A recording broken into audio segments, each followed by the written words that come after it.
Hello everyone and welcome to PMNC South Asia Wildcard Semi-Final. This is going to be day 2 where we'll be bringing you an action-packed PUBG Mobile really quickly. But before that, as we continue on with the day, let me introduce myself. I'm going to be your host Azi for the day and I'll be joined by none other than Terran. Terran, how are you? How do you feel?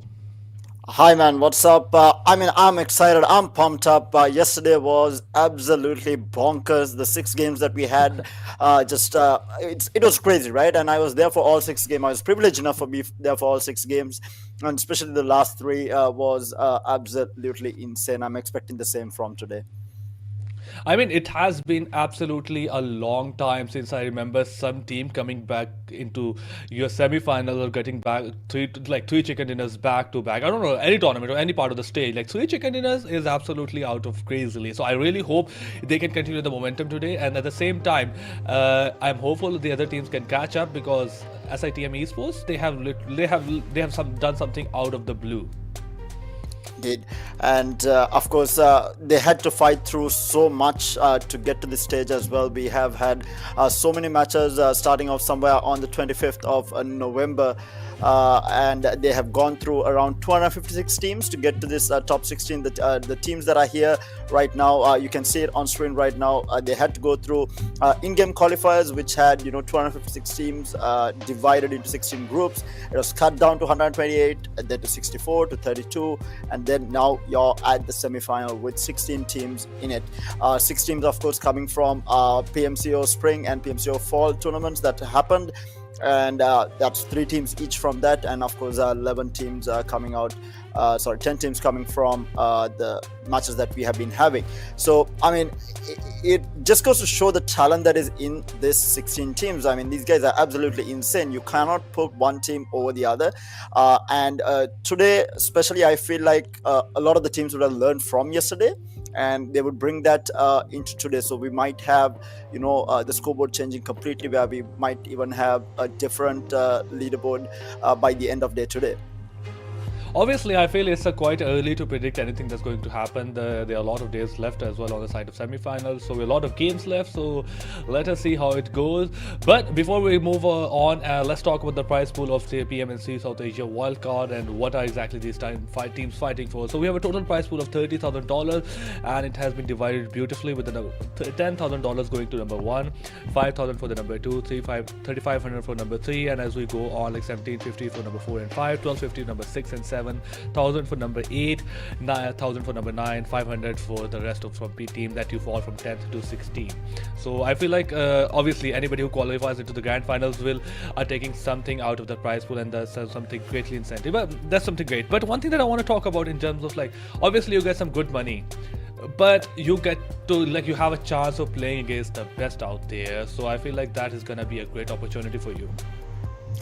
Yeah, indeed. I think just prize pool, obviously it's a massive incentive. I think 10,000 US dollars for the winning team, and then everyone basically takes away something. But the catch here is that the top 5 teams end up going into the Pro League, where they can fight up against the best of the best, and then if you do qualify from that on into the global series as well. So this is just a stepping stone for all these teams that are out there, and there's so much of talent in the region, and this is a really good opportunity for them to basically showcase that they are as good as everyone else in the world, and they do have that opportunity to do that with this tournament. I think that's a massive opportunity for everyone who is taking part, and I think that should be at the foremost of their motivation to get there, because yes, the prize money is good, but you want to be able to prove that you're the best when it comes to the game itself. So I think that is what is motivating these teams, and it's going to be wonderful to see these semifinals and grand finals.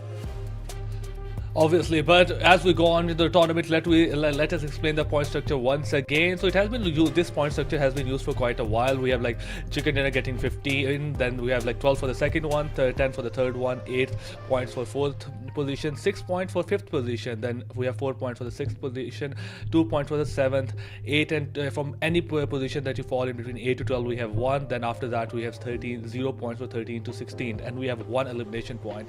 And during this point structure, I feel like it has been changed for quite a while, but it incentivizes the teams more to take a part in those engagements or fights, so that you get more and more elimination points. For example, for you to get any good amount of points in this point structure, you would have to be top 4. Otherwise, if Yeah. you get kills like 4 to 5 kills, that's like you already being in the top 5. So any team, I feel like in maybe in the semi-finals, not definitely the finals going ahead, if you want to get good points, you need to prioritize survival as well as elimination, so that you can have good points against any other teams. So yes, I feel like this point structure incentivizes teams to be a bit aggressive. Indeed, and I think we saw that yesterday as well, right? I think placement alongside elimination points is going to be key, and I think a lot of teams have been looking forward to it. Majority of the fights that the top teams have been taking is after they are in that top 6, top 8 level, and then they try to take these engagements. And the name of the game has been these third parties that have come in, where you don't take the fight directly and you third party into a fight, so that you get a couple of eliminations, whereas holding on to all of your players rather than losing a couple of them early on in the game and then being forced to rat out the entire time just for placement points. And some of the top teams, especially SITM, and then we saw a lot of the teams that did really well, including SITM, and then even stronger esports, they were consistent throughout the entire 6 games, and that was due to them taking up position early on. Predicting the ring, I think predicting the closing ring accurately is also going to be key, because you want to bunker up, look for those eliminations, hold ground, and look for easy eliminations rather than taking outright open-ended fights where you can get third party and you can get eliminated very early, and then the landing spots also do come into play. But before that, let's take a look at the rosters that we are going to be seeing. It is going to be the same 16 teams from yesterday, but let's have a look yet again. So we have ISSL, Noble Lions, NB Esports. Also, Equinox had a really good performance in game number 1 yesterday. We have RGC Opex, who had a very consistent performance. Retaliation X did not live up to their expectation. Hopefully they will change things around. We have SITM, the juggernauts in the tournament. 7AKS X, Stronger Esports, Astra Esports as well. Again, we are seeing a lot of repetitive names here that have been really good yesterday. Victor Gaming, Inertia Esports getting a chicken dinner yesterday as well.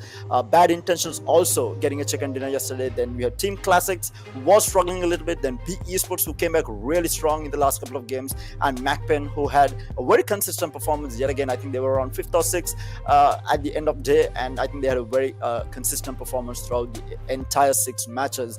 But again, consistency is going to be key. One chicken dinner is not going to get you on top. You need to be consistent across the 6 games. I think RZ, we were talking about, for us even, being able to get through 6 games is a tough job, right? I mean, these players are undergoing a lot of stress, so they need to be able to pace themselves out across the 6 games and keep that momentum going. Also, you can't go all out in the first 3 games and then lose a momentum in the last 3.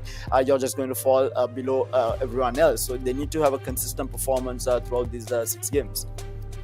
I mean, obviously, and I have talked about like some teams talking about like momentum as well as the first 3 games, that you don't get your hopes up in the first game, or you don't lose your positive use positivity in the first game as well. You have to be positive. You have to be in your just a good mindset throughout the 6 games. But before we talk about these things, we have the overall ranking in front of us. Like, will be right in front of us in a few seconds, and we'll see how these teams stand before the day 2 actually starts. And coming from the bottom side, we have Retaliation X with 11 total points, and after that Astra Esports with 15 points, ISSL Noble Alliance with 28, CMF IPG with 31 points at number 13, Team Classic 922 with 34 points at number 12, and we have the B Esports with 36 points at number 11, and they have played 4 matches, so I'm a bit curious at why have they let go of 2 matches. But something that is quite interesting on the page number 1, and you'll agree with me, any team that want to take over SITM Esports right now, that's going to be difficult. They already have 29 points lead as ahead of any team. They got 3 winner chicken dinners,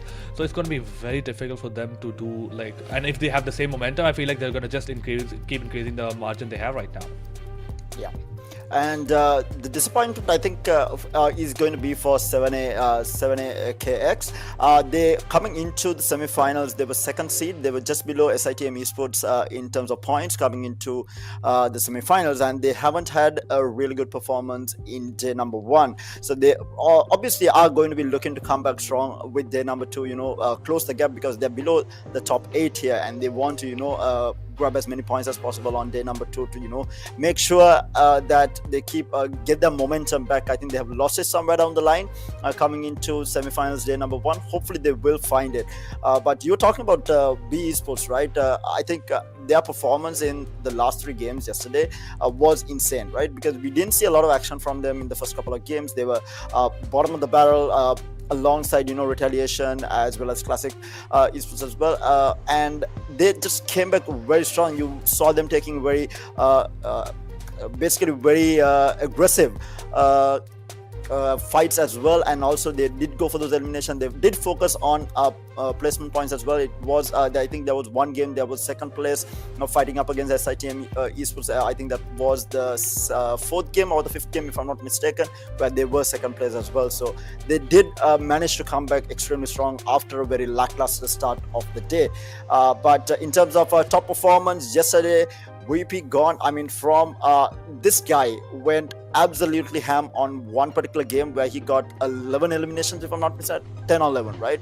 And it was Victor Gaming wasn't seen as one of the teams that were getting a lot of chicken dinners or even in the top 1 or 2 places, but Victor Gaming gone had like a very consistent performance across the 6 games. He was always in the kill leaderboards, getting those eliminations. It was insane to see 20 eliminations across 6 games. I think that's a massive achievement for him. Obviously, and the team that have got the chicken dinner, their survival time is less than the survival time of this player. So that clearly shows how much of a outstanding player he is, or how much he doesn't, maybe is not fitting in the team that he's currently playing in right now.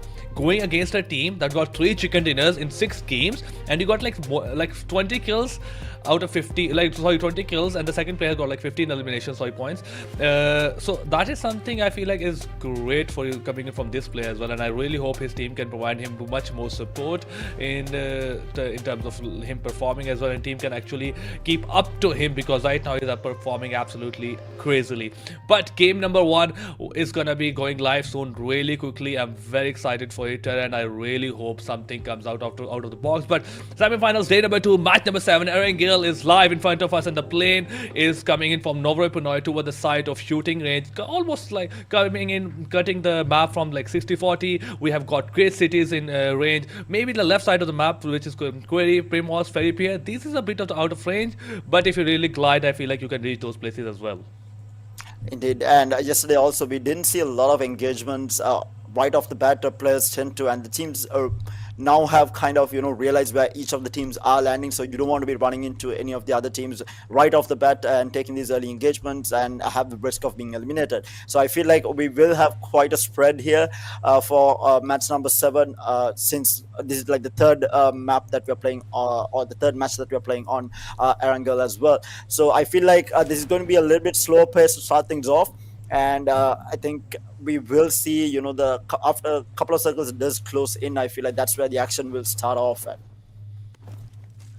Obviously, I feel like once you play a couple of days in generally against some teams, a couple of matches like Miramar, Erangel, they start off slow. Unless you go on a clash landing, maybe someone, you don't actively take engagement, take fights as well, so that you don't kill. You generally go for survivability, and after like your second or third rotation, after like 12 or 13 minutes of the game, we see fights happening. And that's just not the teams preferring it as well. That's just circle forcing you to take a fight. So I feel like this is just going to be the same that Erangel.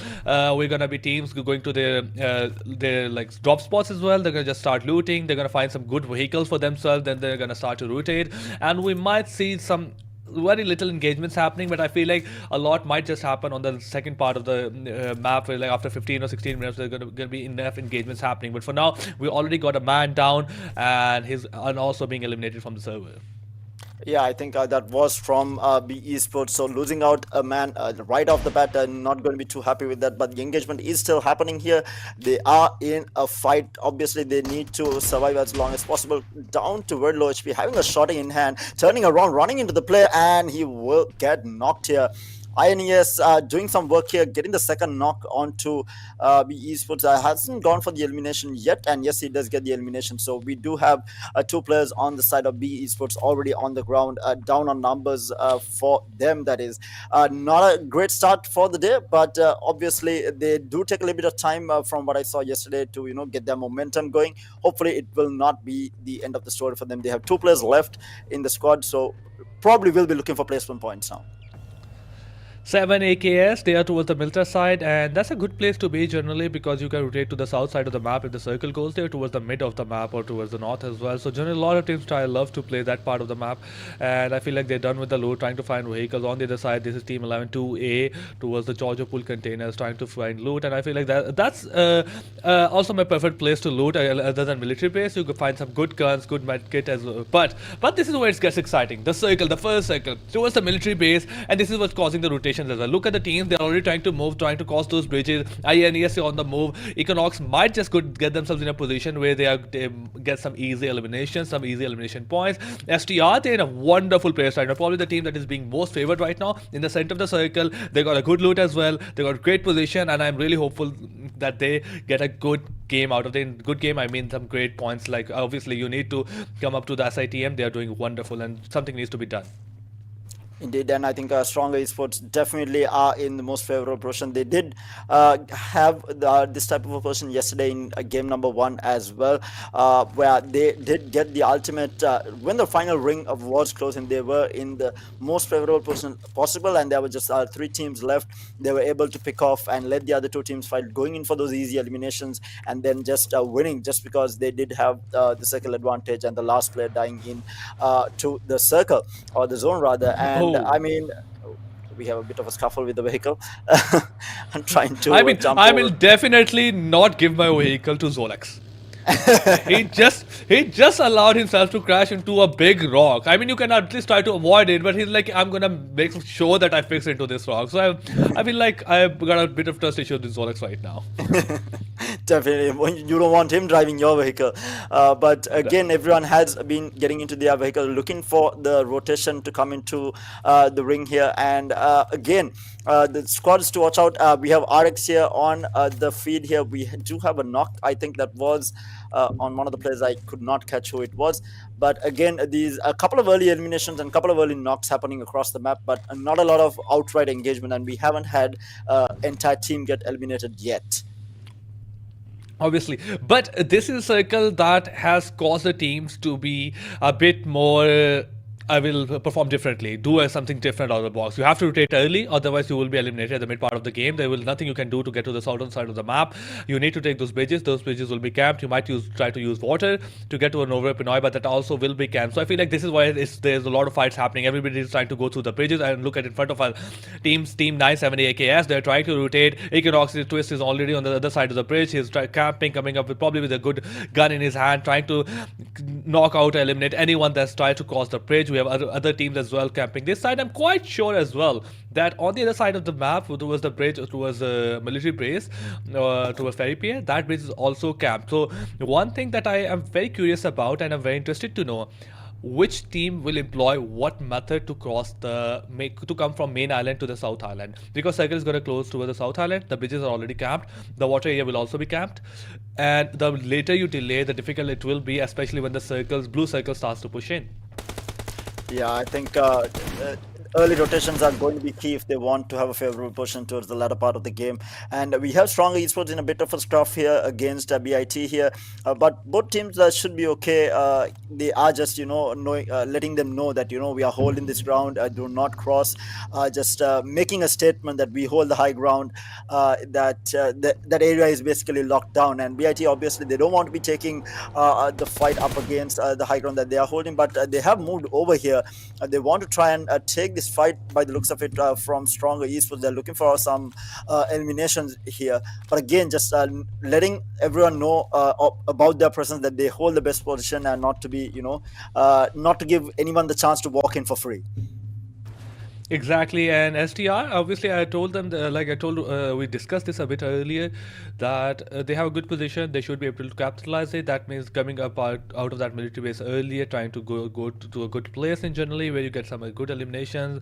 And this is what is a chance of a great team. On the other side of map, B Ryuk also got a knock on INES Sharp, and I feel like INES in generally has been a part of a lot of engagements at the start of the game, and they haven't caught a breath. But Team 7 AKS 9, he might be going into a bit of difficulty difficulty. Team 9 moving towards Team 3.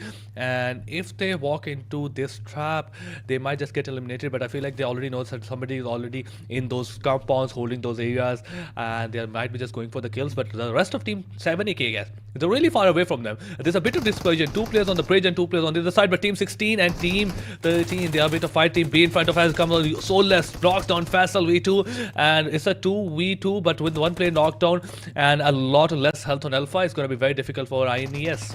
That's a good net pushing forward from B here. B, they were down on numbers taking this fight against INES because they did lose 2 players very early on, trying to get that elim as well, holding off the last player who is looking to heal up, taking a lot of damage. He's down to 10 HP. Oh my lord, B gets the knock onto INES. Now it is going to be a 1v1.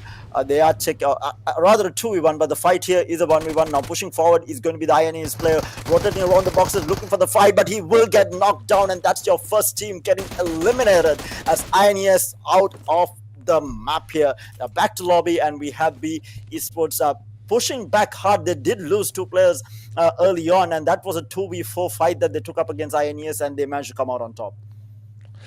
A wonderful performance. 2 kills on Ryuk side, 2 elimination points on the Solar side, and I feel like that was not an easy fight to take. But the way they used those covers, the way their mechanical skills were absolutely on point. But we got a bigger thing to discuss right now. The circle is going to be coming in. There are a lot of teams that are still on the main side. Team OPX, Team VG, Team Call, Team CSC, CM, Team SITM as well. Especially they're coming from the north side. This is going to be the most difficult game for them. How do they manage to get themselves into the circle, especially when it's closing to the Nové Pinoy? You might find areas in this circle, in the third circle, towards the side of Mildred, towards maybe the northern part of the circle. But once the third or fourth circle gonna come in, that's where it's gonna get a lot of troubling for a lot of these teams. But Team Stronger right now, very close proximity with RX, and there's a very slight chance that it might just there's a fight that might be happening. Yeah, and NB is another team to watch out for as well. They have had a very consistent performance from yesterday, and they do have the edge of the ring right now, but we do have a fight happening here, RX versus Strong, and they do get the knock on to 7 there, and meanwhile Equinox on the other side will find, so it's a 3-team fight here. There is a third party in as well. Flex taking damage from all over the place and will get knocked as well, and everyone has joined this engagement, and they're going in for the elim and will get the elimination by running him over. Unfortunate way to go, but it is going to be a Stronger Esports. So with the 1 man down, they do have 3 up, so they're not going to be too unhappy with that engagement. Obviously got 3 eliminations with 1 play going, like losing 1 player. I feel like they're not exactly very happy. They probably don't want to go late in the part of the game with 4 players. But Zolex, he's taking a lot of damage with those nades coming in. Equinox trying to push in, but not making him too much vulnerable. He might have realized that he has a bit of advantage in terms of health, jumping, trying to not make any kind of noise, and still going ahead, trying to punish a bit of Zolex. But Zolex gets spotted by Ligro, takes him down, and Team RX squad is the second one to get eliminated from this game. And what a fast-paced Erangel. I feel like I don't usually see this map, but I give all the credits to the circle that we have seen, and this kind of circle makes everyone go crazy.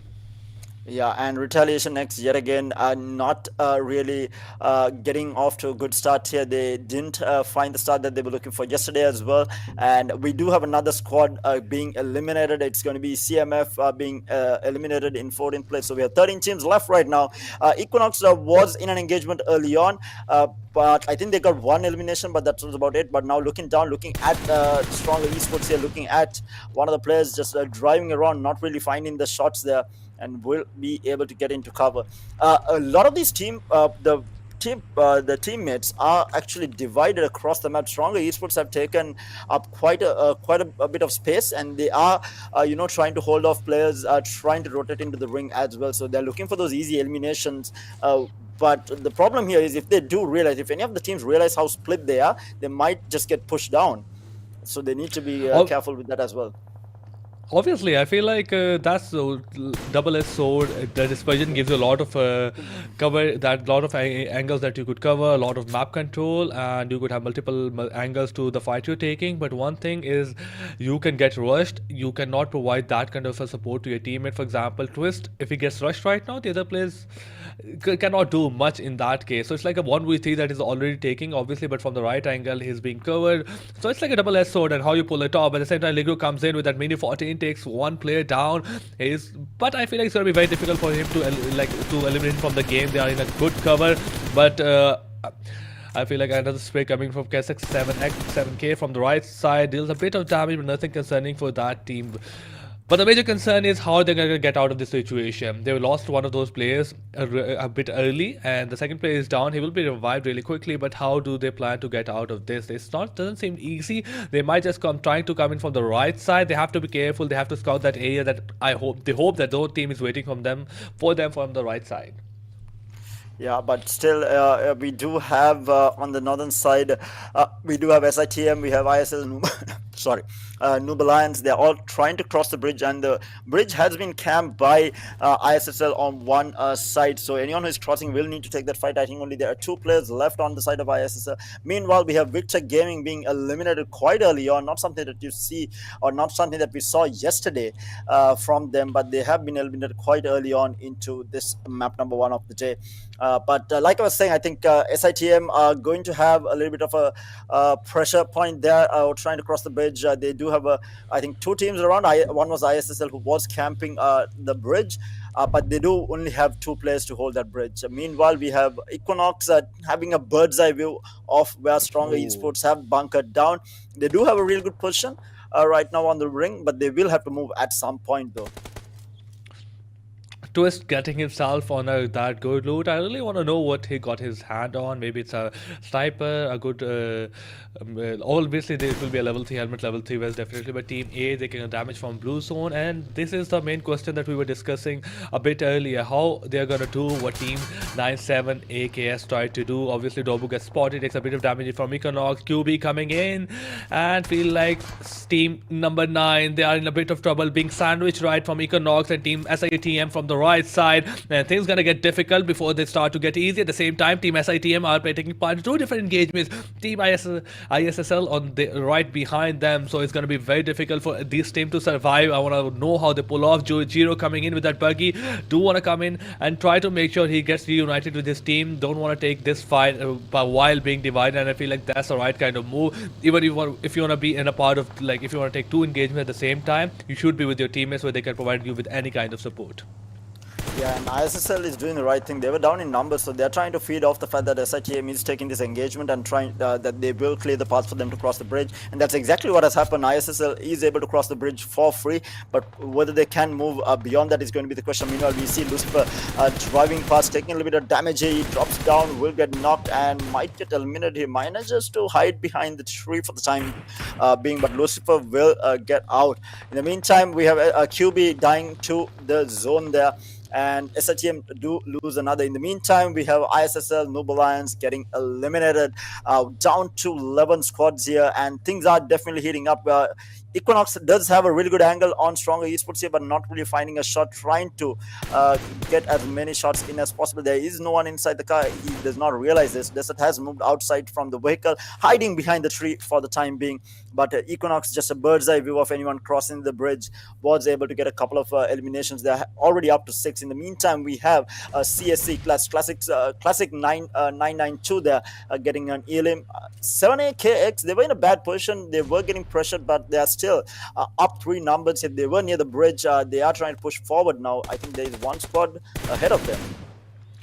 And that's a great move. Didn't expect them to survive to all of this ruckus that was happening left and right of them. To SITM coming in, ISSL coming in, Team Econox in front of them, the circle is pushing in, and despite all of that, they have managed to survive with 3 players still standing. Team BIT right in front of Team Stronger Esports, and Rola is a bit ahead of from the rest of his team, takes a bit of damage from the nade, needs to be careful. If one more nade comes in, he probably might go down. Okay, has to be careful.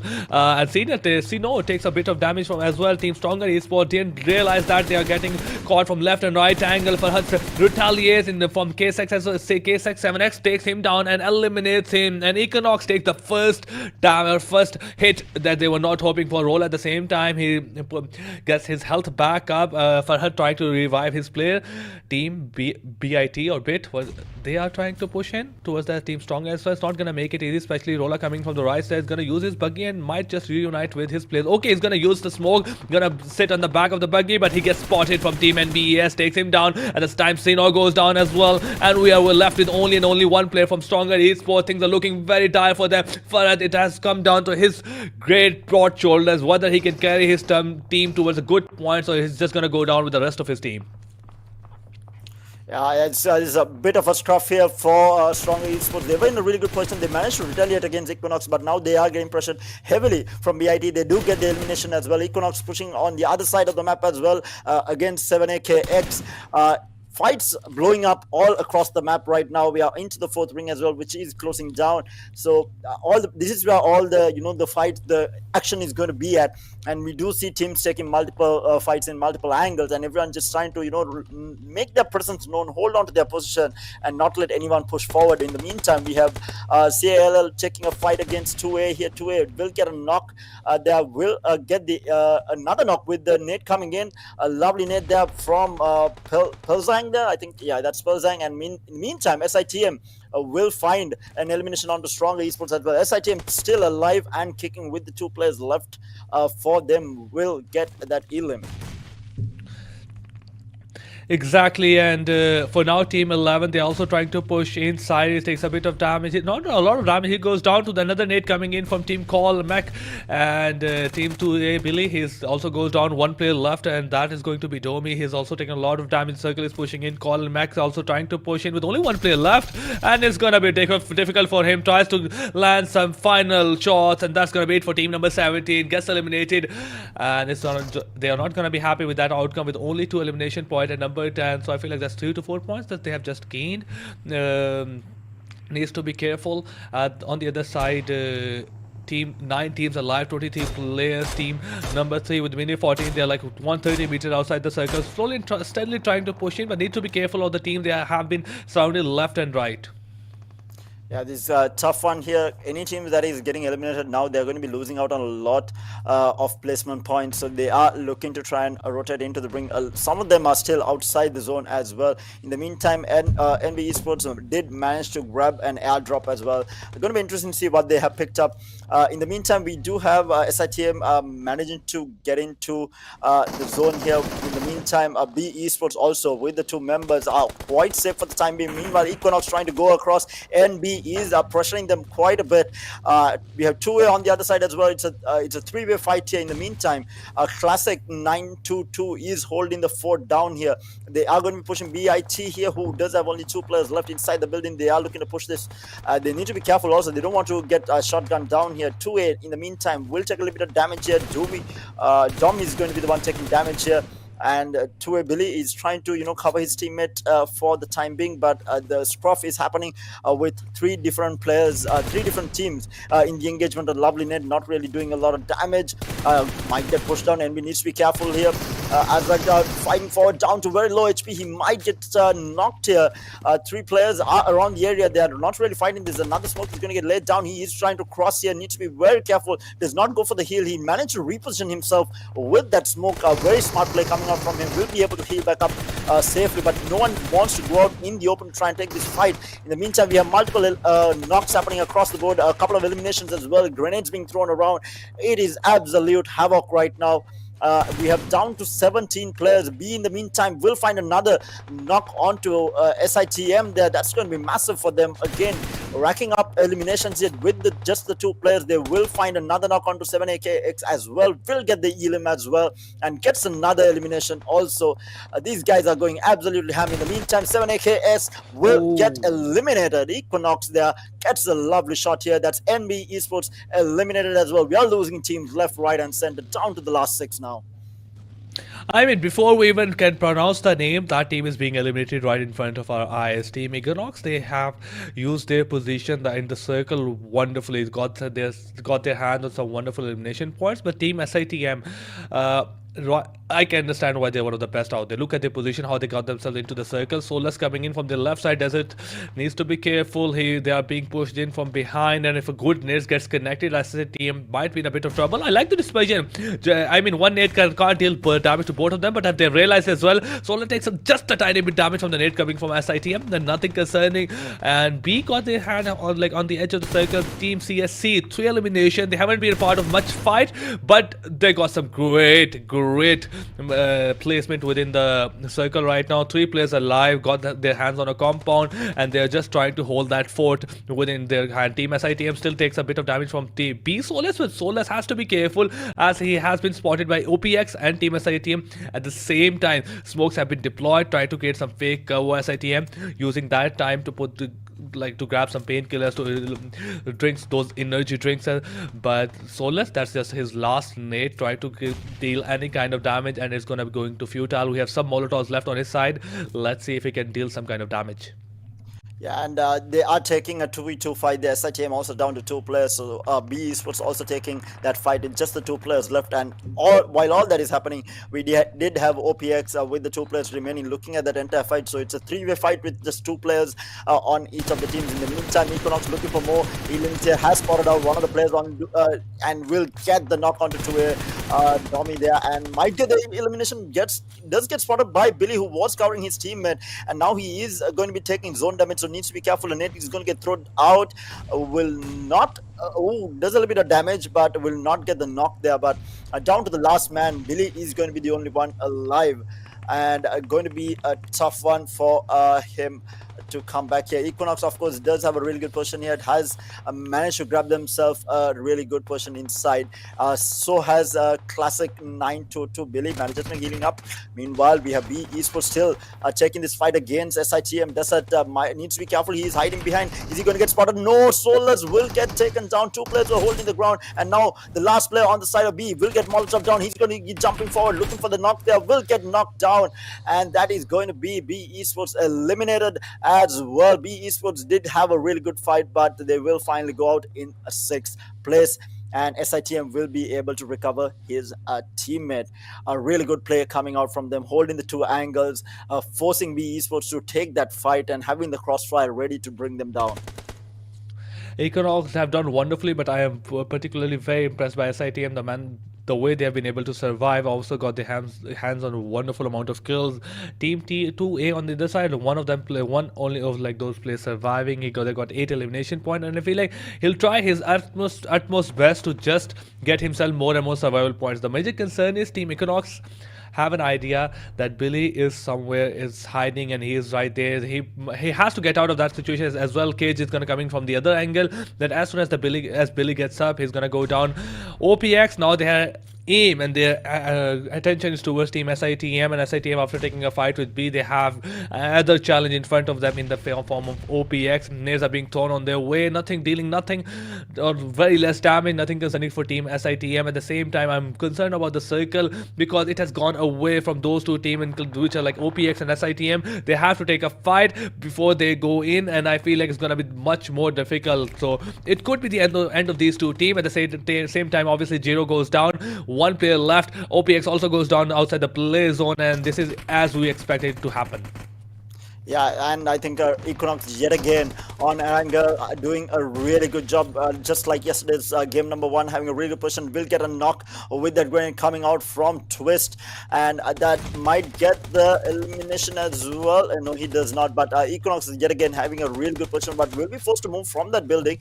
They will get another knock onto the Classic Esports here. Classic Esports did have a really good position, will get the elimination as well. Now peeking outside the building, they will get another knock onto Desert there. That is going to be SITM eliminated, if I'm not mistaken, down to the last three teams here. We have OPX down to the last man here. Equinox with three remaining, and 2A Billy is going to be the other player. So it's a 3v1v1 here, and Equinox in a really good position to grab the chicken dinner here. Unknown will run into Billy by the looks of it before they run into Equinox. Equinox playing this safe there. They know that they have the chicken dinner in sight, and with 15 elimination, these guys have been going absolutely ham. Billy, in the meantime, will find OP Unknown and now guaranteeing himself second placement point. And Billy now trying to hold off against three players here. Has a couple of nades to work with as well.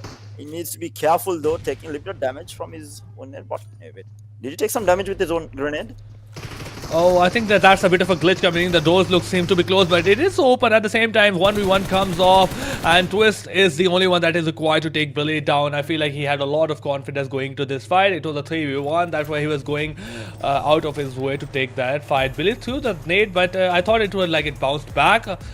But in game, I think it went on the other side of the wall. At the same time, it dealt any damage to any one of those players, not to himself, not to the other team. But one winner chicken dinner for Equinox. They had a wonderful game. They were favored by the circle. They were on the good side of the map, and it shows that why they're one of the good teams out there. They converted that good position into a very good game. 16 elimination points, 15 placement points, 31 total points, and almost 224, 79 total damage. So that was a bit of both from their side. Quite impressed by them. At the same time, I'm very impressed by 2A Billy. The way he survived till the end of the game, got himself in the second position, 8 elimination, maybe 9 eliminations, and 12 points. That's 21 to 22 points that we got from his team. SITM also doing a bit of dent, still maintaining that consistency, and I'm very impressed by them because they were the least favored by the cycle. They were maybe towards the north side. Yeah. Yeah, SITM had a really good game considering the position that they were in to come back into the game, get a couple of eliminations. They had to cross the bridge held by 2-3 different teams. ISSL was behind them, 7X and Equinox both were holding on the other side of the bridge, and they had a really tough job getting themselves into the circle, but they did manage to come in, get a couple of eliminations in the meantime as well, and it's just making the best out of a really bad situation. But again, consistency is going to be where they're going to be strong, and they did manage to get a couple of eliminations. They got a couple of placement points, so they are going to be holding on to that top spot. But Equinox, this is the second time. I mean, yesterday also, starting the day off, they did get that chicken dinner, and today is no different. They come in the first game of the day and they do get the chicken dinner, but this time around they get it with a massive margin, 31 points and 15 eliminations under their belt. Twist getting 8 here, and Ligro getting 4. We have Kage GG getting 4, as well as Kesek 7. Okay, Kesek getting no elimination, but definitely helping out in terms of knocks as well as assists. But damage dealt, look at how much damage Twist has done, 1151. Good God.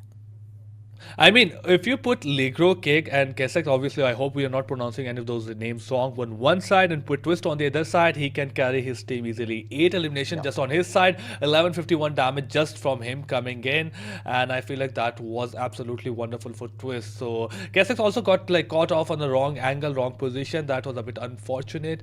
That did hurt Equinox, and I feel like that might have been a point where Equinox had could gone down, but no Twist with his teammates. They were absolutely wonderful throughout the game. But we have at the same time, I feel like game number 2, 3, rest of the games coming up, the teams that couldn't perform due to the cycle. Obviously, again, this was not an easy cycle to get in. If it was toward maybe Milta, to a farm, to the shelter, I go oh, this might have been some team's mistake. But no, this was just one of those very difficult cycles. I hope teams can bounce back. Let this game not get to them.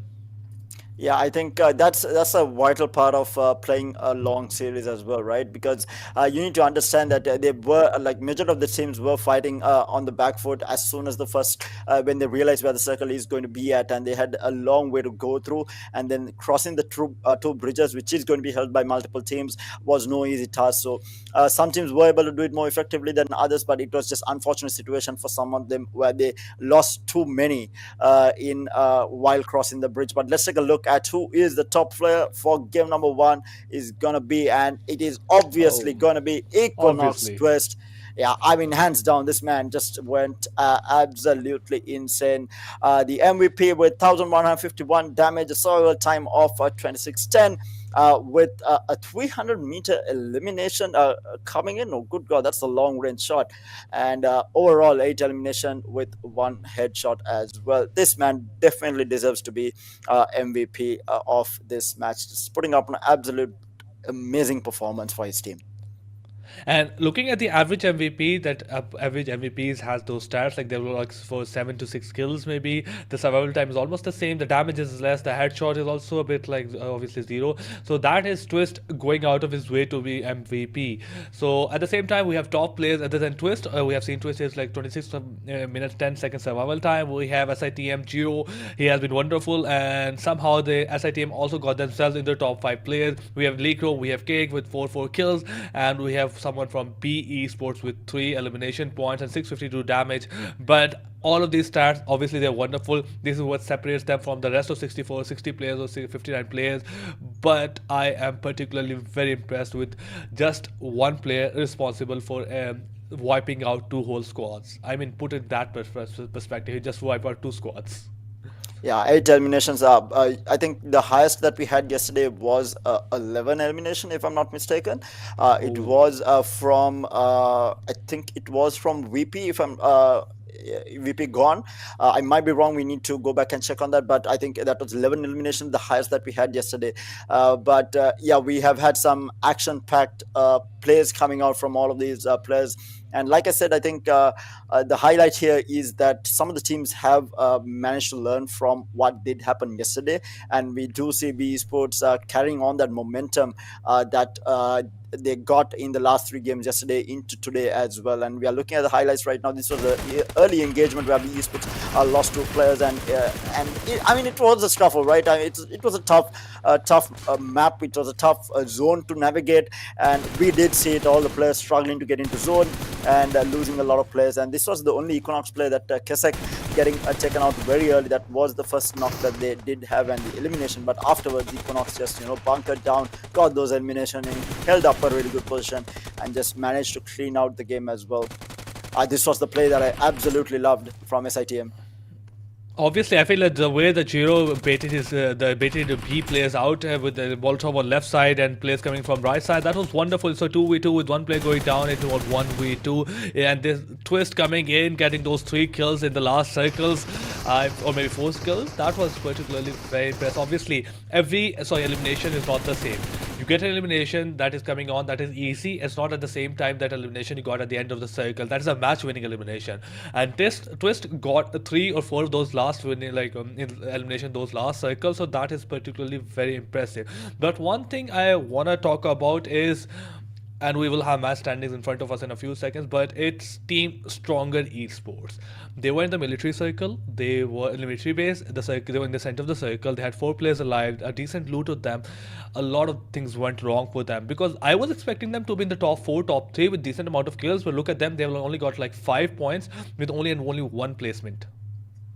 Yeah, and on the other side, we have 2A or Astra Esports there grabbing the second place with 9 elimination points. We have SITM Esports. I'm really impressed with this squad, right? Because they came from the northern side of the map. They were in the worst possible situation that they can be in, but ended up getting third place with 9 elimination and 6 placement points to boot as well. In the meantime, Retaliation X is going to be not too happy again, yet again, starting the day off on the back foot here, just getting that 1 point. Victor Gaming did have a very consistent performance yesterday, but falling short here in game number 1 for the day. And 7AKS as well, not really living up to their potential. But like you said, I think Stronger Esports had, I'm not entirely sure what exactly went wrong for them. They had such a strong position starting off, and they were not able to convert that. But I mean, the number 1 placement, Equinox, yet again winning game number 1 for the day, or match 7 in the entire series, with 16 elimination and overall 31 points. That's a massive one. But let's take a look at the overall standing and see how Equinox, with this 31 points, have they moved up at all. Coming off onto the second page, we have Retaliation X. They haven't been able to do a lot with this game. Obviously, with 1 point, they are still at number 16. ISSL Noble Lies at 29 points. CMF IPG at number 14. Astra Esports at number 13. 7AKSX at number 12. Team Classic at number 11 with 45 points. B Esports at number 10 with 46. Team MAKPEN at number 9 with 46 points. And I feel like moving ahead in this page is not much difficult. You can get one game and you might move like 4 to 5 positions, but something that is concerning right now is like page number 1. The margin is a lot. You need to have multiple games consistently, good games like top 3, top 4, then you might be able to make a dent in overall standings. At the same time, things are getting more difficult as we go along. NB with 52, Victor Gaming with 59, and Stronger Esport at 62, Inertia Esports at 64. Then we got at the same time Equinox as well, but at the top we still have SITM. And coming on to the top performance, VG Gone couldn't get a single kill in this game, but unfortunately they weren't playing as well. He still has 6 matches, but Twist with this performance, he has been able to jump to the number 2. Yeah, I think Victor Gaming Gone, like I said, I think that one game that they had with so many eliminations on him allowed him to still hold on to that number 1 spot. But again, going back to what you were talking about, the overall standings, right? Yeah, I think the top 7 placements are going to be very hard to catch up to, and the fight is going to be between them. And then you have the number 1 and 2 positions where SITM has a massive lead after 3 chicken dinners yesterday with multiple eliminations coming in as well. They're above 100 points right now. I think they're at around 113. So that's not going to be an easy one to catch up to, and even this game number 1 for the day, they did manage to get 3rd place in overall points, and that's just going to boost them even further ahead. So this SITM team needs to perform extremely bad in the next couple of games, and a team within that top 5 to 6 needs to perform consistently across the board for them to be able to catch up. I mean, it's going to be a tough one for anyone to catch up to this team. I feel like Terror is someone who's extremely positive, guys. So I feel like going right now, like if you're somebody who's like number 3 or 4, guys, don't worry. SITM is going to perform really badly in the next 4 games, and you're going to perform greatly in the next 4 games. I feel like that's going to happen. You're going to catch up to them. But as soon as easily we said it, it's going to be very difficult, because I was expecting SITM to not perform at all. Yep. Somehow they did, and that is worrisome for other teams, because even if you perform like Equinox, SITM still did perform. So it's like a consistently being they are consistently being good. At the same time, even if you're the better team, the margins still exist from 3 back-to-back chicken dinners. That is gonna be the main talk of the town in PMNC, maybe South Asia wildcard. What happened? I go like SITM got 3 back-to-back chicken dinners, and that pushed themselves into a really good position. And even after that, it's not looking like they're not looking to stop. They're still looking to maintain that position. They're still looking to maybe increase the margin. Obviously, something has to be done if you want to get that position away. Yeah, indeed. And we do have 5 games left for the day as well, and we started off with an absolute banger. It's going to be interesting to see whether this momentum will carry on throughout this entire day. We have Miramar coming up next, we have Sanhok, we have Erangel yet again for the 10th map, and then we go back into Miramar and Sanhok. And I think I was talking with Chase yesterday, RZ, about how teams can adapt as the day goes on, because you're playing the same map over and over, right? And you're playing against the same bunch of players as well, so you do kind of adapt to their play style. You can adapt to where you want to play and how you want to play, and come up with different strategies, because you can always learn from your mistakes of playing the same map over and over again as well. But obviously the zone will come into play here. You need to get a little bit lucky in terms of the zone that you get, but overall I think teams can learn, and we have seen teams learning through their experience and coming forward. I think for me personally, I've been like, after yesterday, I have a couple of favorite teams here. SITM obviously just dominating the competition, but I think more than that, we need to look at the teams that have that potential to come up the ladder here and grab those very important points to try and take the fight to SITM. Yes, I'm very positive. I think that comes from being someone who played competitive. I think you need to be always motivated, but if you think that you can't get there at all, I don't think there is a chance. You need to reach for the stars. You can reach somewhere at least close by, and I think regardless of how SITM performs, I think you need to have that mentality to go get it. Think positively that you can catch up to this massive point lead that SITM has. Yes, it's a tough task, but it's not undoable, and I think what happens is, as the day goes on also, right, you have an idea where SITM is landing, and what certain teams would do is, if they're at the bottom of the barrel, they will try to take these aggressive fights and take these top dogs out early on. You will try to take these early fights and get these elimination points as well. So these are things that the top teams have to look out for as well, because they are looking to hold on to position here. They are looking to be consistent throughout the entire day.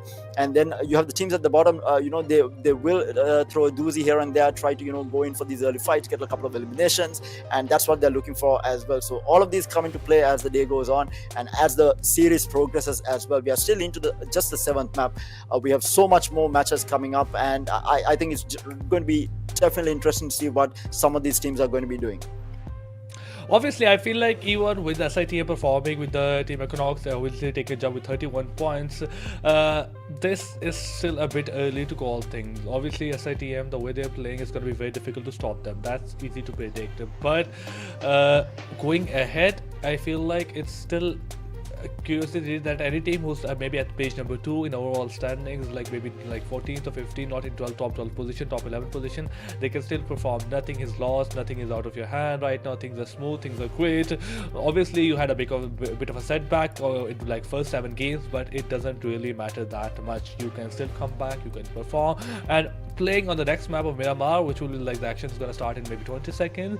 This could be a map where you come back easily. You have all the territory you need. The circle is never ever a very weird circle like on the map of Sanhok, and the map of Erangel as well.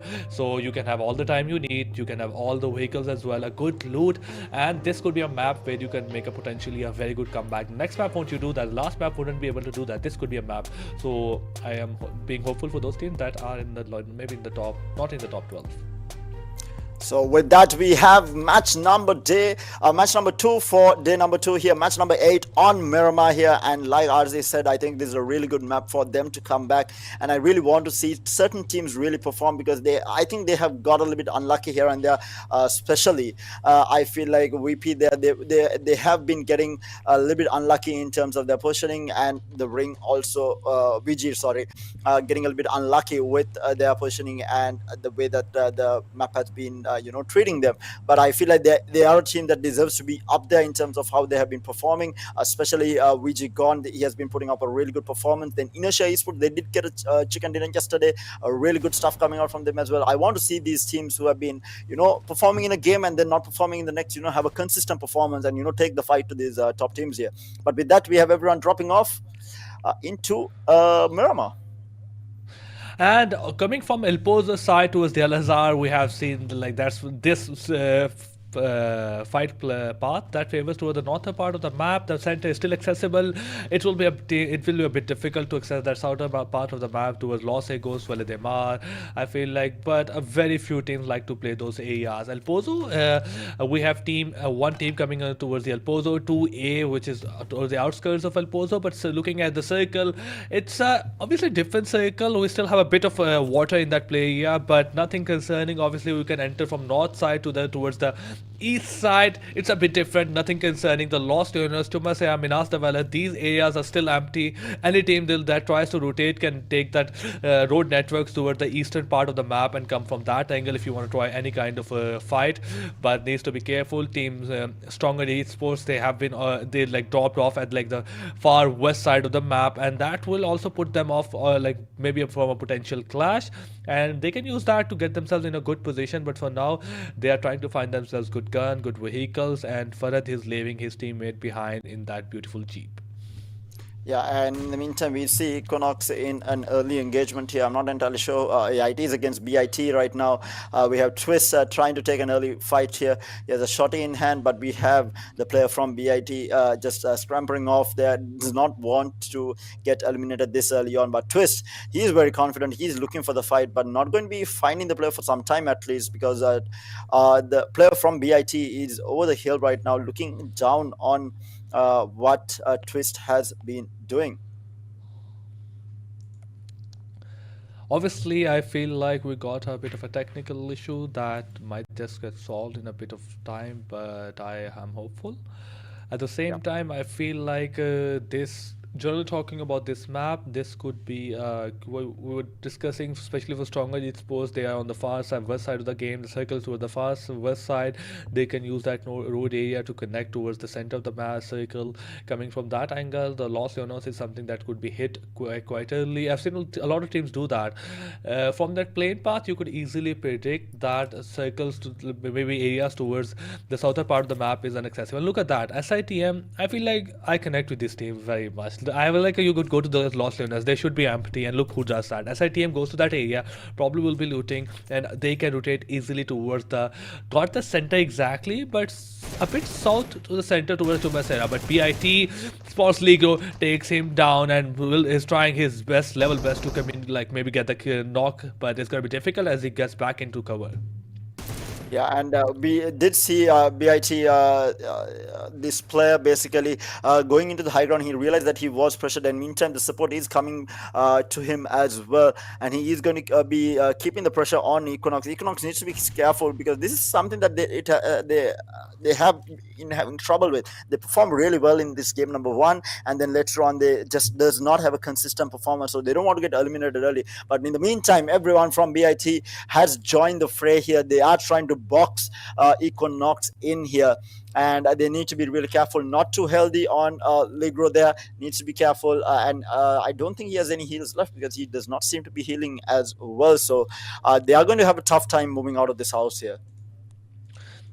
Exactly, and they are being sorry left and right, especially if there is a bit of utility from BIT's side. It can get make things difficult for Equinox, especially they are being holed up in a very small compound, and if they are being surrounded left and right, a bit of utility from each angle can really get them some easy eliminations. Craven's coming in, and they really want to take this fight, especially a bit early fight for that one. Okay, Equinox KSX tries to get that knock, gets himself into a bit of hasty situation. Matt takes him down. Cage coming in from that angle, but he doesn't realize as well. At the same time, Ligro goes down. Nate is being thrown, and did that Nate? Okay, Cage took his own teammate out, and that's gonna be a bit of difficulty. But Team BIT is all up over the Team Equinox. Craven goes down, but at the same time, SI4M trays him down. Only one player left on the side of Team Equinox. Is going to the MVP of the last game, Twist. But what can he do when three of his teammates are down? It's a 1v3, and they're coming in from left and right angle. He gets spotted. There's a bit of damage to CM, but nothing concerning for him. Matt coming in from behind takes him down, and we have got 4 elimination for Team BIT, and the team who got the chicken dinner in the last game, Equinox, they get eliminated number 16 without a single point. Yeah, this is what I was talking about. Equinox, they tend to get themselves into a bad position just after winning a game. It happened yesterday, and we do have a repeat telecast of it happening today for Equinox. They are not going to be too happy with that. And to be fair, the map has not favored them, in the sense that this map has not been their favorite map. Both the games that we've, or rather all 3 games that we have seen on Miramar, they have not been able to score points here. I think it was our second game yesterday where they only got like 1 or 2 points, so they have not been that great on Miramar. Probably more to do with the map than themselves, but hopefully they will bounce back. In the meantime, this was the only engagement that we were seeing. A little bit of a change of pace from what we were seeing yesterday on Miramar, where a lot of these engagements happened very early on, and I think we lost around 3 or 4 teams right off the bat when the game started. But this time around, it has been quite slow. And again, we have 7AKX right closing towards the middle of this ring for the time being. We have SITM on the outskirts. We have Classic 922 on the outside as well, very near to SITM. So they will be looking to see if they can take an engagement. Meanwhile, NB is holding up high ground, looking at the map and looking at anyone rotating in and trying to find places that they can rotate to from where they're at right now. Exactly. At the same time, we talked about, I think we were discussing this a bit earlier, that maybe the game number 1 would have been turned out to be exactly the same as the game number 2 is turning out. We had a different game number 1, obviously, to the circle. We had early clashes, early knocks coming in. At the same time, multiple fights going on. But this game number 2, things are going to go a bit slowly.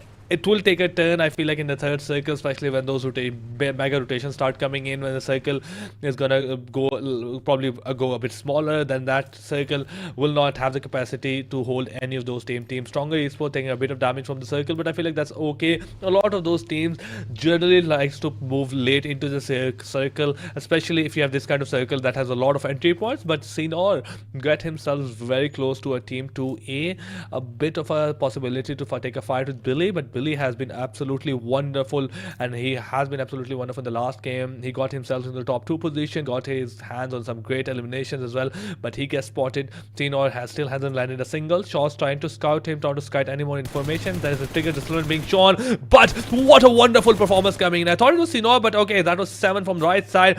All of them fight at the same time. Great communication, knocks him down and gets the kill. Yeah, and I mean, he was in a really bad spot, just surrounded on all different angles, and the high ground was stronger esports. They did have, like you said, I think a really good communication, not just firing for the sake of it, waiting for everyone to be ready to take the shot and immediately bursting him down and getting the elimination as well.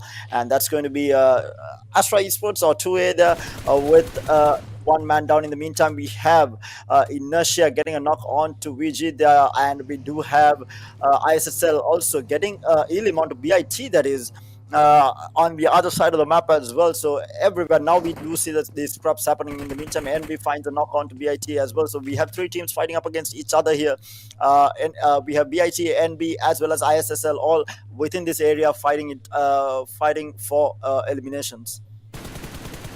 Exactly. Okay, Kapchi tries to get ahead, deals a bit of damage, but has to go back. At the same time, VG loses one of their players, and INS is able to secure that kill. Faisal is very low in HP, but nothing concerning. He's already within the cover, and the rest of their players also in the cover, going to use that, probably pull off some bandages. But at this time, I feel like if you're taking those long range fights, and there's not like a bit of pressure from the circle as well.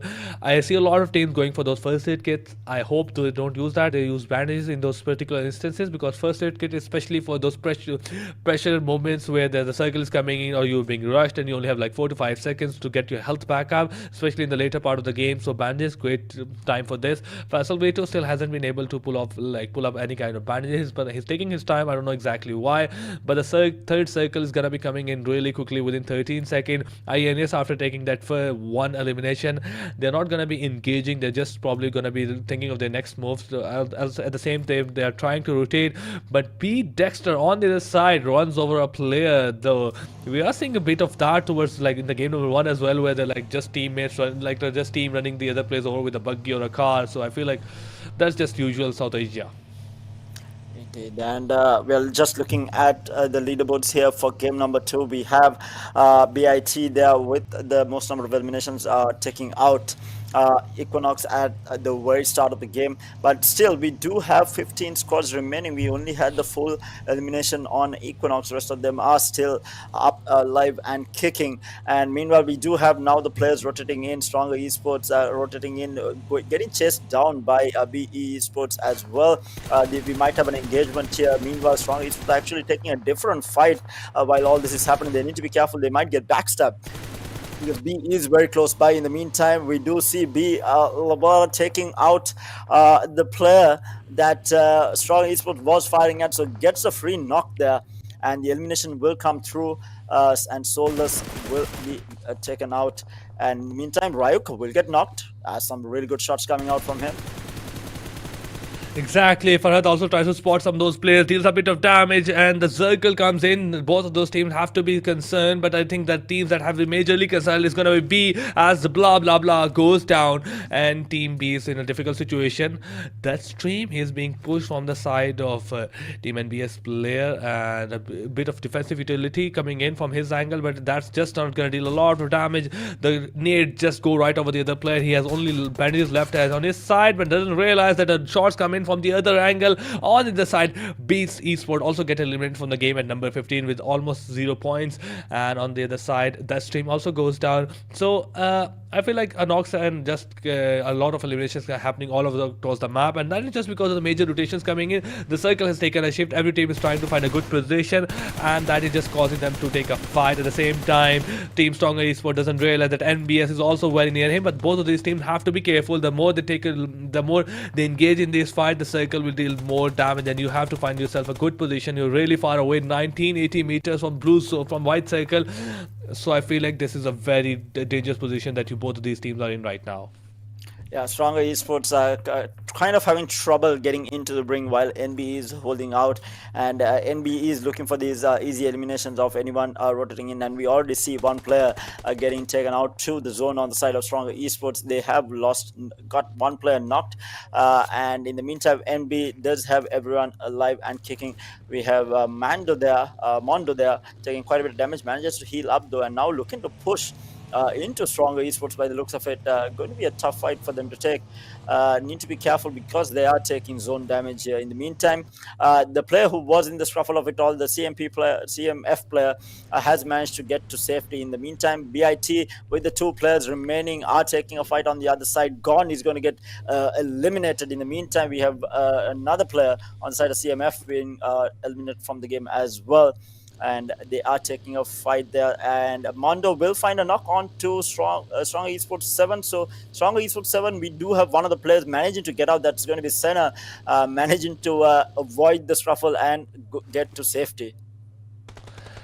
Exactly, NBES, although they got their hands on some great elimination points, but they're still 2.3 kilometers away from the circle. They have to move really quickly. At the same time, the utility is gonna go really quickly away. At the same time, a lot of your players are like only 1 or 2 first aid kit, and any team that is within the circle waiting for these exact moments might just get easy for elimination by landing a couple of shots on you, since you're already a lot of damage from the blue zone coming in. But great performance from them coming in, especially they have taken 3 of those Team Stronger players out. At the same time, 2A players got themselves in a bit of a distress situation. Kapchi as cooks his nade, but Sinixka gets out, takes a shot as well, gets spotted, and that's the second knock coming in from 7AKS player, and he has been wonderful. INES needs to be very careful. Sharp deals up shots of wonderful nade, takes a flex down, and has to be careful because the player is coming from the right angle, takes him down, tries to take him down, but he's going to be the one that falls in the roof, and only one player left on the side of Team INS Alpha, and he will use this moment just to run away in the opposite direction. But how far can you run away? Probably they're trying to scout you. They're probably trying to locate you because they want their 4th kill. Yeah, they're definitely looking for that final elimination, but obviously they don't want to get lose out on position as well and get pushed by a separate team looking for just 1 kill. So they are just wondering whether they should push out, because they do have another squad looking at them right now. I think it was RX, I think, looking at them. In the meantime, we have Desert finally going down to the zone, and we have Jiro getting knocked by Call there, and SITM now in a little bit of a scuffle as well. Need to be careful. In the meantime, we do have a nade coming through, so Call in a fight with 2 different teams there, and he needs to be careful about taking that fight against SITM as well. You don't want to get sandwiched in between. They are losing another player to the zone. That's going to be a player from NB who is going to die out to the zone. And meantime, we are looking at Astra Esports Syria trying to go into the house here. Needs to be careful. We have VG damage inside. This Astra Esports player might be taken by surprise, but no, he's going to be avoiding it. Thankfully, going to get shot in the back. And will get knocked there. VG damage doing quite a bit of work there, and will get the elimination as well. By the looks of it, being very careful. And it is going to be, in the meantime, CMF going to be eliminated in 14th place, and this Victor Gaming damage is looking for multiple eliminations here. He is actually low on HP though, or rather low on teammates, because he's the only man surviving. In the meantime, SITM, after that shuffle, has all 4 players alive and kicking. He's going to be able to heal back up, but they were in a bit of a scuff there against multiple teams for a moment. Obviously, they have as ISSL on their north side, they have Call on the right side, CSC towards the north or east side, and they have one of those players from Call on their south side as well. So they have to be careful how they take part in those fights. There's obviously a chance of third party ISSL. They're in a great position towards the south east side of the circle, and they have also found themselves to be the maybe the one who can guard the circle and might just punish those teams that are coming in late into the circle, especially SITM, maybe CSC as well. A bit difficult, obviously, but they might just get lucky if one of those players makes a mistake or get himself in a position where he shouldn't be. BIT coming latest into the circle from the south side, I feel like it's going to be very difficult for them. At the same time, RX Flex, they got two elimination, Team RX on their hand. They have been surrounded as well. They are on towards the north west side of the circle and on a great position, but I feel like they should also be planning their next move if the fifth circle takes a shift. How exactly are they gonna move inside the circle? I feel like they are also a bit short on those vehicles. One buggy is exactly not quite enough to hold these two players. SITM, they also being surrounded. One of those players coming in from behind, and what a wonderful drop shot coming from Mathix. 0 down, and as the same time eliminates him from the game. Probably he wasn't expecting that. Yeah, I mean that was some sick shots coming out from BID Matt there. I did not expect him to win that fight, especially because Jirov had the drop on him. He was listening to him coming in the vehicle and did see him go past as well. So I feel like Jirov should have won that fight, but a wonderful performance coming out from BIT Matt there to take him out. And in the meantime, we have ISSL bunkering down. They do have the vision on everyone trying to rotate into the ring. In the meantime, Desert is taking up a fight against BIT, the guy who did steal the vehicle of his teammate there, and that's Jerome's vehicle that they did spot out. And meanwhile, he sees a player that's going to be Matt being knocked out. Exactly. I mean, RX side as well. They are trying to hold that situation. Team SITM looking a bit peaceful, but at the same time they've got surrounded left and right. And Mehdi, he's trying to be spotted as well. Desert's trying to get out, and with that nade, he's trying to hope that he might just deal a bit of damage to Mehdi. And that's a wonderful nade coming in, and he gets it connected 100%. Team Bit, they are in a bit of trouble as well. At the same time, Team SITM, they have taken their revenge from the Team BIT, and they have been eliminated from the game at number 12 with 7 elimination points and not much of a replacement point. Team 6, they are still on the move with those 4 players surviving, and only 260 meters to go in, but that 260 meter might be a bit of difficulty. I made it look very easy, I made it sound very easy, but Tobu, he was trying to get in within the circle, but unfortunately you have to go down. And at the same time, SITM, they probably got bigger priorities right now, for example, to get themselves into the circle, and at the same time they have to be careful. The blue zone might be coming in. CSV play have been spotted as it's not going to be easy to leave this cover and to go into the next cover, and I'm very curious exactly to how that happens. Again, looking at the zone here, we have ISSL in a really good position here with NB to the north of them. We do have 7AKX trying to move into the ring as well, and from the south side of the map we do have SITM and Alpha Esports trying to come into the ring as well. And they are taking pot shots here. We have CSC or Classic 922 taking pot shots. RX in a little bit of trouble, will get knocked one of the players, and in the meantime one does go down outside of the zone as well. So RX losing a couple of players to the zone. In the meantime, there is another knock and an elimination coming out. They're looking for more onto OPX here, and a lovely shots coming out from Ryuk there. Will find another and does get 2 quick eliminations, or rather knocks. There has 3 eliminations for the team on the side of SITM. They are QB cooking up Molotov. They are looking for a kill. CSC in the meantime will find Ryuk from behind. They are going to be unfortunate. They do have a bird's eye view of this entire fight.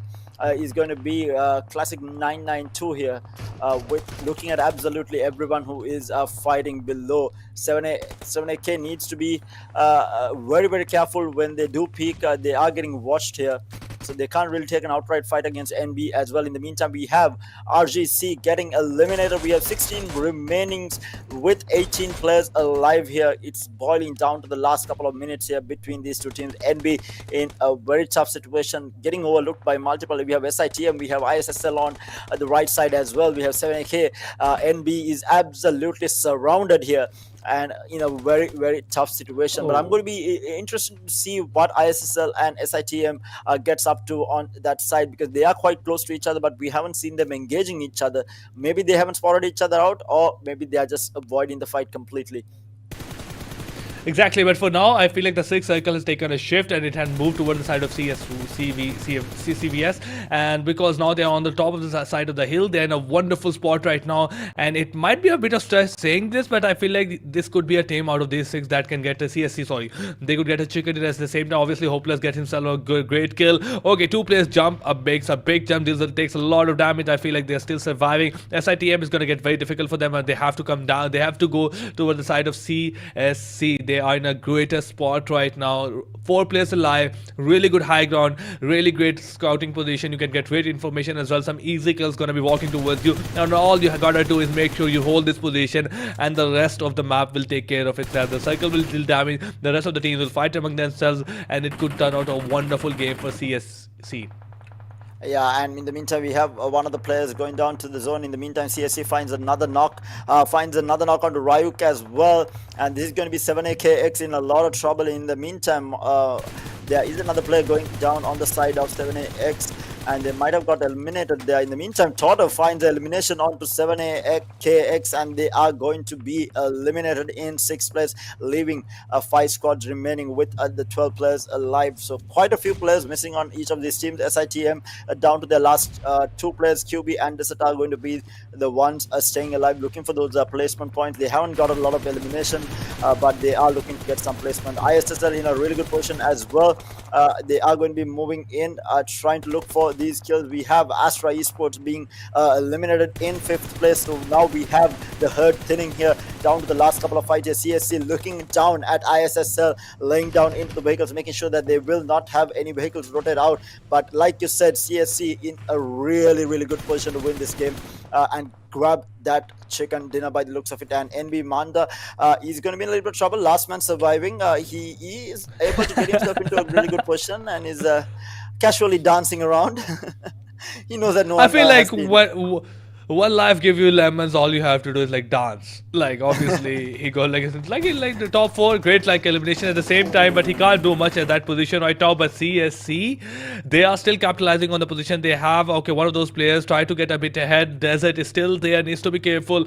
And CSC, one of those players still also push in towards the low ground, needs to be careful. ISSL Tortured, he goes down outside the blaze zone. Desert gets spotted, takes a lot of damage, but Hopeless, he has to reload. A bit of good news for Desert as he can make himself into the cover. Cube is still surviving. SITM, 2 players, but Hopeless gets spotted, takes a lot of damage. Hopefully he can get into the safety, and after this game he can change his name as well. I feel like he was a bit lucky in that situation because he was out in the open. But 1Z, I feel like he was the one on the top of the hill providing a lot of cover. Jimmy got really close to SITM. 1 nade coming in from him and takes Desert down, but needs to be careful because Hopeless is on the top of everybody right now, has great angle for everyone, and Jimmy gets spotted, takes him down, gets eliminated. ISSL also in a bit of a sticky situation. Hopeless, low in HP, but nothing concerning. He is in a good spot, good cover. It's going to be a tough one for the final few seconds of this game. I feel like it's 4 teams remaining with 9 players alive. SITM with 1 player knocked. QB alive here. Manta will find that elimination onto Desert, and that is going to be with a grenade. In the meantime, Hopeless finds another, and CSC in a really, really good position to get this chicken dinner, and it's going to be SITM getting eliminated in 4th place as well. Down to the last 3 squads. Hopeless manages to find the knock onto Lucifer, putting ISSL in a really, really bad shape here down to the last player. So CSC with everyone alive fighting up against the scraps of the teams that is left over.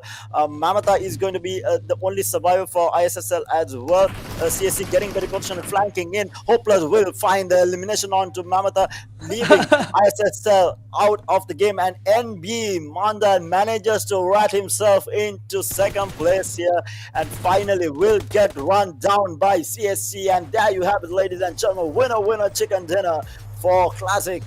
9-2-2 here. Team Classic finally getting on the board with a chicken dinner.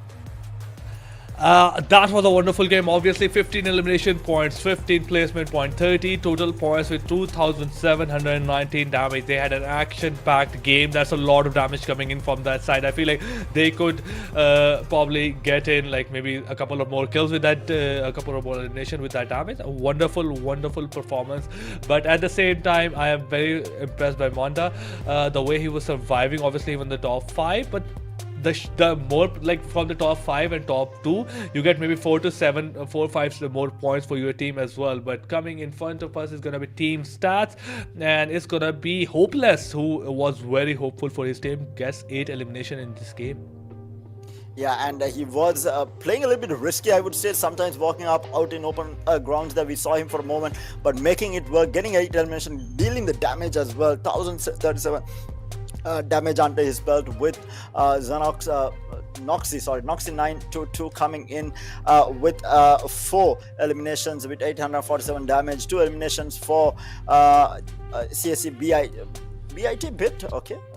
CSC Vans with 1 elimination and 414 damage. Everyone pitching in to grab that chicken dinner for the team. But I mean, absolutely stand-up performance coming out from Team Classic. They were in the bottom of that scoreboard. So hopefully with this chicken dinner, they would have moved up quite significantly. 30 points is no small amount. But looking at the match summary here, we already have 2 players from the side of Team Classic here. 8 eliminations, the highest eliminations going in favor of Team Classic as well. And then the highest damage also going for Hopeless. We have 7AKS with the highest assist from Rayuk there. And we have Mondo with the most number of healing done with 693, managing to grab himself that second place placement points. We have BIT Matt having 5 knocks, the highest knockouts for him as well. But if you look at the overalls, like taking into consideration the third, second and fourth place, we do have Team Classic here all around here. I think they had a very overall really good performance across the board. And let's take a look with that, the most valuable player. It's going to be none other than, I feel like I know the answer to this, but let's have a look. It is going to be, oh, I'm actually surprised. No, I didn't expect that at all. I felt like it might have been just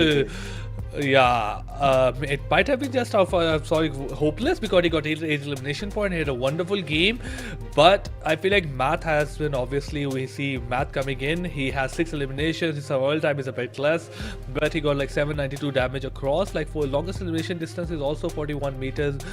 So he had a good game, but I was like, okay, I didn't expect that at all coming. Like I was like a bit surprised, to be honest. I'm quite sure you are surprised as well, Tyler. Yes, very much so. I was like, I'm pretty sure it is going to be Hopeless, and then Math comes out. I'm like, oh wait, what? Definitely take it. He figured the math out. I was like, he's so good with the math that he got hopeless. He's like, bro, you should be hopeless. You're not getting the top one. But for now, we have the top players, and it's Hopeless on top. Yeah, we do have Hopeless on top with 8 elimination and 1037 damage.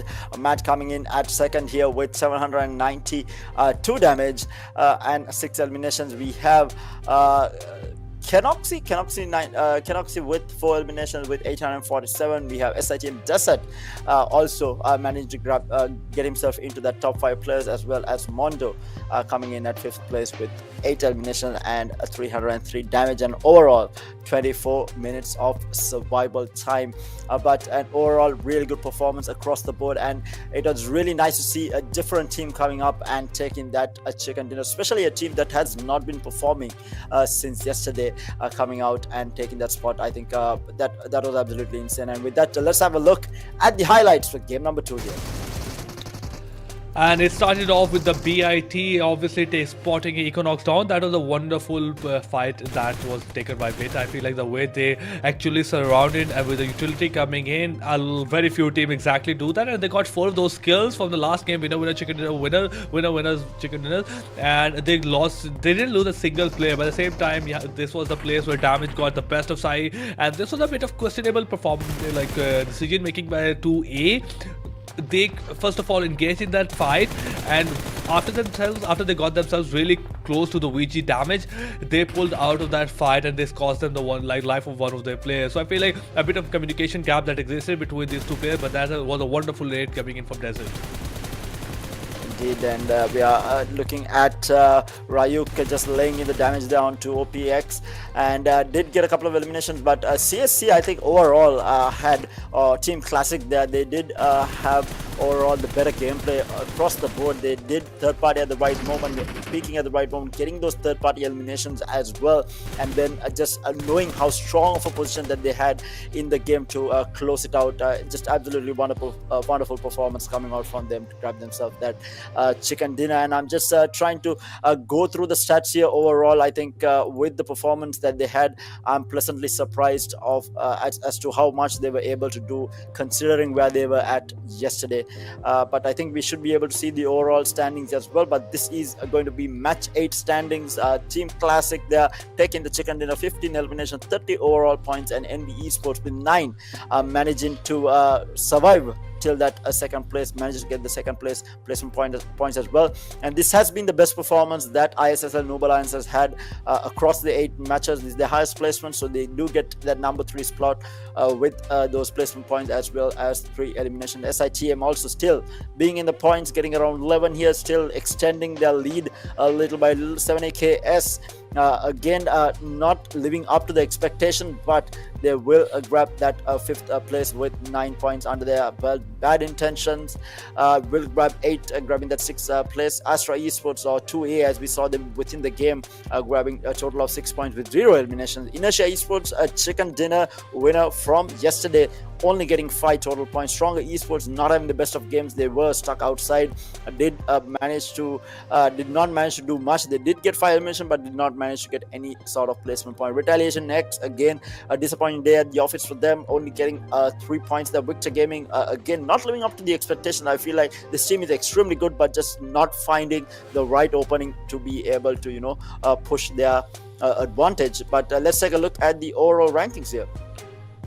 Obviously, we have Retaliation still at the bottom side. They only managed to get 3 points. Then we have CMF with 31, Astra Esports with 42, with ISSL Noob Alliance at 42, MAKPEN with number 12 with 47 points, B Esports at number 11 with 48 points, and number 7 AKSX with number 10 with 52 points. Then we have Victor Gaming at number 9 with 62 points. And I feel like within this page it's quite easy, but look at the close competition that exists on the page number 1 as well.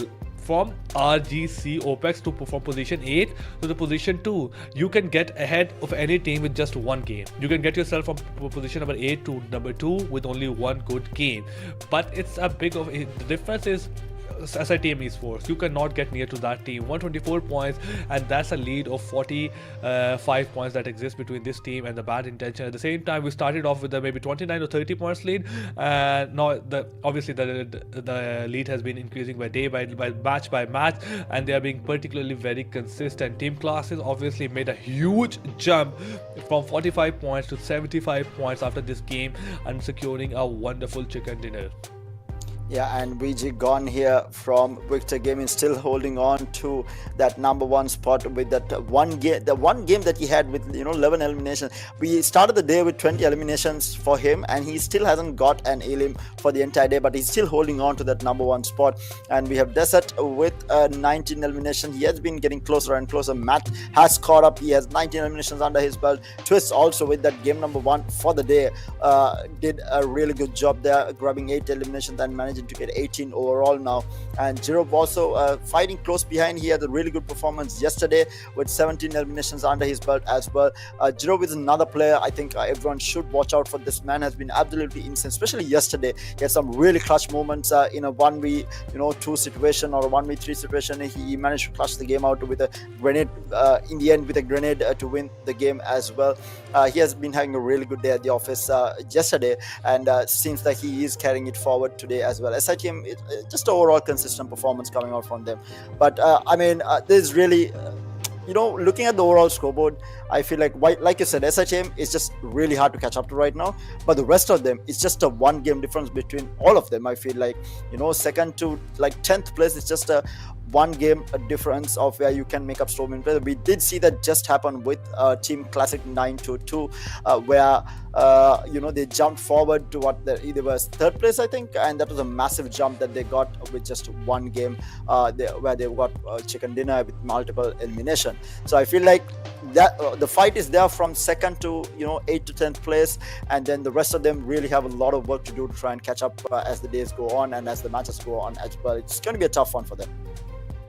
And that is a big thing that is concerning for a lot of teams, that this is the qualification into the grand final, into the finals, where like top 11 teams from this 16 is going to qualify. Then we have like 5 teams being invited from the left and right. So we have to be careful. If the competition is this close, you are not really in a very secure position. But we have the schedule for today in front of us. We are done with the 2 games, with the EQNX getting a chicken dinner of Erangel, CSC getting a chicken dinner of Miramar. We're going to come up with Sanhok in a really short while, and it's going to be one of the most interesting maps ever. To be honest, my favorite is a smaller map, and it's a very brutal map. You have to get a hold of circle. You really don't care about elimination in this game. Even if you get 7 or 8 elimination or total, I feel like that's fine. But if you don't prioritize the circle, or you give attention to the circle that it deserves, you will be wiped out really quickly before you know it. So I am very excited to see how these teams perform in Sanhok. But yeah, I have seen a couple of heal battles come in as well too, but I have seen that in maybe locally, but I might see that there are a lot of heal battles in the international scene as well. So let's see if Sanhok is going to offer any kind of heal battle from their side.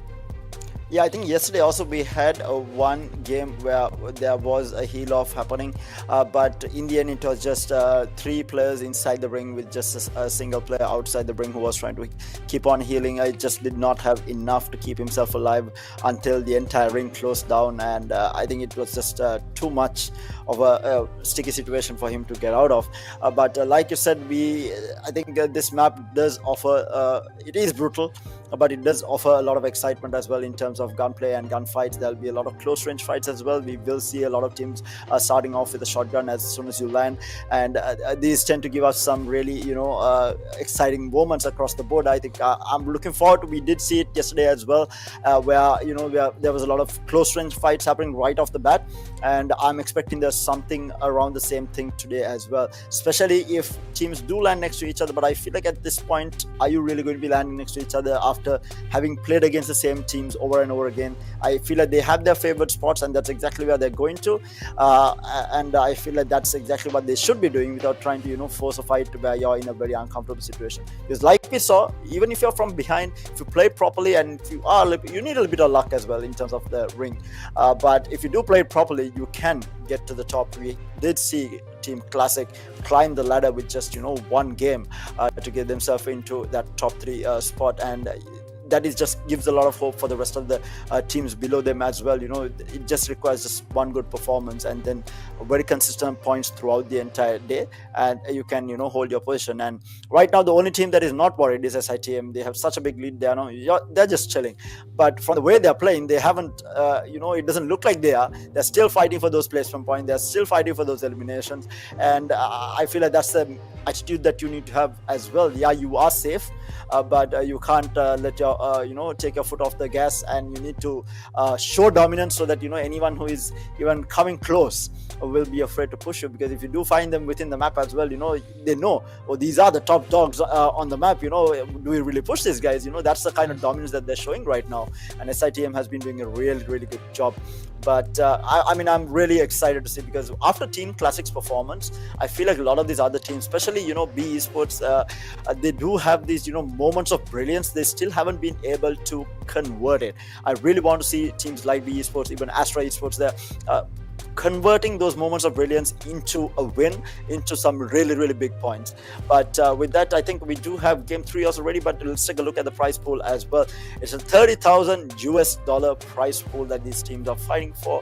First place taking away $10,000 US, second place taking 5,000, third place taking 3,500. But overall, everyone taking a piece of the pie home though. But that first place, $10,000 US.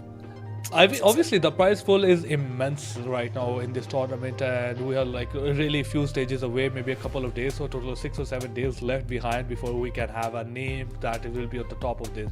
But that's something that is very interesting.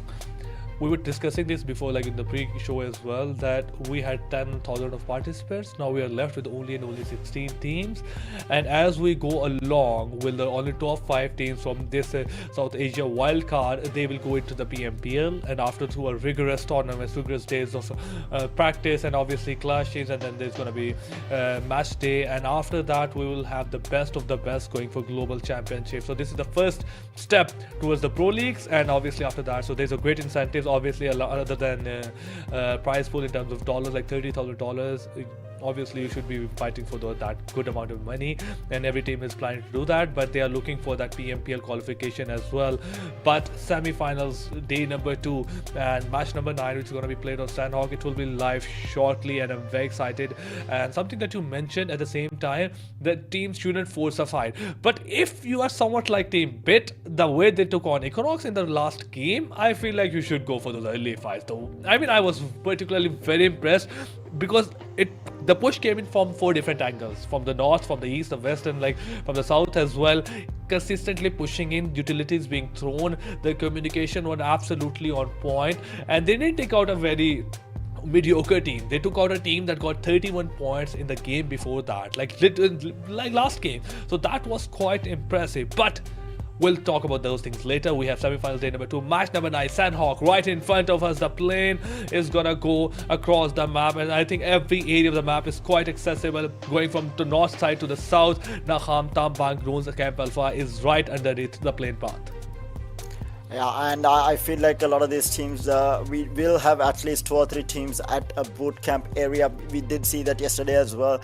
On both the games played on Sanhok, we did see that presence shown on boot camp. But in the meantime, we have SITM moving towards that Camp Alpha area. They might be the only team moving towards that area, and we do have 7AKS also for closing in on them, but they are quite far apart. In the meantime, the spread is quite decent by the looks of it. We have multiple teams going towards that east side of the map, and not going too far as to Camp Bravo, but they are there is a bit of a spread, and we already have an engagement here. ISSL taking the fight against B, and this is the 3rd time I'm watching this B versus ISSL on Sanhok. This is the 3rd time. This is like a repeat telecast from yesterday. These 2 teams, every time on Sanhok, they are the first 2 teams to be fighting it out, and ISSL already having a man down, B Esports having an elimination already as well. Things are heating up already. Jimmy is going to be in a little bit of trouble, will get a knock, it's going to get traded, and now they are in a bit of a scuffle here. This fight is going to be absolutely insane. We do have, I think, Razor pushing in from the right side. Nate is going to stop it for the timing. Ryuk trying to look for this fight, and Razor will get taken out, and that is going to be ISSL eliminated in 16th place to start things off. And we do have a repeat telecast from yesterday. Off to a start, I think it was a rocky start for B, especially when they lost Dexter. It was a 1-3v4, but the way Ryuk pulled off a 1v3, that was quite impressive on his side. The way he used his cover, also he pulled off a trade. He traded his player out. The second off, he used his cover to get that angle. Also tried to use utility, but couldn't exactly do that. Also was great in understanding that absolutely perfect fire like engagement, and he got a 1v3. But Kapshi, he didn't realize that he was walking into a big old foul trap. CSC Vanzi spots him, takes him down with a shotgun. 2 shots coming in, knocks him down, and now he's eliminated from the game number 1 or game number 3. I'm really sorry. INES still off to a bad start. They tried to have a wonderful game last game, but it was difficult for them. On the other side, Equinox, they are trying to get their hands on some good kills. Stronger Esports 7 goes down, and we have a 3-4 coming in at the same time. Stronger, they are being surrounded left and right, and Senior, he's in a bit of a dire situation. One play coming in from behind, utility being used as well. He's being spotted, takes a lot of damage, and it was just a moment before he goes down. A lot of players on that high ground. Roller gets spotted, but he has to go back into the cover. 2 players down on the side of Stronger Esports, 2 players left, so 4v2, and Twist gets a kill for Shahid is also being spotted. K takes a bit of damage. K needs to hold that moment, because if he goes down, there's a lot of play that might help him. Obviously, Farhad gets him down with a beautiful shotgun, and now he is in trouble. Twister trying to provide any kind of cover, but the Molotov being thrown in his way might just take the page down. But wonderful cover coming in from right side for takes Farhad down, and now okay, I thought that was team Equinox, but no, that's a third party coming from 2A side, and they have taken one kill away. And at the same time, team Equinox, they are trying their utmost best to make sure that they are able to revive their player. Rola is the only one left. Stronger the esport, they are not happy with the way the day is turning out to be. Back to back bad performances from their side. Has only been able to manage to get 10 points maybe in 2 games, and now they're off to a bad start again. At the same time, a lot of other fight is still going on. INES, they are still looting onto the side, and other fight from the side of 2A Equinox started, and one player lost his life in the term of Ligro. Cage has been revived, but he is very low on HP and against 2 players right up ahead of him. Yeah, it's a tough fight to take here. In the meantime, SITM also pushing from the other side, going to be looking down on 7AKS, and he's going to get shot down here. Will he get the knock is going to be the question. So close, so low on HP. Jerome not finding the knock, but in the meantime, Desert pushing from the other side will find a knock. And SITM yet again pushing from multiple angles, putting the pressure on to 7AKS, and will get a knock to boot for that. And mind you, they're so divided. It's just 1 or 2 players taking this fight. The rest of them are going to be now gathering up and getting close to the rest of the team to try and put the pressure on to 7AKS. But in the meantime, Desert will get that elimination, and that's going to be 1 man down for 7AKS to start things off yet again. Going to be a tough one.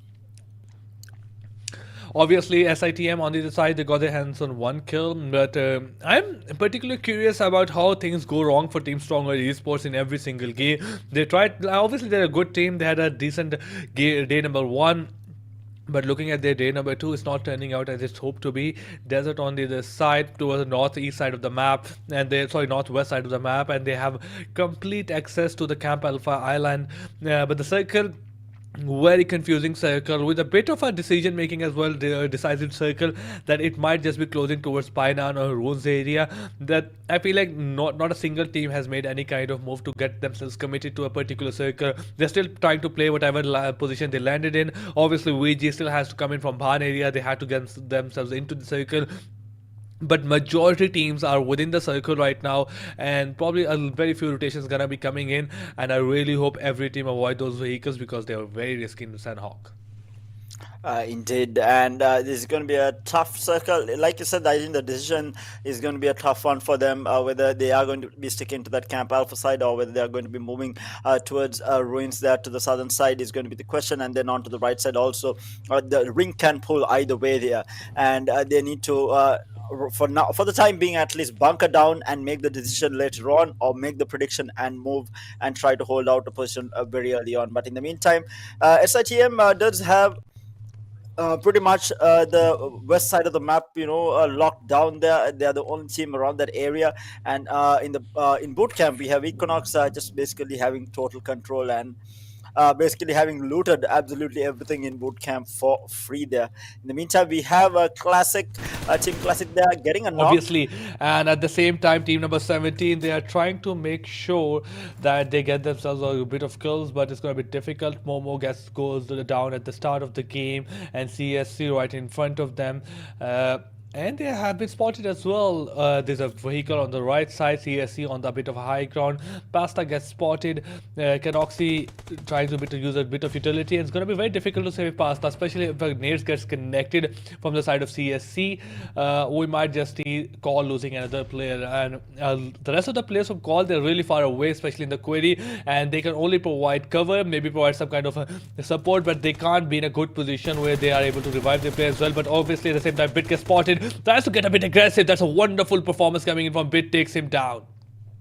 Yeah, this MAKPEN team has had a consistent performance, but not the best that they could have been doing.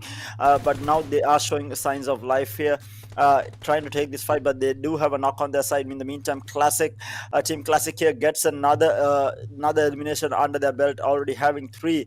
They are looking again to try and not go for the entire team wipe here, trying to get position, looking for the eliminations that they can get. And I think that's something that we saw yesterday as well. Some of these teams who have had consistent performance, they don't try to go in for this, four-man wipes in fear of getting third party, but rather they would look for those easy elimination and move on, and maybe try to get as many placement points as possible. Exactly, but for now, the teams have started to move into the center part of the map. INES at a great position. At the same time, a bit unlucky for them because they lost one of their players while right at the start of the game. Equinox out of the boot camp. Pioneer AES are relatively completely empty, and I feel like that could be a great position that any team could use. Obviously, great compos, good cover that exists. CSC is still trying to make sure they win that fight with call. Two easy kills are waiting for them. CSC had a bit of advantage and they're going to be coming in, and that's the fight that we were just talking about. Call being rushed from left and right. CSC on the charge again. They still have the momentum going, and now they're trying to surround Team Call from left and right. Illusion is trying to spot out any player as he can, but Pelzang spots up there, takes him down with a beautiful nade coming in, and CSC will not be happy with that outcome because obviously they were looking for those two easy kills without losing a single play. Now it's back to a 2v3 and it can go either way easily.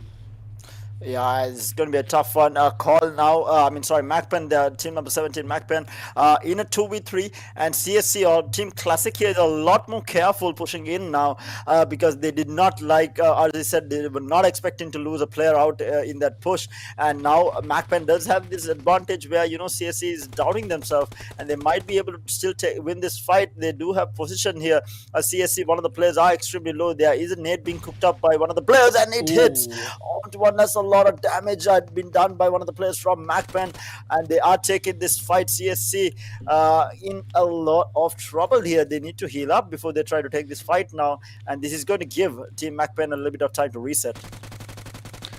Obviously, but the more time it takes, the things will get difficult for Call as well. As CSC might just try to find a foot again. Canoxy coming from right side, getting a bit aggressive, but that wall is being used, and that's a great wall, the broken wall.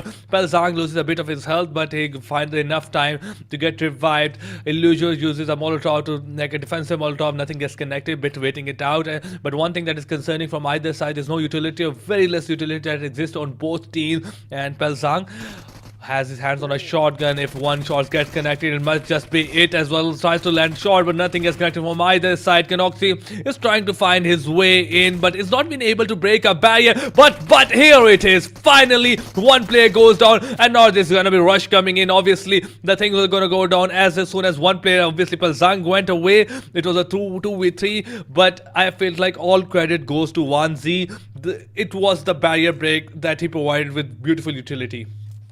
Indeed, and that's going to be MAKPEN getting eliminated. And in the meantime, we had VG just getting active. Victor Gaming, they're getting a little bit active onto RX. I think that was getting a couple of eliminations there onto two of their players.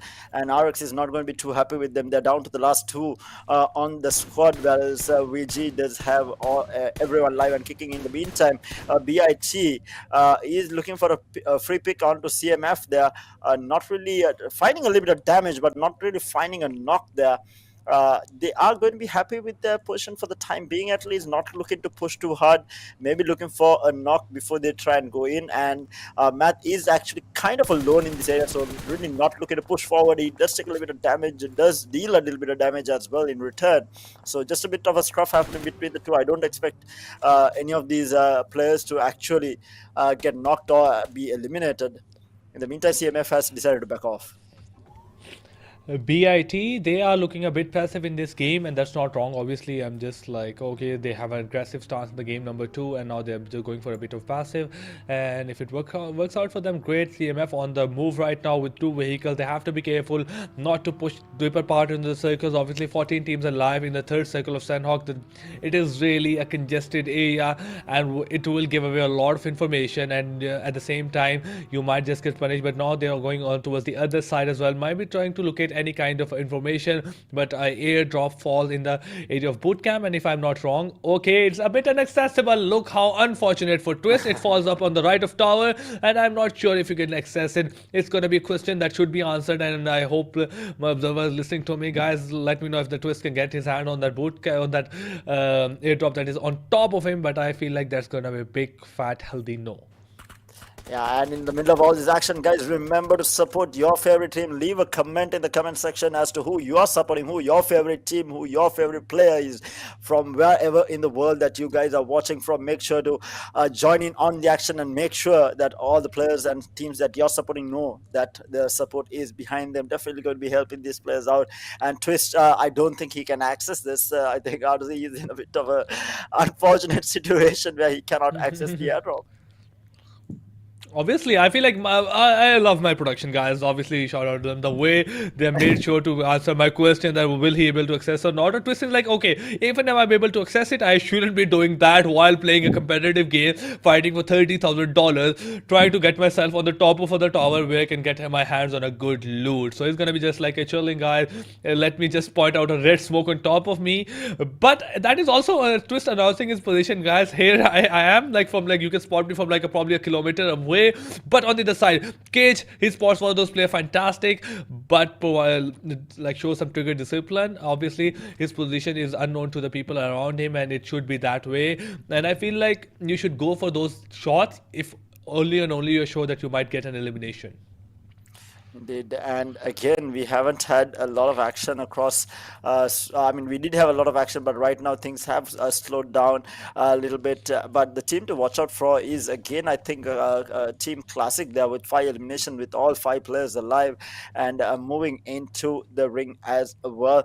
They are in a decent position here. They are going to get pushed from the right side to the north side as well. Then you have Equinox also somewhere around. OPX. In the meantime, Equinox finds a knock on to one of the players on the side of OPX. They are looking for more here. OPX needs to be careful, does not want to give away their position as well. They are down on numbers in terms of they only have 3 left. In the meantime, Team Classic here with a one-man shot. He's going to be pushing forward. The grenade doing a little bit of damage there. OPX trying to look to take this fight up against Team Classic here within the house. Utility is going to be thrown out to stop and delay the push that is going to be coming through from OPX. So they're prodding around looking for some damage. In the meantime, CSC, they will get a knock. OPX doing quite a bit of damage. Sorry, that was a player from Equinox, that Gigi, doing a lot of damage onto that player and getting the knock as well. So there are 3 teams fighting around this area. In the meantime, they will get an elimination onto the side of OPX from CSC. Their Team Classic again getting on the board at 6 eliminations under their belt, but they have only 2 players left on their squad. Obviously, and they have got to move ahead for the against 13 other teams with only 2 players. So I feel like this losing 2 players has put a stop to their aggression. They have to play defensively now. They've got to make sure they get some, might 1 or 2 more elimination points, but gotta go look for some survival points, because if they get themselves in an engagement, they are going to probably lose. Because at the same time, we have a lot of teams with 4 players alive. Bitex, Team CMF, Team NBS. But on the CMF, we were talking about CMF. They have spotted B. Ryuk takes him down. And finally, someone from the B side clears him out as well. So 3v2 with the Ryuk with very low HP, but Solus gets spots one of those players, deals a bit of damage. That stream also coming from that outside that compound, trying to provide some kind of support. The blah blah blah is right in front of him, cooks that nade, but blah coming in from that other angle. Solus out in the open and deals a lot of damage to Dictator. Dictator has no other option other to go into the cover. His helmet is almost broken. Solus realizes he has done a lot of damage coming in, but on the other side, blah blah gets spotted as well, gets knocked down. Solus using that defensive utility, and while he was trying to switch the gun, Dictator get the best of him with a wonderful shotgun, and Team CMF get 3 those kills, but just by losing only 1 player. And B Esports yet again knocked out early. They got that early elimination points that they needed, but not being able to hold on to position there. And CMF finally running them down. And CMF now getting aggressive. I feel like there are teams that we haven't seen too aggressive or on the kill feed or the elimination feed too much there.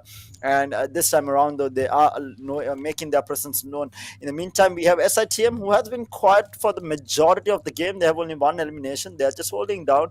And again, this is a team that can go aggro and just go complete bananas, considering the lead that they have. But again, they have not let anything. They're not letting anything go through. Right? They are playing for position still. They are playing for those elimination points, and just a very disciplined gameplay coming out from them. But we do see the ring pulling towards ruins now, so they do have to leave that Camp Alpha from that north side. We have a couple of players crossing the river. We have 7KS also in the region as well. So there's around 3 players around this area. This is two Alpha Esports who has moved out from the boot camp side into the river as well. SITM Desert now taking a little bit of damage in this fight against 7KS. Needs to be careful. Pops that medkit. Going to peek through, knows where the player is, and gets the knock onto Ryuk. A good spray down coming from Desert there. Will try to go for the Elim as well, but we have Serix looking at this and he's going to be pressuring Desert to stop him from going in. Does a little bit of damage. It's going to be a bit of a trade. In the meantime, Dobu will get knocked and the elimination comes through. And what shots coming off from Desert there onto Synax, and would get the elimination as well. SITM on fire here. Actually, it's Desert. There is a grenade that comes through, not going to be doing damage, and now the zone will come through as well.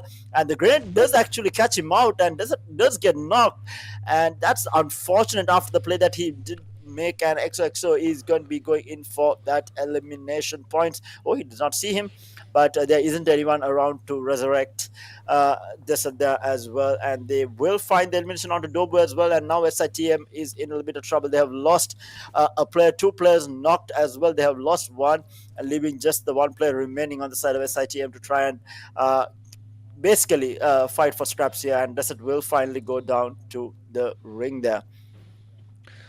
Obviously, I feel like SITM are in a very bit of a difficult situation, but on the other side, as we were talking about Soso, and he got a like wonderful nade across, but his team, there's no team that were being discussed. All 3 players have been eliminated. On the other side, talking about 3 players being eliminated, VG in a bit of distress. Gone is the only one left, and one of these players bleeding. The rest of 2 are being eliminated. And Team BIT, they are up in a circle, great position, great player, 4 players alive, good amount of utility on their side.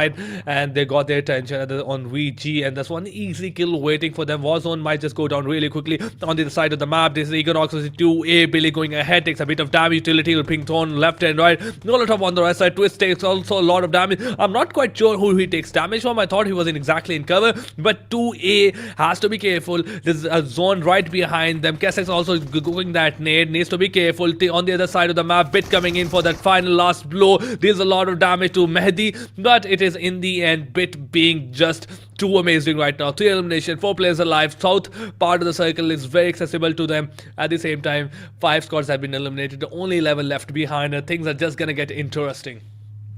Indeed, and things are definitely heating up. BIT and NB are the only 2 squads with all 4 players alive. Everyone else is fighting with scraps there.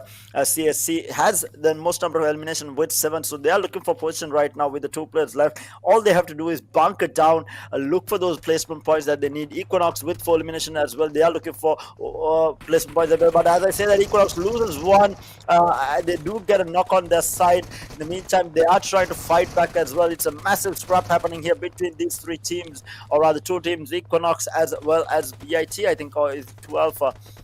BIT, yeah, it is Alpha Esports there. Will get the knock onto Equinox. There is 2 players are knocked out here. They will get the res on to 1. Oh no, that's the elimination going through. So Equinox just has a Twist alive here, trying to heal from the damage in this ring. He has only 1 more big med cake left to try and survive this. But in the meantime, we had only 1 player left in the side of Stronger Esports, and they will get eliminated in 9th or 10th place there, because we have SITM going down in 9th place. Finally been taken out of the game here. a team that looked like they were unstoppable, finally being eliminated in ninth place. Now NB and BITX with the full squads there. As I said, that Equinox is going to be another team that is going to be eliminated in a eighth place, and Inertia Esports will also get taken out. Everyone's just dying across the map, eliminated across the map. Really hard to keep up with. This is going to be a really good game for BITX or NB by the looks of it, RZ. Obviously, and I feel like CSC, despite the fact they've lost two of those players, still doing a really great job at surviving, got themselves into the top 6. At the same time, Beta X, they have 4 players alive. NBES, you're talking about this team right now. Wonderful position, 4 players alive, 4 compounds in their grasp, 5 teams, and not a single team that can provide any kind of retaliation to this team. Only one team that can provide some kind of challenge is Bitex, and they are outside the circle, so they have the advantage of the circle. NBS has the numbers advantage, at the same time Bitex has, but it's just the circle that might just come in play. The wonderful prediction by them, wonderful circle reading. And on the other side, look at Dictator. He's out now in the blue zone, takes like pulling off those first aid kit. Vanzi takes a lot of damage, 16 first aid kit on his hand, and I'm quite sure he's not going to be leaving that position, because this is just gonna, as soon as he gets out, he'll probably gonna go down. So he has those first 15 first aid kits, gonna pull off the enough heal battle. At the same time, Kenny, Oxy, what exactly is gonna do? Monda is trying to spot out the player, but Vance is not gonna make himself vulnerable. On the other side, Bit coming in from back, and that's the top fight we were talking about, 4v4, and this will decide exactly who will take the chicken dinner. Yeah, and we do have Retaliation X in that top 5, something that we have not seen. But in the meantime, we have NB finding one knock onto BIT there.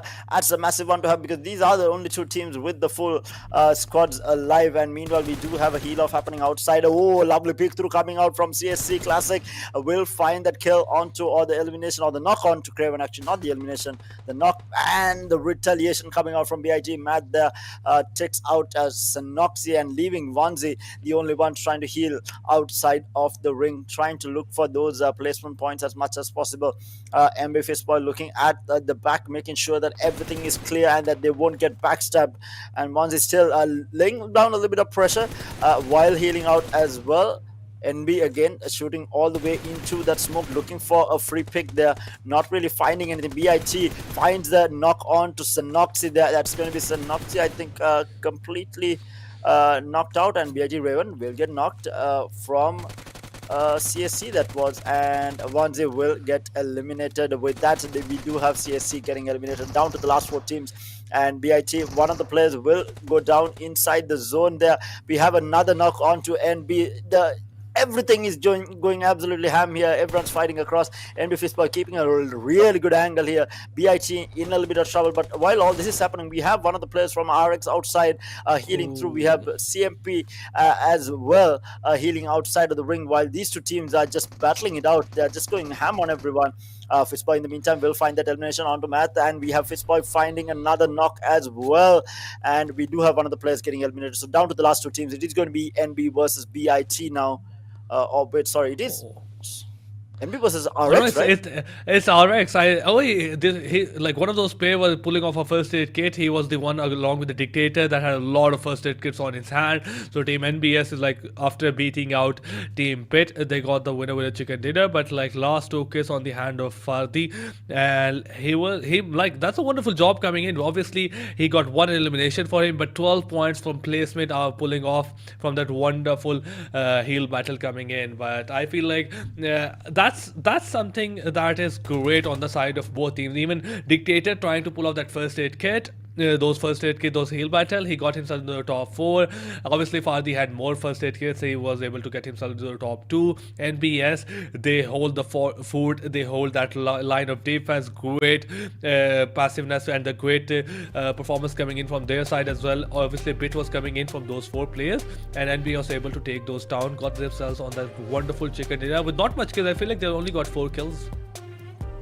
Yeah, I think they might, even though they did get the chicken dinner, they might not be on top just due to the pure number of eliminations that CSC also had. We'll have to wait and see when the overall stats comes out. But we are looking at the team stats coming out from NB Esports here. 4 eliminations overall, 3 for Fishboy here, and Kaze having just 1 here.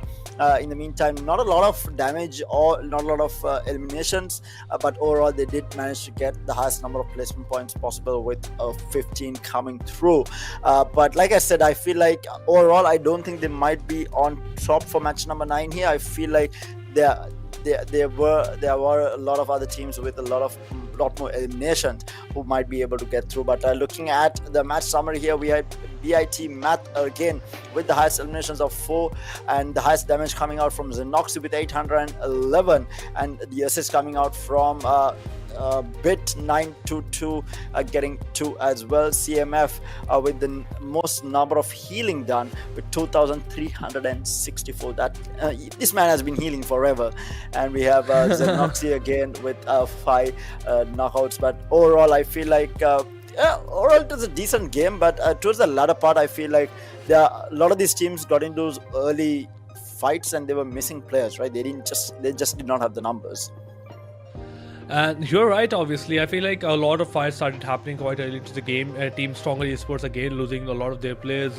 At the same time, people were losing. At the same time, there were fights going on. But that is just classic Sanhok. You had to think about those things as well. You have to get in those fights. But we have most valuable player coming in from Team Classic, Oxy again. And he has done like 3 eliminations, 811 damage, longest elimination distance like 35 meters. So that's not very long. So it was like, obviously Sanhok, so I cannot expect maybe a longer shot as well, maybe 90 or 100 meters, but 35 meters is great. 1 headshot and 23 minutes 38 seconds survival time. But I feel like we see Team Classic again in those stats. We were sure that they were in the last game, obviously they got the chicken dinner, but in this game, while we were talking about the top players, we saw them again and again. Look at that, we have top players in front of us. Bit into Math is number 1. Last game was number 2 with 4 eliminations, 698 damage. Then we have Vansi, then we have Kanoxy with 4 and 3 kills. Then we have Fistboy at number 4 with 3 kills and 602 damage. Then we have SITM Desert again with 3 kills at number 5. So I feel like that is something consistent. No matter what stats you see, maybe it's kills, damage, heal, elimination, damage, healing, several times, we'll see some of SITM in Classic now. Yeah, and I mean SITM has been very consistent, right? But for me, I feel like since watching the games yesterday, I think it has the surprise here has been Team Classic, and we are just looking at the highlights here. It was this is where things started off with the B Esports taking out ISSL Noble Lions there, and now we are looking at the fight with NB versus Alpha Esports there, again getting a really good fight but overall I feel like it was absolute chaos on Sanhok, which is as expected for a map like Sanhok, right? But we do have chaos happening around, and you just need to be a little bit lucky to come out alive in these in a map like Sanhok. Exactly, I feel like that's a bit of expected. B, the way they have taken out the CMF, I feel like the CMF was great, absolutely. Soulless going down at the same time with against Hand of Dictator, and the way they have taken this fight. So also throwing out that nade that gets connected to the desert. That was a wonderful 1v1 that took out Snix in exactly, and he was very low on HP, so that was wonderful reflex coming in from team from the desert side. But in the end, he had to go down because he was very low on HP, but NBS holding that particular area of the map, area of the circle, and not allowing Bit to come in farther, going for that first hit for heal battles. Wonderful map in general. It was an action-packed game, but we have match standings post-match 9 with the Team NB Esports at number 1. Oh, with only with 4 elimination, they do take the number 1 spot with 19 total points. Bad Intentions X coming in at 2nd place with just 8 placement points, but with the eliminations getting themselves into 16 points ahead of Team Classic with 9 eliminations, 6 placement points, and with 15 points overall. Retaliation next gets 12 placement points and overall 13 points with that single elimination. This is the most number of points that they have gotten in a game, and they're going to be very happy with their performance.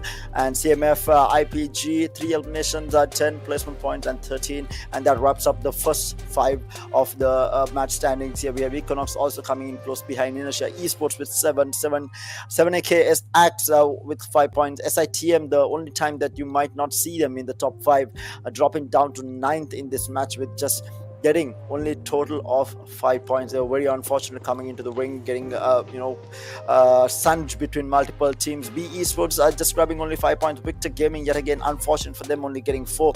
Astra Esports, just the 3 stronger esports, I think probably were the unluckiest here in terms of their performance. They only get 1 point here. MAKPEN getting that 1 point, and ISL Noob Alliance just getting 1 elimination and 1 point, and RGC OPEX getting absolutely nothing out of match number 9. And let's take a look at the overall rankings here. We do have Victor Gaming at 9th place. We have 7AKS Axe at 10th. B Esports still holding on to the 11th place. MAKPEN moving up a little bit into 12th place here with 48 points. Astra Esports at 13th. CMF IPG at 14th place with 44 points. ISS Noob Alliance at 15th place with 43, and Retaliation X still at the bottom with 28 points. So they need to be in the top 11. So all these teams below B Esports are in trouble right now, but again, those can change quite easily in the coming games, with the top 8 standings coming through. SITM still with an absolutely massive lead. It's 30 points plus the lead that they're holding on to. Bad Intention X with 95, NB Esports with 92, Team Classic dropping down to 4th place with 90, just 2 points behind NB Esports, and Inertia Esports with 76, Equinox with 76, Stronger Esports with 68, and RGC OPEX with 67. And now things have changed a little bit. The top 4 placements, or rather the 2nd, 3rd and 4th are very close, and then everyone else just drops down a little bit below, maybe around 20 points below. But again, it's just a 1 game difference, right? Obviously, I feel like that's 1 game difference. So if you want to be from number 6 to number 2, you have to perform 2 games in a row to get to like maybe 1 game. Obviously, it will get close to you, the number 2 position, maybe at number 2 as well. And if you want to increase the distance, that's like the 2nd game. But we have top performers, and VG gone. He has not got a single kill in this whole game. But I feel like these are just from 8 matches or 7 matches. So we still have that last match to account for. So we have to see exactly how this top performance turns out to be. But still, before this game, last game, we had VG gone at number 1 with 20 elimination points with SITM Desert, and he got 3 elimination in this game. So I think he might be on number 1 with 22 elimination. At the same time, BRT Math has also had a wonderful game. Equinox Twist, he got eliminated early. SITM Zero as well, he had 17 eliminations after 8 matches, and he might not have a lot. He didn't have a lot of elimination in this game as well. Yeah, and overall, I feel like SITM, we do see these 2 players, Desert and Zero, across the board in multiple stats post-game, as well as in overall performances as well.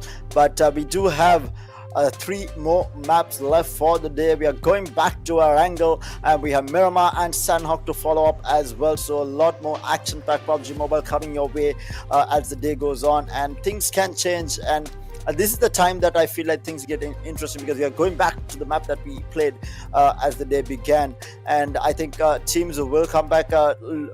Think of the strategies that the other team employed in that game number 1, and come back into this thinking, how can we adapt, how do we change our strategies, and where do we exactly, where did we exactly go wrong, and how can we fix it is going to be the question for them.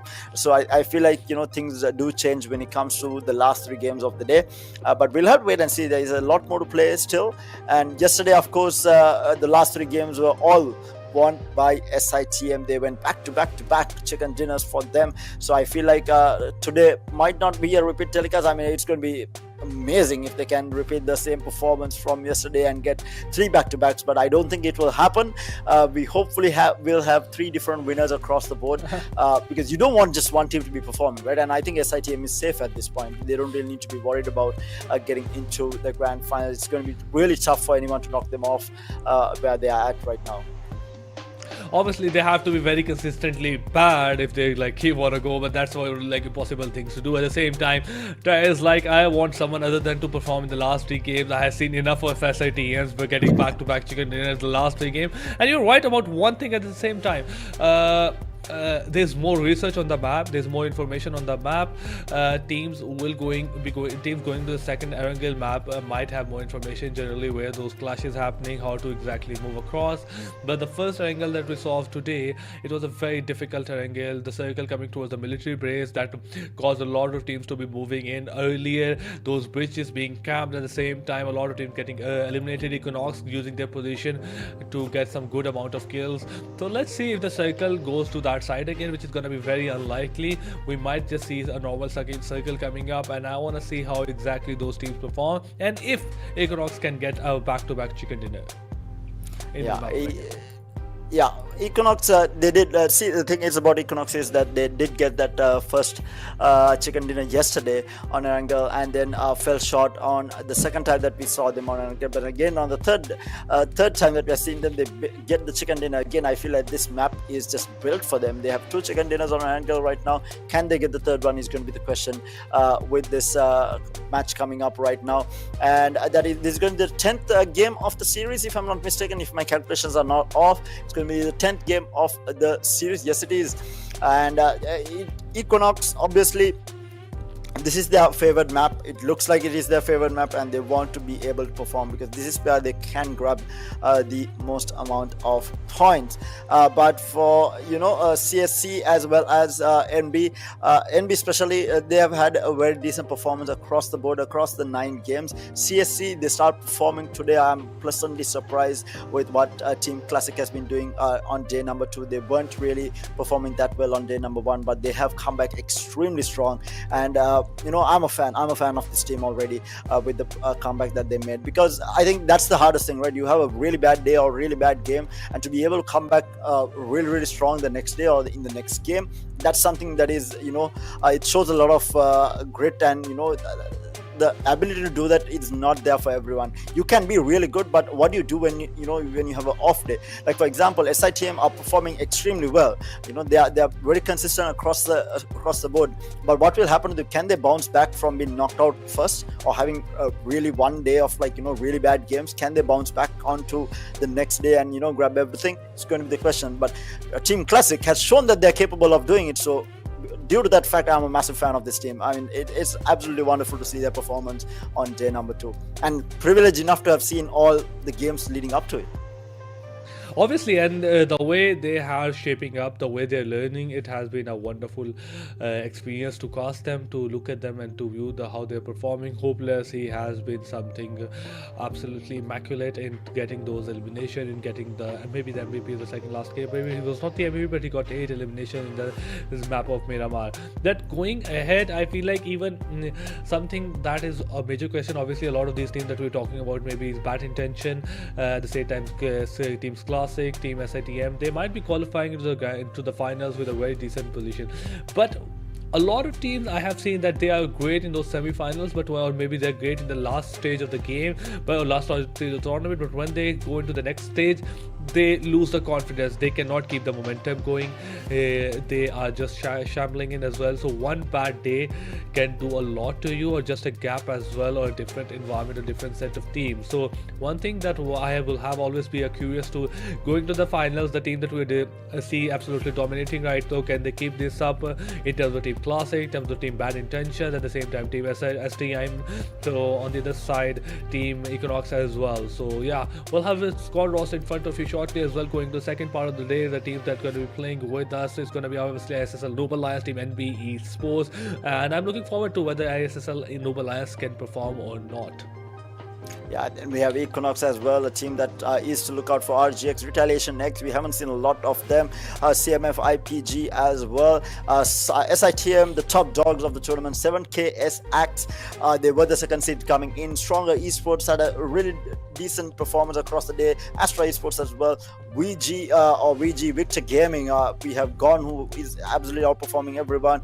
Bad Intentions Expert, top of the leaderboard, or rather, up there. And then Team Classic, and we have B Esports, who have those moments of brilliance but cannot convert. And then we have MAKPEN as well. I mean, overall, I feel like there are certain teams like B Esports, we see these moments of brilliance, see these really good fights that they take, but really cannot, convert it into placement and take it into overall points. But with that, we do have game number 10 ready for you guys. Let's head on into game number 10 and see who is going to be taking that chicken dinner, and whether we will have a new winner for that game number 10, or whether it is going to be someone who has already won a chicken dinner like SITM, because they did come back to back yesterday in the last 3 games, and we will have to wait and see whether they can repeat that performance, which is very unlikely. But who knows? Who knows what can happen? Uh, I'll be pleasantly surprised Obviously. if they do take it though. I mean that would be a good surprise. Obviously, at the same time as we might not like to see a back-to-back chicken dinner, but we have the game number 10 of day two, which makes the game number 4 of the day two. We're live in front of us. It's going to be played on the default map, the old classic. It brings back some great nostalgia.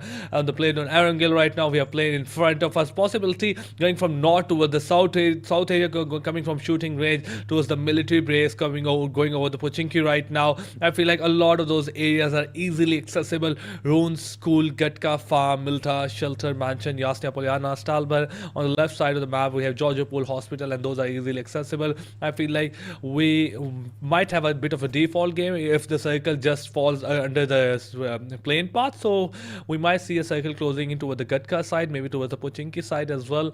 But VG have already taken exit and going towards the Silverni. CMF going towards the Georgia Pool. 2A might just be moving towards the hospital. A very tiny chance of both of these teams getting into a clash, that I feel like I am just shooting blanks here. On the other side, we have Team SITM moving towards Yasnia Polyana. That side of the map is completely empty, and they might be quite happy with that. Yeah, and again, anyone who is going towards a military base, they have to cross those bridges, which might be held down by these teams as well. Like majority of the teams are around that area. We have B Esports in that area. We have 7AKX on the right hand side, or the east bridge there. So it's going to be a tough one for them to cross as well. But to start things off, it seems like we don't have any early clashes or any early eliminations going out. But I might be too early to call this. We might see things change up. But having said that, guys, for everyone who is watching, make sure to support your favorite team. Leave a comment in the comment section of who your favorite player and who your favorite team is, and make sure that your support is known to these players, as well as from where are you guys watching from. I mean, myself and RZ also are from two different countries. RZ is from Pakistan, I'm from Sri Lanka, so I'm pretty sure everyone who is watching are from different countries. Make sure to leave a comment as to where you guys are watching from as well, because I mean, this is absolutely insane. PUBG Mobile bringing everyone together.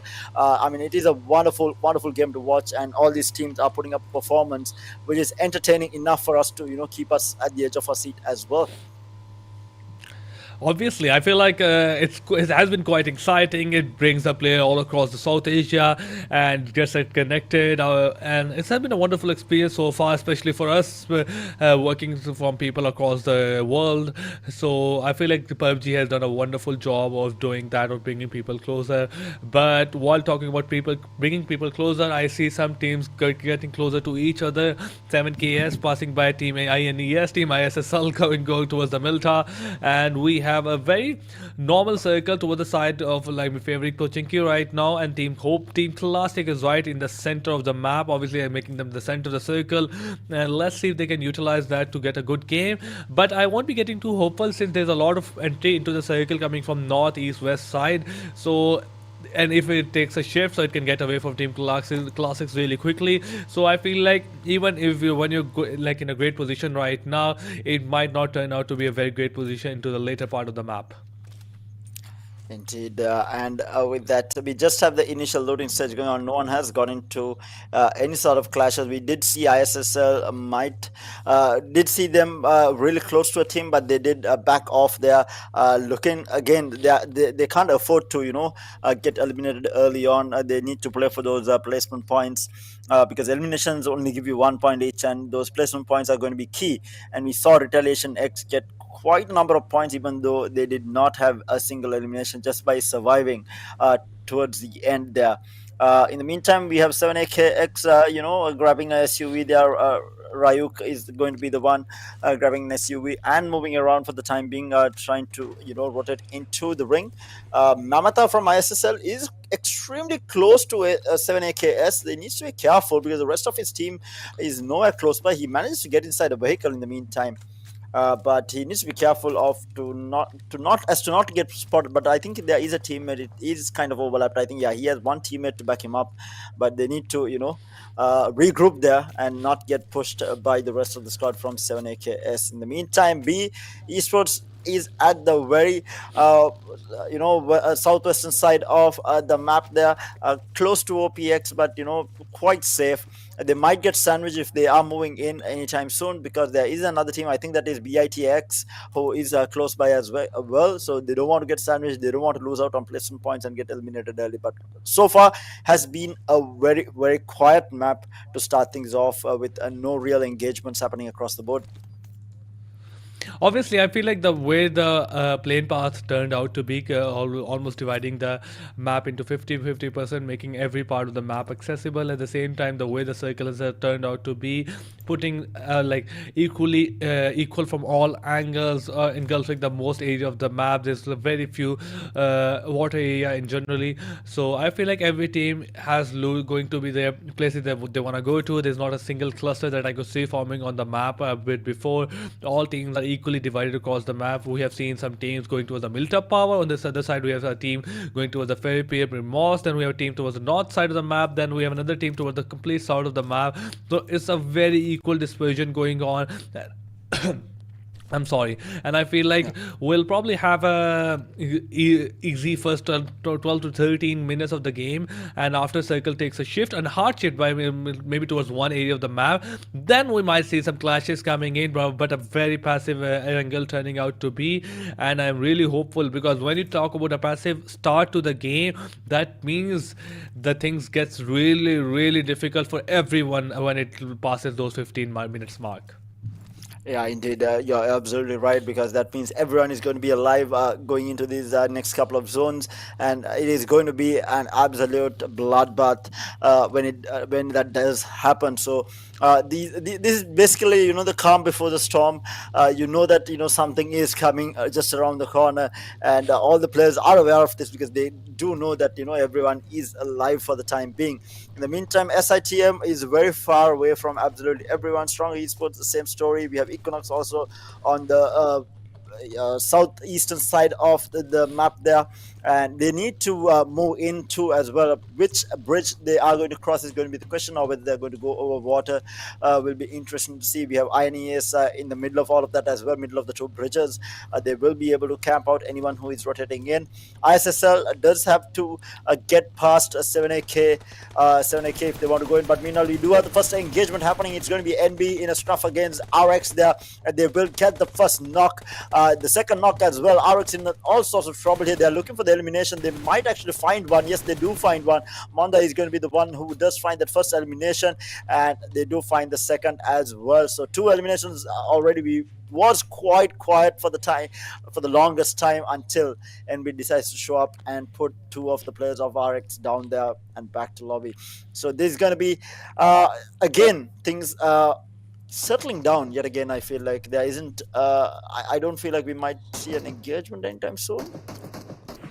Obviously, I feel like there's going to be some shots, like a long distance fights happening from left and right, but in general, it's going to be very difficult to take a whole fight. But on the other side, CMF, they are being surrounded by left and right on the side of VG, and that's a VG coming into action after a long time. Otherwise, we see them getting eliminated from the edge of the map at the start of the game.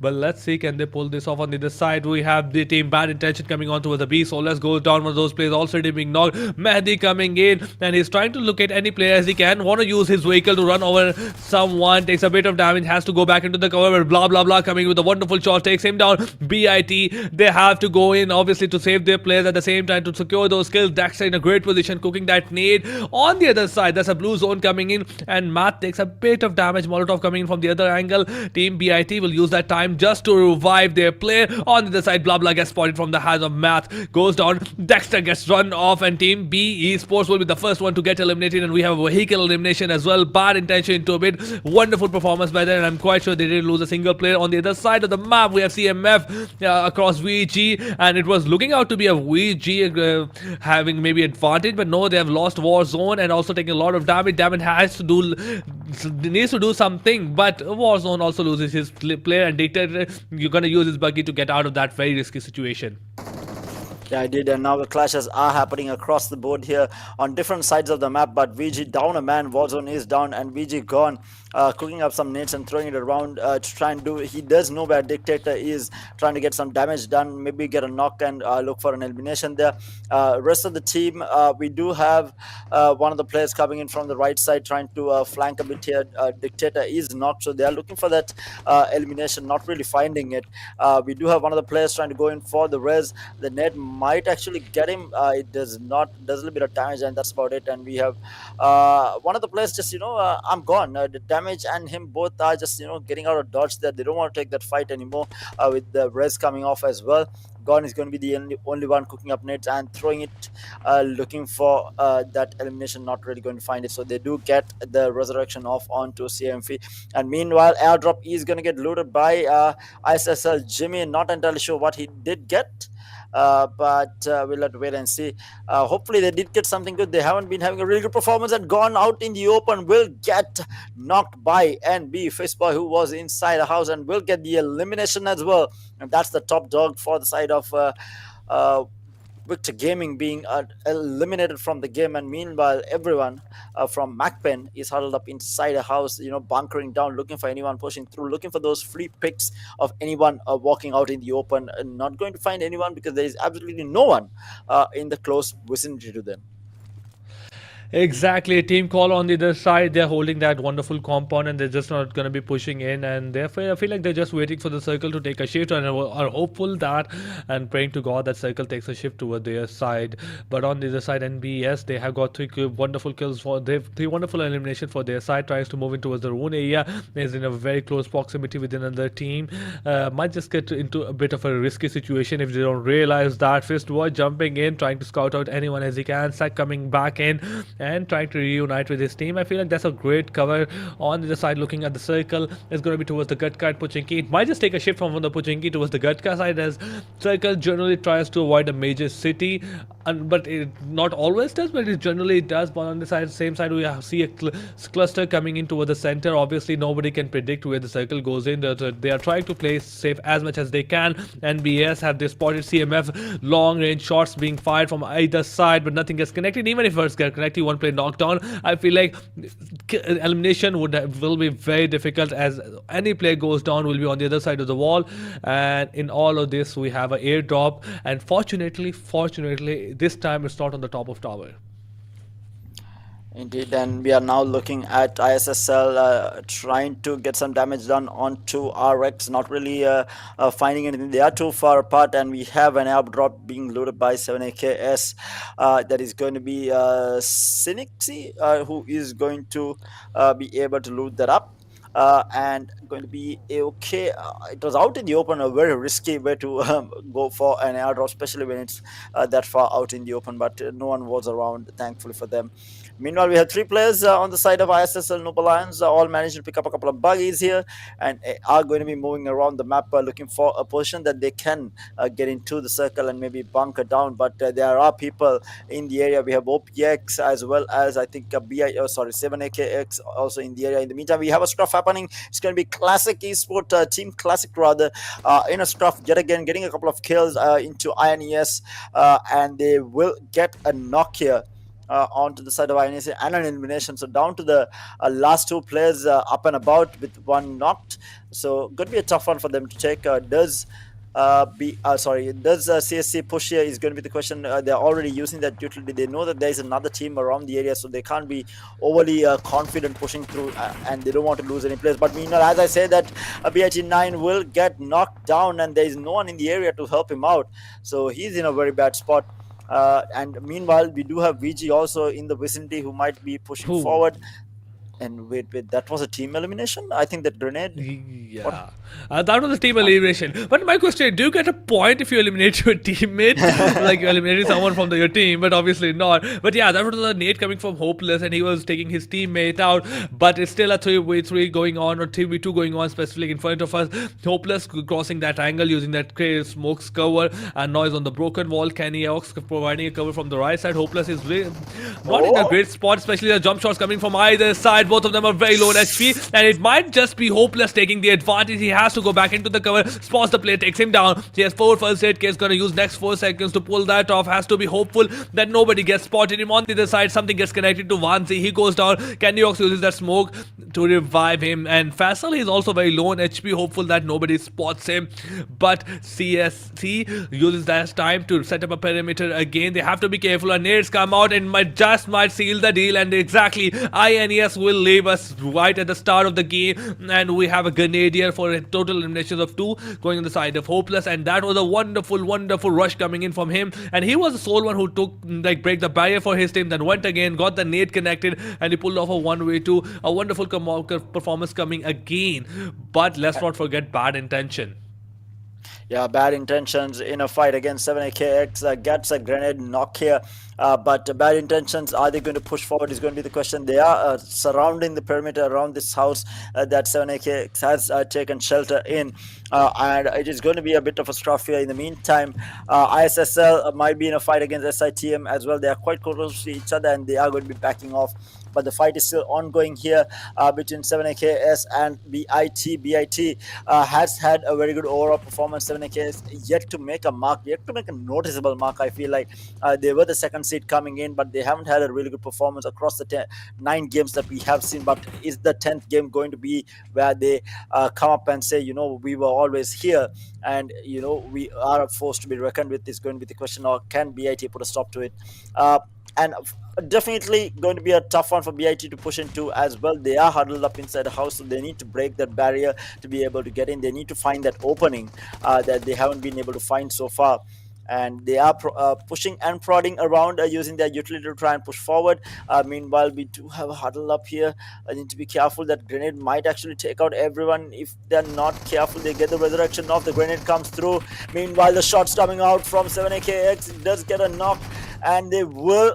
Oh my good God, BIT in all sorts of trouble. What a push coming from 7AKS. But as the dust settles, we have 2 players alive from BIT, I think. Yeah, they do. Exactly, and BIT, they have to be careful. Obviously, the Molotov gets connected, leaves Mehdi with very less of an HP, and also not 0 HP now. And we have only left with 2 players. Kevin uses that time to pull off a first aid kit. 8 scores elimination, 8 total elimination for on the side of Team BIT. They are not gonna be exactly very happy. Obviously, great game going for them right now, and if they get themselves in the top 4 or 5, some survival points coming in, and that's a great combination. But 2 players left, and you're surrounded by some humongous giants left and right, and have to be careful. At the same time, SSL, they probably have an idea that some fight was happening toward the south side of theirs, and Jimmy must have an idea that they are players and they have to be careful. Have to defensively not take any kind of peek. Those who are trying to spot someone on the top of the hill has to be careful. Mondo on the other side takes a bit of damage from the nade coming in, and they are on the other side of the click. Somebody on the right side of the click. On the other side, Fasalu, he got grenades gets connected. Now he's a Grenadier with a total of 1 elimination. NBS still has 4 kills, and towards the northwest side of the circle, holding that. They have to push in, obviously, because the 5th circle is got a bit far away. Craven, low on HP, he's being rushed from the SITM, and that's a bit unexpected thing from SITM, not from the base, but he gets the shots connected, takes one of those players down, and we are back to a 1v1. Now let's see if they can pull this off. Yeah, indeed. This is a tough one. I did not expect SITM to push forward as well, while ISSL is also in the vicinity looking at that entire fight. Craven is down low on HP, trying to pop a medkit. Meanwhile, we have Desert coming in from below, throwing out grenades, and it connects, I think, and that is going to be BIT eliminated by SITM. SITM taking that fight. I did not expect them to take it by ISSL was looking, but in the meantime we have CMF also getting eliminated in 12th place, and that's a tough one yet again for them. We have only a couple of full squads left. We have Stronger Esports with a full squad. We have SITM, we have Alpha Esports, we have ISSL. But as I say, that RX loses his life, and Retaliation yet again knocked out in 10th place with just one elimination point, and again only getting 1 point in this game. Not really happy with their performance up until this time. But with that, we have 9 squads remaining with 29 players left. We have pot shots being taken by Team Classic here against VG. They need to be careful. There is a squad behind him, and he is alone. Where is his teammate? I don't see his teammate nearby, and there is a squad behind. We have SITM and ISSL to the south side of him as well. We have Stronger Esports now in a scruff against all of these people. We have OPX, ISSL, and we do have Alpha Esports trying to cross while NB is looking at this. NB will do a significant amount of damage and will get an elimination as well. That's an elimination going in favor of NB, but the grenade coming in puts him down. They need to get the res off, and in the meantime, Team Classic is also looking at this. There is so many teams in a line fighting around this area. It is just absolutely insane.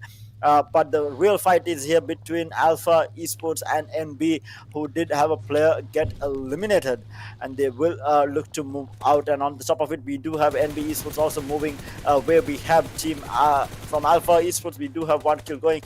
We have Stronger Esports looking for a kill on to Team Classic here. They do get out the vehicle, but he will finally get taken out by Hopeless there. NB loses a player. Hopeless gets grenaded out there, needs to try and heal off here, taking a little bit of damage. He's not going to be able to do that. Sanhok will go down, and with that, we have Team Classic being eliminated in 9th place. Not the best performance coming out from them in this game.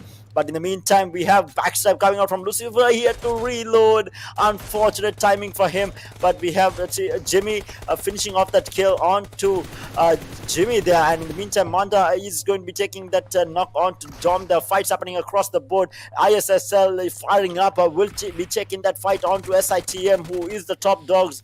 And they will lose another player. NB Esports, in the meantime, will get eliminated in 8th place. Fights blowing up across the game.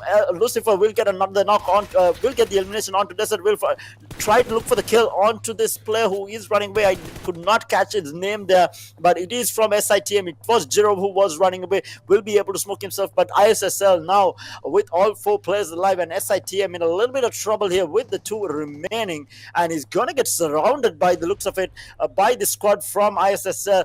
They want these kills now. They want these eliminations now. They want to put the top dogs down.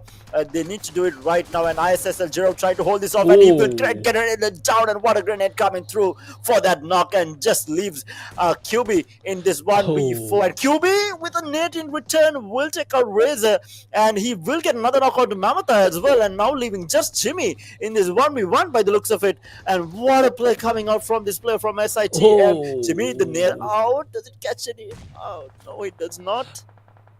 Oh no, it does catch Lucifer because Lucifer's low on HP right now, but he got pushed up. He's now down as well, and now it's Jimmy left and QB coming in from left and right. And can he just pull off a 1v4? He tries to get him over, takes a lot of damage from Molotov, but unfortunately he has to go down, and Jimmy's Molotov gets connected. Unfortunately for QB, but he was off to a wonderful start. He got 3 of those players, but we have to talk about something else right now because twist going on. Spot 7 takes him down, and we have 5 elimination on the side of Team Econ, and it's looking out to be a great game for them, especially it can be a back-to-back chicken dinner. I say that, and that's unfortunate. Twist goes down. Ligro is low on HP, and unfortunately I feel like one of those players from Equinox as well has eliminated from the game. 5 squads alive and 12 players in total. Not a single team with 4 players alive is ISSL, who's like 3 players up. The last one is also being revived. There's 2 Domi coming in from that nade, takes on Cage, and he's gonna coming from the right angle, spots that Kiro, but coming in left and right, jiggle picks. He takes him down, but Ligro doesn't get really careful because one nade from Sari comes in,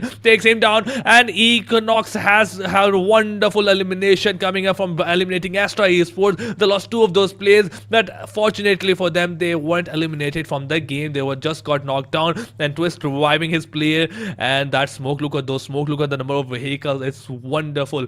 But 4 teams alive. ISSL in the most chance to get the chicken dinner, obviously because 4 of those players are still alive. Yeah, this might be the game that ISSL makes a statement here. They haven't. They are at the bottom of the barrel. I think they're 14th place right now in the overall standing. In the meantime, we have so many vehicles surrounding Equinox right now. They have 3 players up, But like you said, it is ISSL with all 4 players up here, and they have grabbed quite a number of eliminations here, and they're looking to take this fight into Equinox as well. Equinox in a little bit of trouble, getting battled down from ISSL, who is just firing into them and laying into them. But meanwhile, the knock coming onto Razor, which was not expected from ISS on the side of ISSL. In the meantime, VG also joining the fray will get a knock onto Kage GG, and Damage will be able to maybe get the elimination, not being able to get it yet. Meanwhile, Equinox Damage, yes, he will get Equinox Kage out, and that's going to be Equinox eliminated. So no chicken dinner for them this time around on Erangel. But now ISSL fighting up against just a couple of players left on the side of OPX. It's one. In terms of teams, it's just a 1v1, but just the player left, I think. And in the meantime, we do have Victor Gaming getting taken out as well, leaving them in a fight here. They are spraying down. They do find Razor there, though. Naam will find Razor, leaving them in a very bad situation. They will get the elimination on Razor. They're pushing forward. It's a 2v2 now. By the looks of it, or is it a 3v2? I did not see all 3 players up and about, but we do have 2 players sitting behind the vehicle. They might get pushed from behind by the looks of it. Yeah, they do have 3 players left on the side of ISSL. They need to be careful pushing this down, because it is a winnable position for OPX as well. Things are definitely heating up. Can ISSL do it? They do get into the vehicle. They are moving around trying to look for this. Mamata is going to smoke himself up, but they want to get a flank in. They do spot the player out. This is just for information that they're doing. Very smart play coming on from ISSL. Can OPX hold on is going to be the question. And now the ring is going to be closing in. Good shots coming out from Jimmy as well, doing a little bit of damage. They're looking for a knock here before they try and push in. They're looking for at least 1 knock. Massive damage coming out from OPX there. Gets the knock. They will have to go for the revive here. And ISSL, they do have the numbers, but they can't. Oh, nade! What a grenade! What a grenade! No way! No, oh god, way. it was turning out to be exciting. The things were going great, and like, oh, they got knocked, but suddenly like like everything, And like oh, everything.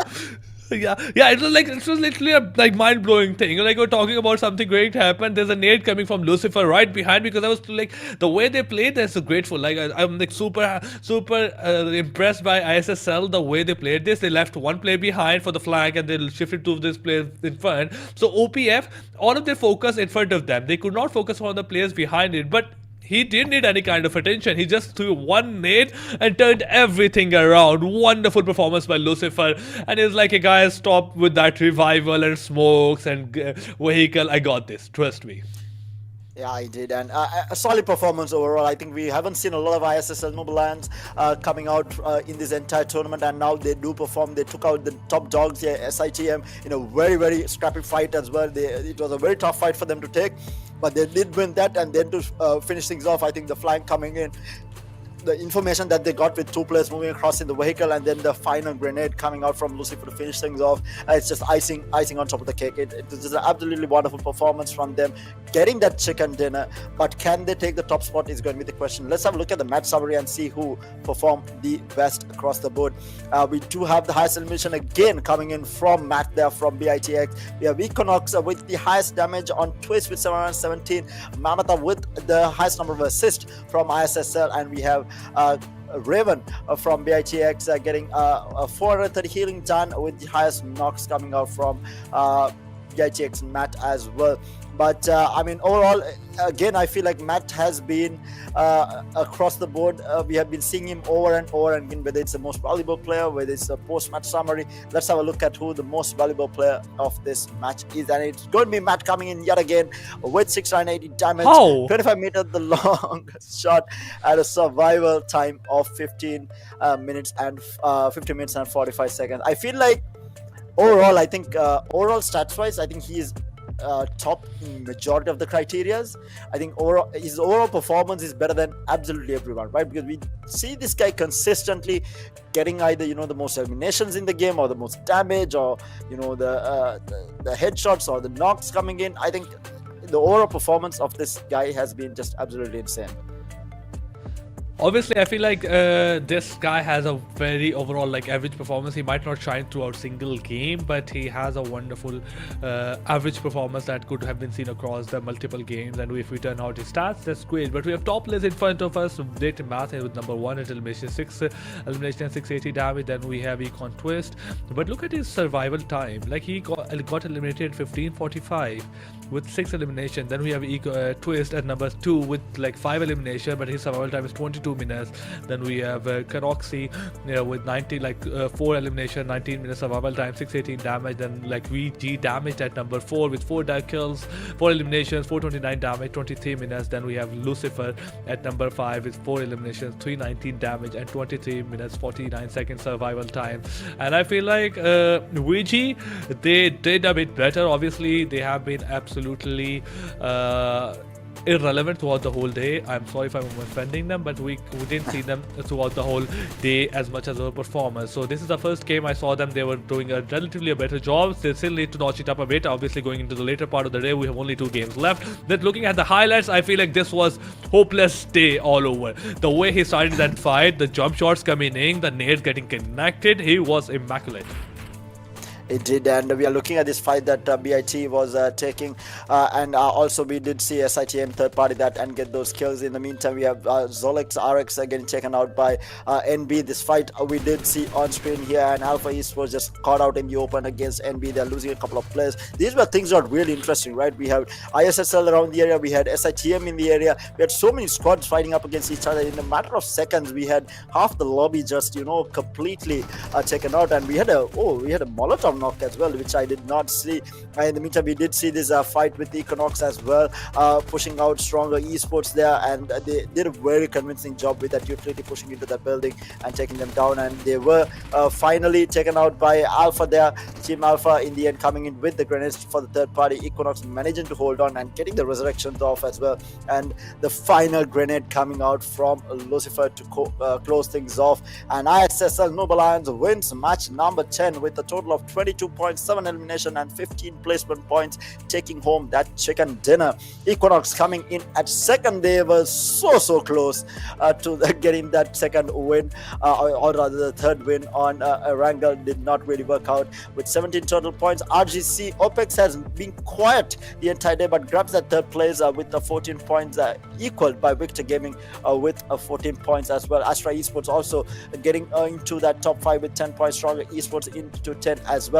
SITM dropping to 10th place with only 2 elimination and 1 placement point, and overall 7 points, and overall 2 eliminations and 2 placement points, and overall 4 points here. Not the best performance coming out from them, from SITM, but they're not too worried. Then we have Retaliation X just getting 2 points. 7AK as Axe, again a team that has not lived up to their potential, getting only 2 points. MAKPEN with 1, and Inertia Esports and B Esports with a disappointing 0 points across the board. And let's have a look at the overall rankings with this win from ISL Noble Lions, how it has helped them out. We'll have to wait and see. And just they do move up to 10th place from almost last or 15th place there. In the meantime, Retaliation, they are at the bottom of the barrel. CMF very close by MAKPEN as well, 49 points. B Esports dropping down a couple of slots there with 53. Astra Esports also climbing up. I feel like it's like 55 points. 7AK is Axe. They have dropped a place. They were 10th before. They are at 59 now. ISL Noble Lions moving up significantly with 65 points. Inertia Esports at 9th with 76 points.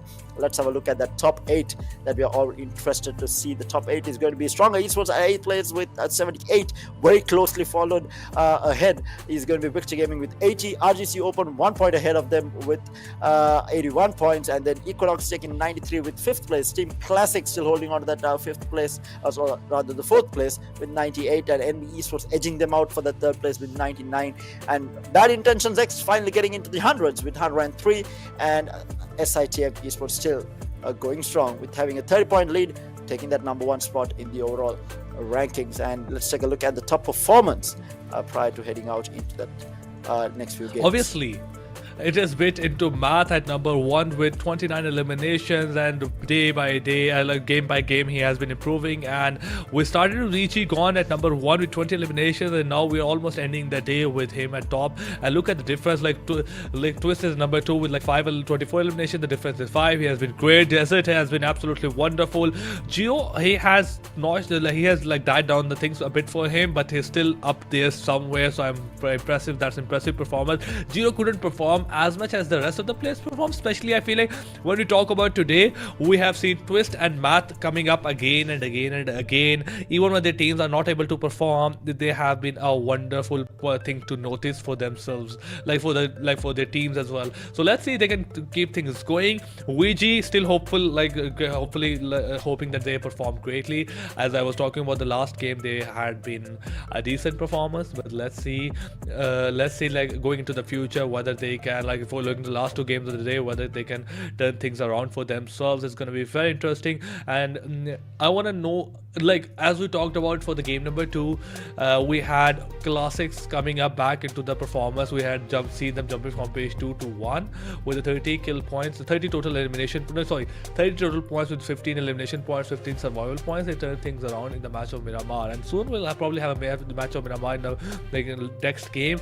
so it could be another chance to turn things around. You can get good elimination points. Obviously the last game, Sanhok, it won't give you a lot of elimination. You will get only 4 to 5. Do you remember the last game where NBS got the winner chicken dinner? They only got like 4 to 5 elimination points, so Sanhok will not offer you much of an elimination point. So if you want good amount of points for the game, this is your last chance of the day. Yeah, they do have 2 maps remaining. Miramar and Sanhok is going to be the last 2 games. We will be starting Miramar in a very short while.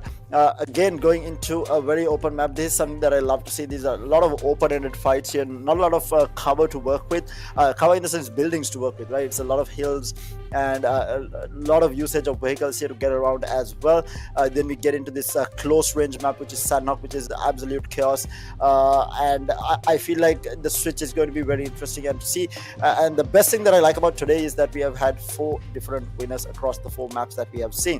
Are we going to, be seeing the same story going down the line is going to be the question, because yesterday we had SITM, going back to back with those last 3 games, and it was kind of a complete domination by them. But now today we do have a kind of a mix up here. We do have Equinox winning 1, then we have Team Classic winning the 2nd, with NB winning 3rd, and ISSL taking that 4th game. So with the 5th and the 6th game coming up for the day, is it going to be a new winner, or is it going to be someone who has won before? It's going to be the question. Leave your comments down in the comments section, whether who you think are going to be taking this next game. Who do you think is going to be fragging out the hardest, and who is going to be the top player, and who is going to be at the top at the end of the day as well.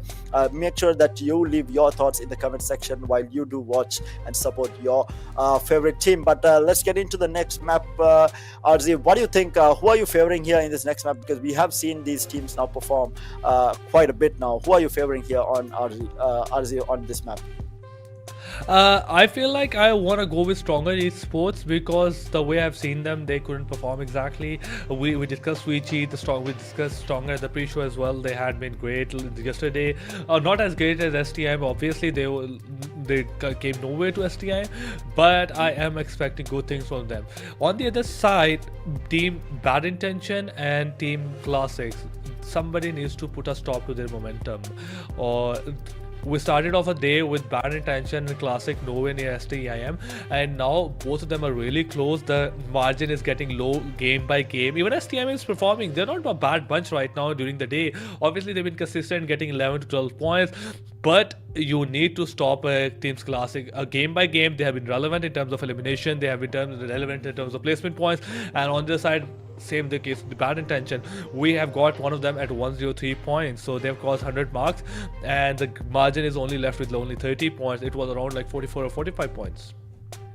Yeah, I did, and I think I really love how things have changed. I think I mentioned this as we started off as well. Yes, SITM did have a massive lead, but things can change pretty fast. You just need a couple of bad games, and SITM did have 2 really bad games, because they got eliminated in 8th place, I think, in the not the last game, but the previous game before that, and they did get eliminated at 10th place in this particular game that we just saw. So they have had 2 bad games, not horrible, but but it is bad games considering Obviously. to how the performance has been. They've only been getting 1 or 2 points, or maximum of 4 points off of these last 2 games. So they're definitely showing a little bit of cracks in their armor here, and we do have BITX as well as Team Classic pouncing on the opportunity, climbing up the ladder very, very fast, mind you. They have closed the gap. It's just a 30-point lead now between, I think, BITX as well as SITM, and then Team Classic following very close behind with NB Esports as well. We do have a lot of these names now coming up, and I feel like now the players have been getting into their group. Yesterday, I didn't see a lot from Team Classic and not a lot from BITX. Yes, I think they got 1 chicken dinner if I'm not mistaken, but we didn't see a lot of overall performance coming out from them. But now I feel like a lot of these players have got into their groove and are performing. So it's going to be really interesting to see how the third day is going to be like, because it's obviously more and more games, right? Because at the end of today, we would have had played 12 games overall, and they would have had played the exact same map 3 different times, and this is going to give them a lot of information to prepare for that third game as well. And let's take a look at the overall rankings again as well to see how close these 3 teams are. Again, we are looking at the bottom half of the overall rankings here. We have Inertia Esports with 76. It's a very close fight between them as well, honestly, because don't you like even Noble Lions, ISS Noble Lions, and Inertia Esports, right? They're so close to overtaking everyone else also, because they just need another good game, right? Inertia Esports and ISS Noble, if they have one more good game, I feel like they jump ahead to maybe like 5th place here. And one thing I could use this as to, like, guys, I will be a positive impact just like Terror has been throughout the day. For you to get, like, obviously you have to be top 1, but it doesn't really matter how much you qualify into finals. Team SITM is qualifying great, but Bad Intention is still qualifying.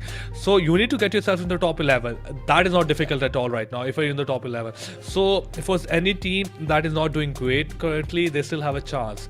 It's not difficult at all. You need to rethink your strategies. You need to reevaluate your game plan.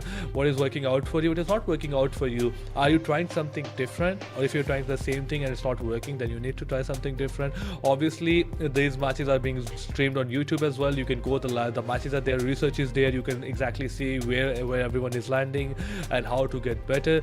But qualifying for the finals of PMNC South Asia wildcard, it is not difficult if you're if you're not even in top 12 right now. Catching up to STIM is important. Might be impossible. Catching up to Bad Intention is difficult, but qualifying is still not out of the book. And if you qualify, you will have a great chance of getting being the winner of PMNC South Asia wildcard. We qualify for the PMPL as well, and chance to start your journey to a pro league. But that's a question for the finals. The first task is, I feel like anybody can qualify right now within these 16 teams. Indeed, and I mean, a massive shout out to everyone watching from home as well, right? Because you guys are supporting these guys and giving them the momentum that is required for them to push forward, giving them the confidence and giving them the support that is necessary. I think that is always important. It's something that we don't always talk about. The support from your fans is going to be very, very important to all these players. I have been on the competitive seat, and that gives you a lot of boost, that confidence to go into a game when you do have your friends and fans supporting you. That gives you a massive boost when it comes to the competitive scene. So make sure you are supporting your favorite teams and your favorite players. Make sure to make sure that they know that this is happening. Make sure to comment in the comment section as well. And I think it has been a wonderful couple of hours today as well as yesterday as well.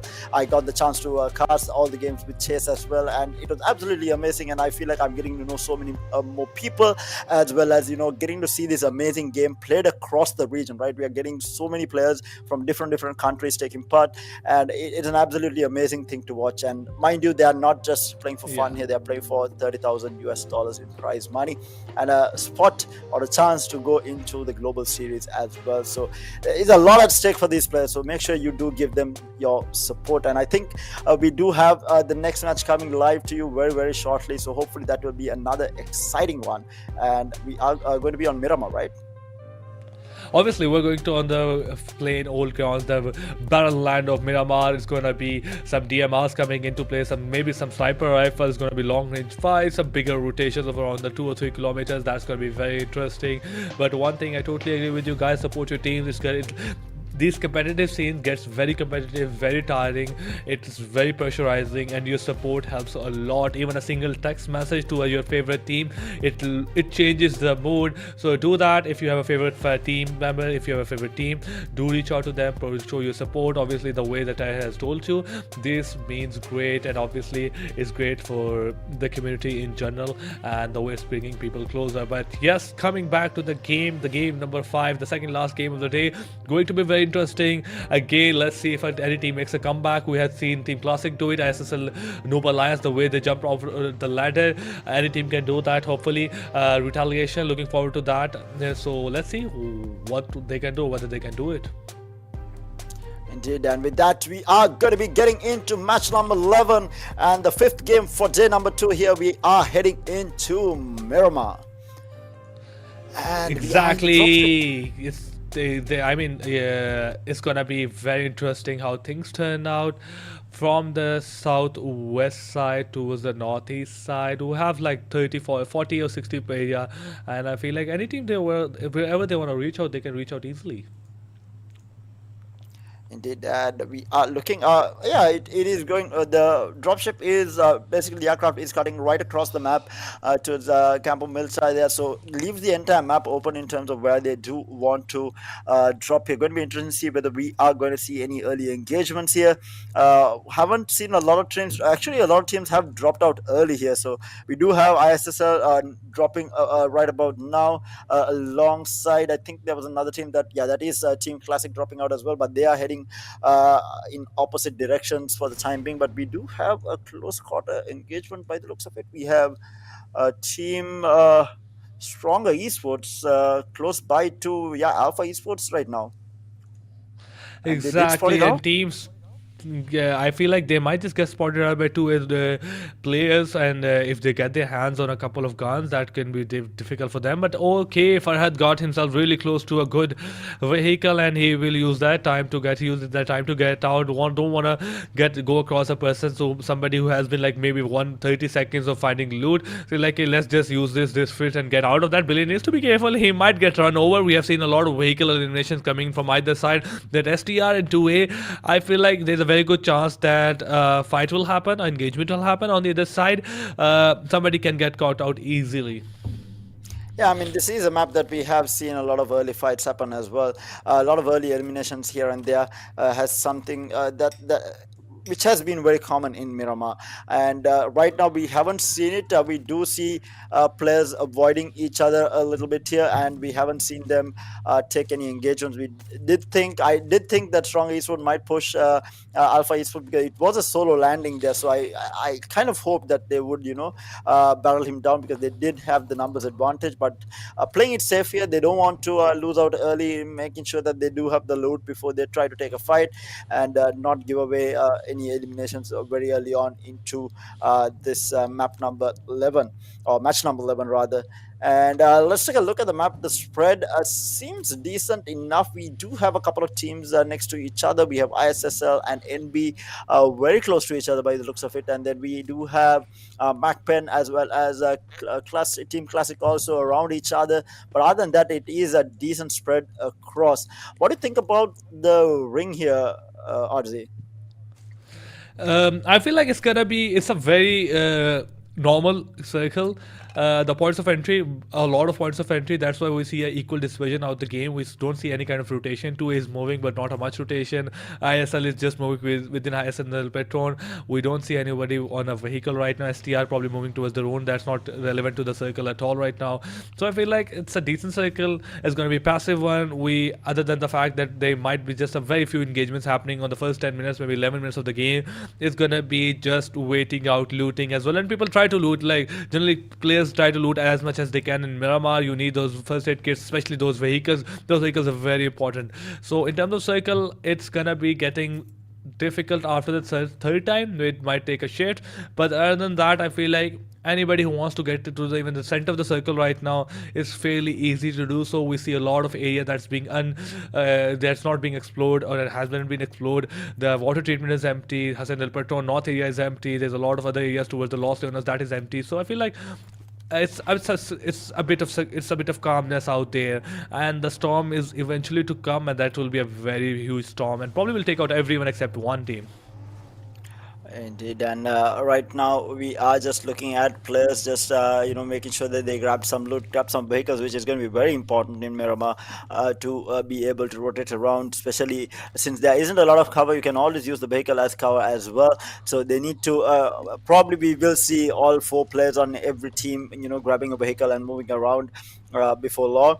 But right now it is the initial looting stage, and we haven't seen any sort of engagements. We are looking at MAKPEN right now, just looking through. Not a lot of action so far. But while we do wait for the action to begin, and while we do wait for these players to get into a scrap, let us know where you guys are watching from, which country you are watching from. Let us know in the comment section. I'm pretty sure all our spectators are from all over the world. So make sure you do leave your country in the comment section. Let us know where you guys are watching from. And in the meantime, we do have, like I said, majority of the players on vehicles moving around, getting themselves into the ring. And like RZ said, there is a lot of access points. It is quite an open circle here. It's heading towards, it's too early to say where it is heading towards, but right now the circle is in the middle of the map, so it allows a lot of entry points across the board, so they don't really have to be too worried. Stronger Esports looks like they are going to be late into the circle. We have Alpha Esports a little bit divided, Sria a little bit divided out. We have B Esports just clumping up together for the timing. ISSL very close to, like I said before, very close to NB, but they should be okay. Might run into a couple of players from OPX if they do keep moving this in the direction that they're going towards this eastern side of the map, and they might actually run into OPX. In the meantime, the squad to watch out for, obviously, SITM towards the southeastern side.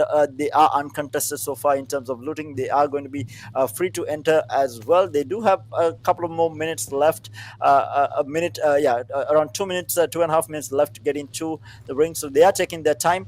In the meantime, we do have Equinox also very uncontested. The fight, I feel like the initial fights will be breaking towards the west side of this map, where Alpha Esports as well as Victor Gaming, and then we have RX as well. They're all close to each other. We have Inertia Esports also in the middle of all of that. They had like 3 or 4 teams cuddled up towards this western side of the map. I feel like that's where the engagements will start to happen when things get going, and we might have Alpha Esports here, who is going to be looking at anyone rotating in, and might find maybe a pick off or two onto Stronger Esports when they are rotating into the ring, because they are quite late on the rotation in.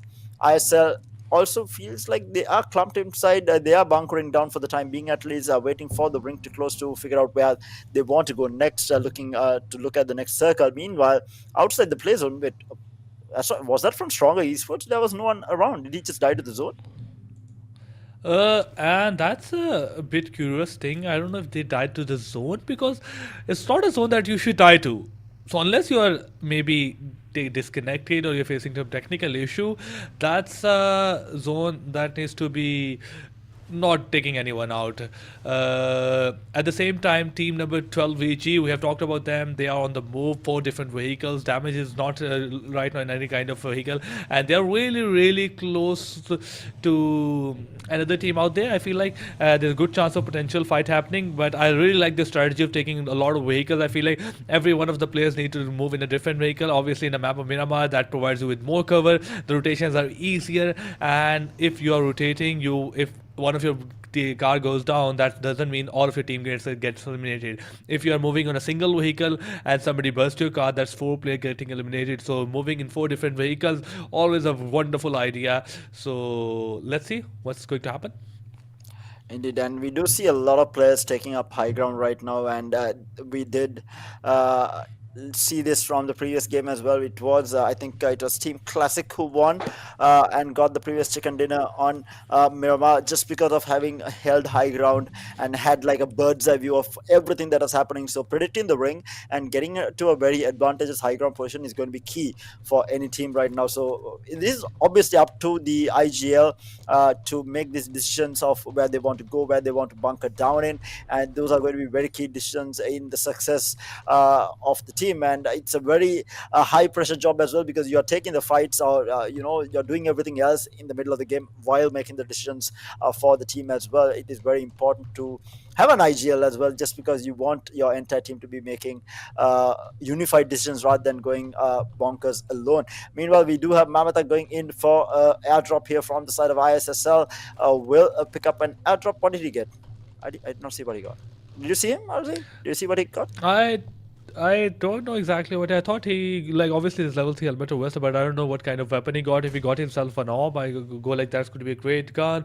But we have Team RX up against 2A in front of each other. Billy has taken a bit of damage, but bit math on the other side of the map goes down, and that's the MVP. But Billy's nade gets connected, and RX, they have to be careful because Billy's on the charge for the throws a nade as well. But Billy is not going to stop his aggression. Takes him down with a wonderful SMG spray coming in. Now he's on to the move and spots the other player as well. There's a bit of damage. The spray gets connected, but he's only down to 1 HP. Oh, his head gets spotted as well. Billy misses a lot of his shot. Ferdy, you're really lucky right now. Billy, can you take another chance? The smoke is lit, providing a good cover, but a wonderful nade coming from Sai. He's done the deal. Oh, that's what Billy was exactly waiting for. And Team 2A, they got themselves 2 great kills. At the same time, they probably, the rest of the team from 2A, from RX, will try to get away from this situation. Bitmath is being revived, CMF, and has got one of their players down. So it's a 3v4. At the same time, Detector spots Mehdi as well, takes him down. That will provide him enough time to revive his player, and I feel like this is what exactly he's going to do.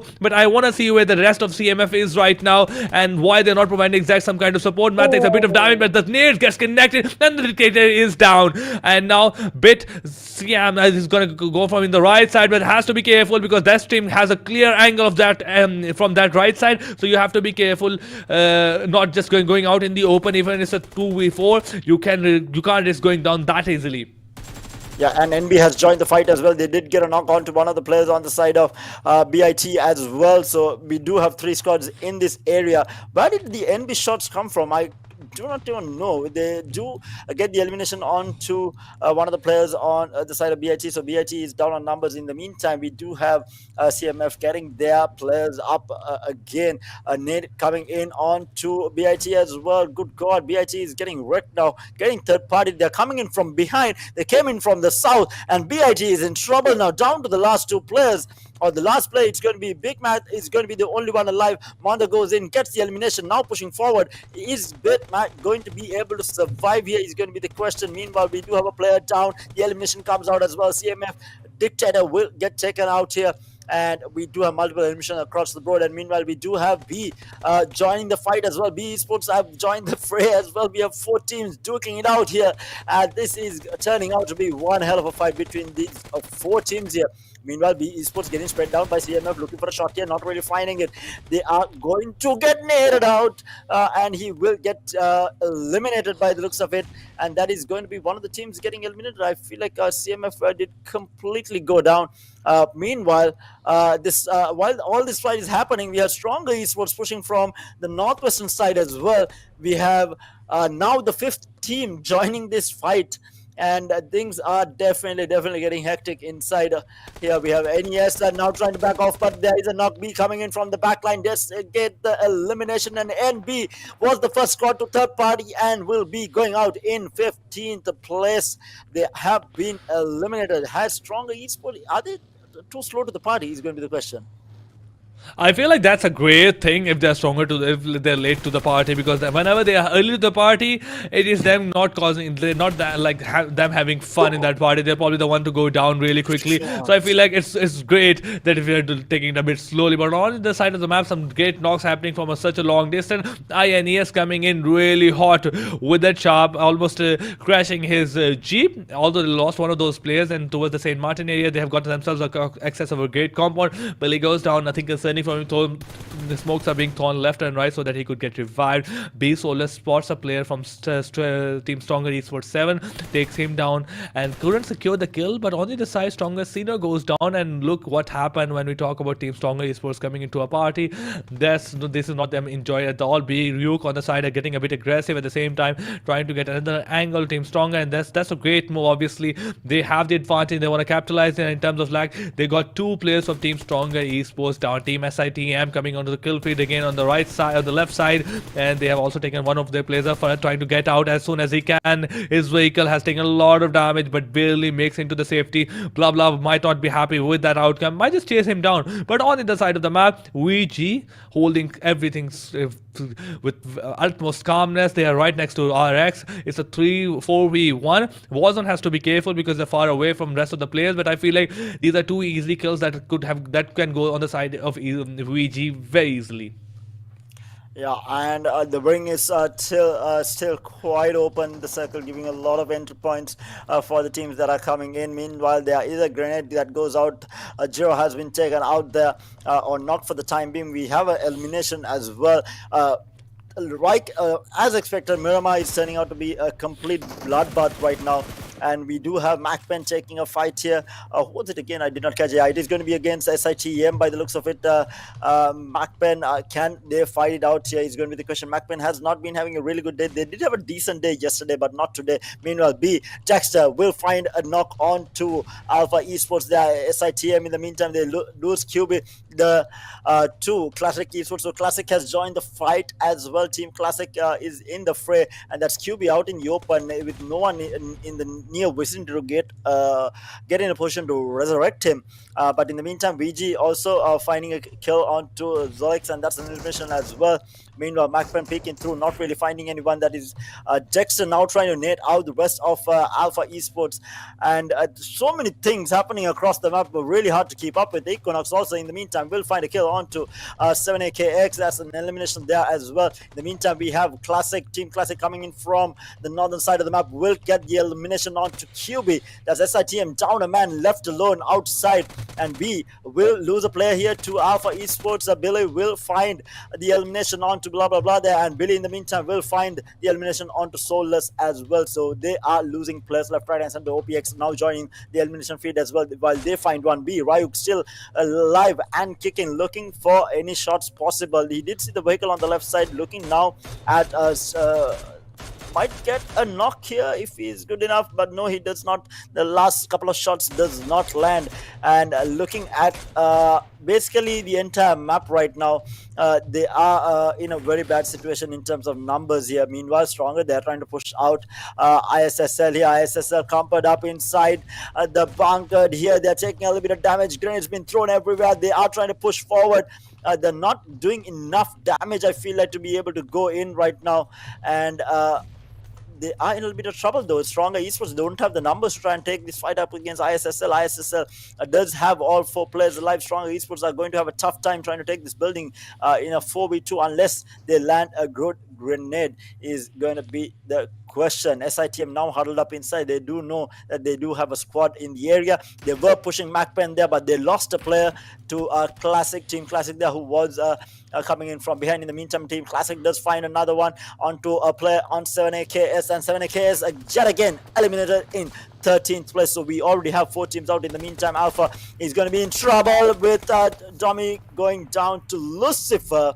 And we will get the elimination in as well. ISS getting momentum now, building up on it. Zero, in the meantime, will find knock on to the player on MAKPEN there, with retaliation coming on to desert there from them. But it is a fight that they're taking. Classic, a player from Team Classic is watching, overlooking all of this. MAKPEN spraying down, not really finding any damage so far. And he needs to be careful, though there are 2 players close by. Exactly, although Desert goes down. Oh, Jiro also goes down, doesn't realize that there's a player on the left side of him. And now the SITM is in deep trouble with 2 of their players bleeding. One on the backside. It's probably to the end of their journey in this map of Miramar. Dobu also gets spotted. Call will use that time to revive their players. Or now ISSL, they are also in a very close proximity with Team STR's player, although Team Stronger Esports, they have lost 2 of those players, so it's not exactly a very evenly matched. Farhad also gets spotted. If that race gets connected, it can be easily break through. The Totter is looking for. Rolla is also still holding that. The smoke has completely blocked off the view on the other side of the this warehouse. At the same time, on the other side of the world, Call, one of those players goes down, and probably at the hand of Hopeless. And Hopeless coming in with those clutch plays for STIM. Unfortunately for STIM, STIM. Fortunately for STIM, they're able to revive all of their players back. That is a bit something that's curious. Now, exactly how that happened, or how Call allowed that to happen. Because when we last saw that only one player was alive, and till that they are able to manage all three of their players alive. Call has lost two of those players, and now they're at a bit of disadvantage. Obviously, there's a third party coming from Hopeless, but that shouldn't have let Call lose this engagement overall. This fight had written like Call's name all over it, and I'm surprised to see it going wrong way.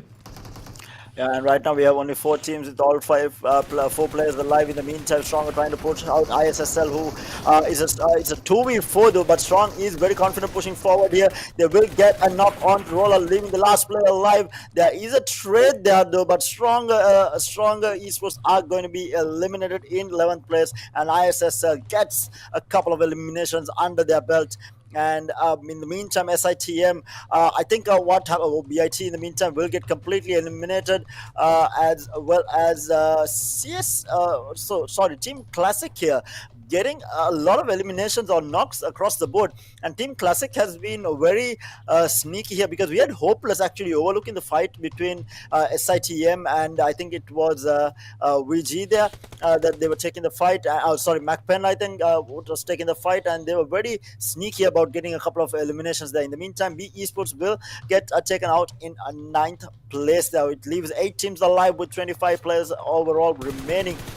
So a majority of these teams are not having their full squads, but Team Classic here with 5 eliminations already are looking quite strong with all 4 players alive. Now they're moving forward onto the high ground, trying to take a position here, but OPX, looking at this map, has the ultimate high ground here. They do have a really good position here, and Hopeless are having CSC or Team Classic here is having a tough time pushing forward, and they might get pushed from behind as well if they are not careful. They're taking shots, and yes, as I say that Team Classic do lose one of their one. Is going to be the one taken out by one of the players from OPX there, and they are now losing number. In the meantime, ISSL does have a knock as well. Equinox do have only one player up. OPX is getting pushed by Inertia Esports there. They do get the elimination onto Mixal there, and meanwhile there is a trade onto one of the Equinox players, Mantha, with another net coming through, will get a knock though onto one of the players from VG by the looks of it, and Fantastic is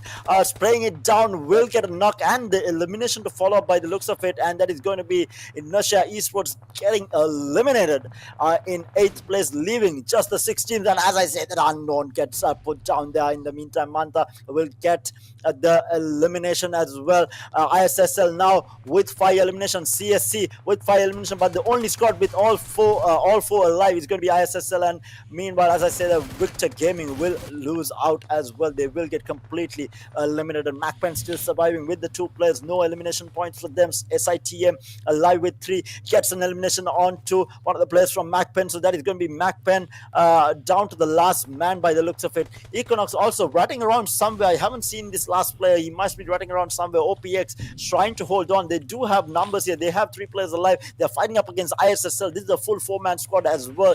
Going to be a tough fight to take, and this is going to be, other players are going to be really happy if these 2 squads do fight out, because they are the spray down from Jobu, not managing to get the knock there. But MAKPEN is holding down. It's a 3v1 by the looks of it. Yes, it is a 3v1, and MAKPEN still holding on. He's going to drop down. He's going in to but the heads up play. They know that this is going to happen. Jobu is going to be holding on. He goes in from the side and puts him down. That is going to be MAKPEN eliminated. What a play! They are coming out. Heads up play from SITM as well. They knew he would try this, and a player was holding it down. Back to the fight from ISSL as well as OPX. ISL Jimmy getting a knock on to Unknown as well. Things are definitely heating up, and meanwhile Jobu will get the elimination on one of the OPX players, and this is going to be leaving them with 2. ISSL in a good position yet again to try and get a back-to-back chicken dinner here. OPX is actually going to be RGC. OPX is going to be eliminated in 5th position. ISSL with all 4 members alive, 2 players on the side of CSC. Equinox going to get eliminated as well. SITM with 3 alive. ISSL in open grounds though. They are in a bit of a tough situation. SITM has bunkered down. They have the better positioning, I feel like, and this is going to be a tough one for ISSL to push, because there is 3 houses being held by SITM, and they're going to be holding this down strong. And this is the same fight that we saw last time around, but last time around ISSL came out on top. Can SITM get their revenge against ISSL is going to be the question. Exactly, and I mean, ISSL will also be looking really, really good for the last couple of games, and the way they have been played, the way they things turns out. Lucifer have been immaculate, but for now, CSC hopeless. The guy who have been also quite amazing gets spotted, gets eliminated. ISSL going with those 4 players alive. They know exactly where Team STIM is, so it has come down to the last circles. How is it going to be turned out? Both of those teams are just waiting for it out and don't want to leave the cover. In the main of all, in the center of all of this fight that is going on, we have an airdrop that no one will bother looking at, and there's a third player that is just a third team in the top forms of Team CSC. For they have only 1 player alive, and he's just hoping that nobody gets him spotted, and he might get himself into the top 2. And if the things go his way, which is going to be very difficult, he really hope to get a chicken dinner, and that is just if Team ISSL and Team SITM takes part in a fight and both of them loses their player, he can just third party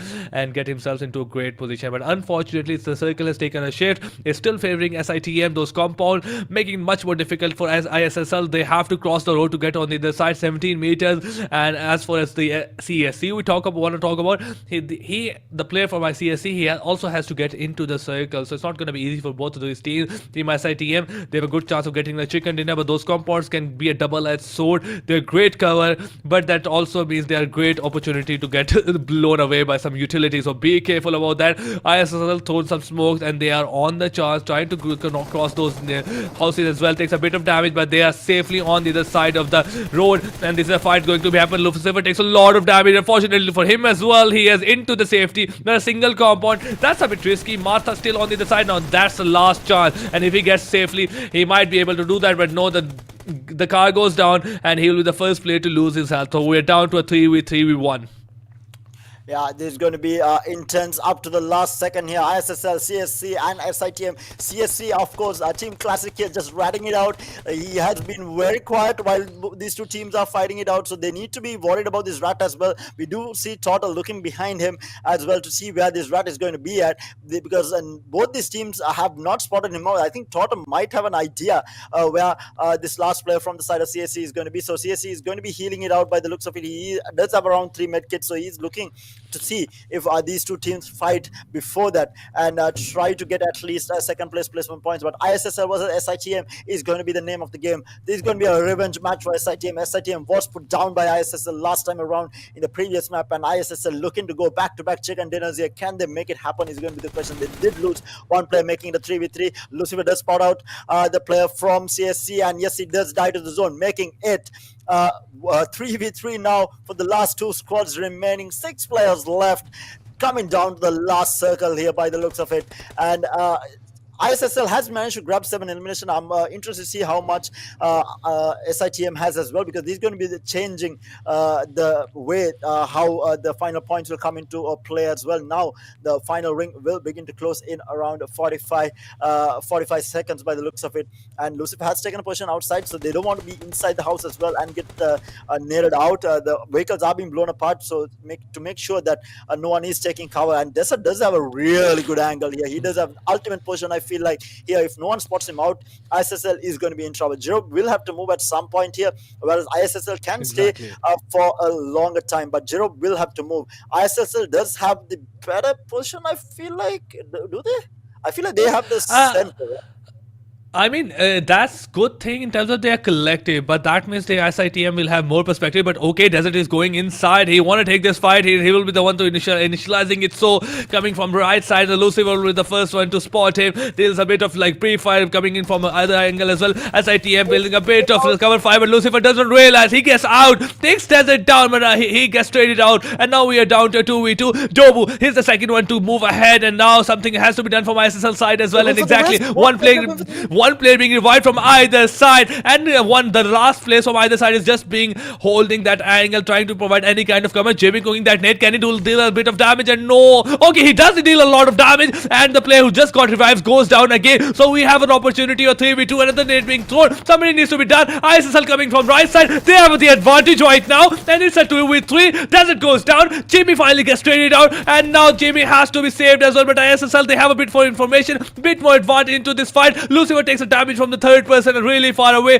Jiro wants to take this fight, and now Lucifer, he doesn't have much of an HP. SITM have taken this shift, taken this fight to their advantage. Torture from the behind, the circle is coming in. There things have to be careful, but Jimmy is still bleeding away, can't get revived. SITM pressurizing that angle, and Torture, he's also very low on HP. There's no utility on either side, and it's a 2v2 in that angle. Still the things are being revived. Tails takes a bit of damage coming out from angle from the same side from both of them, and things are looking dire for both of these teams. From a drop shot coming from SITM, Torture goes down. That leaves only one player from ISSL. The players are coming out, but it's gonna be team SITM that's gets a winner chicken dinner. Their patience will yield great results for them, and finally the day, it's like first chicken dinner of the second day. I think what a performance coming out from SITM in this map. I think it was a very close call between the two teams. It went down to the absolute wire. I don't think it can get any closer than that. The final 3v3, all the two players getting knocked, the revive coming off at the same time, the grenade damage coming out to stop the revive and then getting the knock again. But ISSL just not being able to push out SITM. Just SITM, I think it goes back to what RZ said about, being stuck inside a compound. You can't just walk out for free either. So you did get a knock, but how do you go out and eliminate, or how do you pressure the resurrection coming out, because you don't know where the rest of the players are, what angles they're going to be holding, and you are going to be, if you move out as a bunch, you're just going to get spread down together. If you try to move out separately, what happens is you'll at least lose one player, and then you're again in a very equator situation. So it was a bit of a tough situation, and SITM did play it to perfection. But I mean, what a fight towards the latter part of that game. But let's take a look at the match statistics coming out, or the team statistics coming out from SITM. We have 3 eliminations for Jiro, Jobo with 3, Desert with 1. But overall, everyone pitching in equally to try and make it happen. QB did go down very early in the map, but the rest of the team from SITM making it happen and getting that chicken dinner. That's their 4th one for the semi-finals, and what a performance this team has had. And we did say that they were kind of falling apart in the couple of previous games, but they bounced back strong with a win under their belt as well. Exactly, a wonderful performance coming them from both. I mean, ISSL did a great job at defending their compound. Even ISM Esports that was started the rush, Dobu and Jo. It came down to both of these players, the way they perfected that winner chicken dinner. I mean, Desert went down early just because he was rushing, and we got onto a 2v3, but it was a perfect game coming from SITM. And again, shouts out to ISSL as well, the way they played. But match summary, post-match 11, the highest knockouts go to Bitmath. I'm surprised this guy makes it to the top players again and again. He got the highest damage of the 863. We have the highest assist for the ISSL Jimmy, then highest healing done for the 2A Suri. So still, and then we have highest elimination in the and BS Mondu. But I feel like somebody I'm not quite happy to see is Hopeless. I was hoping that we might just see him in some of those stats, but that's a big no. Yeah, and with that, let's have a look at the most valuable player of the match as well. And yet again, no surprise, Big Matt, BITX Matt makes it to the most valuable player post-match 11. Their survival time of 18 minutes and 24 seconds with an overall damage of 863. 34-meter longest elimination, not too long, but does get that. And with 2 elimination, he makes it as the most valuable player yet again. This man might end up being the most valuable player of the tournament at this rate. And let's take a look at the top players as well as we go on. We do have the top player coming out. It's going to be Mondo with the 5 eliminations coming out with 416 damage. Up in second place is going to be Solus from B Esports with 4 eliminations and 354 damage, and Jiro yet again in the stats here at third place here with 860 damage and 3 eliminations, and Tobu this time around coming into the fray with 3 eliminations as well as 541 damage, and Namata with that 3 eliminations and 333 will take that last spot on top 5 players. Let's take a look at this intense game and the highlights to follow up from match number 11 in Miramar. I mean, it started off obviously with Billy going ahead for that kills. I mean, this fight was between CMF versus Pit, and the way it turned out to be. But unfortunately for both of those teams, it was third parties by NBS and B Esports as well. So both of them suffered a great loss. But Matt, he was trying to prove a great kind of performance. Like he took out down that player with Thompson. But Billy, he has been somewhat of a relevant player as well. Great spray coming in from his SMG spots, blah blah blah. Takes him down on the side of gets a soulless as well. The third part player goes down on the height of 2A. So it looked like everything was perfect when it comes to this fight, but unfortunately for Billy, he got caught out from really far angle, and this was Domi going down while he was trying to rotate to the northern part of the circle. OPX, I mean, last game they were relevant. If Lucifer's nade didn't get connected, they might have gotten the chicken dinner, but they were the top two, and even in this game they got themselves into a really great position. But one thing I would say for the STIM, this was not an easy game for them. From coming up a place where they had only one player left to getting a chicken dinner against ISSL, that was a 3v4 that got turned into a 2v3, and in the end it was them winning the game. I feel like that was our performance that could be remembered throughout ages.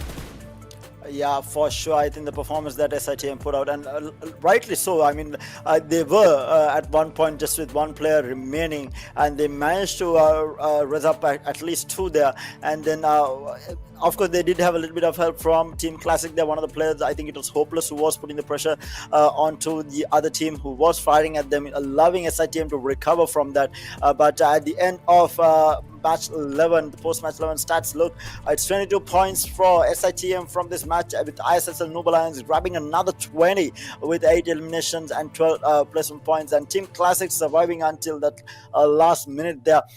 6 eliminations with 16 points. Equinox again in the top 5 with 5 eliminations and 13 points overall, and RGC OPEX haven't heard too much of them, grabbing the 5th place with 4 eliminations and 10 overall points. But the disappointment is going to be for 7AKS, Retaliation X, and CMF not really living up to their potential. And Stronger Esports did have a very consistent performance, but they did get knocked out in 13th place. Bad Intentions X, the team that was fighting for that top spot against SITM, is not going to be happy. They were so close to it, and now the disparity increases yet again because they only got 3 points, whereas SITM managed to grab themselves 22 points, so that lead is going to increase even further. So it's a tough one for now for Bad Intentions X to catch up to with the last game of the day coming up as well. But having said that, I feel like I'm pleasantly surprised by the performance that ISSL Noble Alliance has had today. They did not perform in the first couple of games, and now they have come back strong with these last 2 games, getting up into those points, fighting for those chicken dinners, and they have had a really good couple of last games here.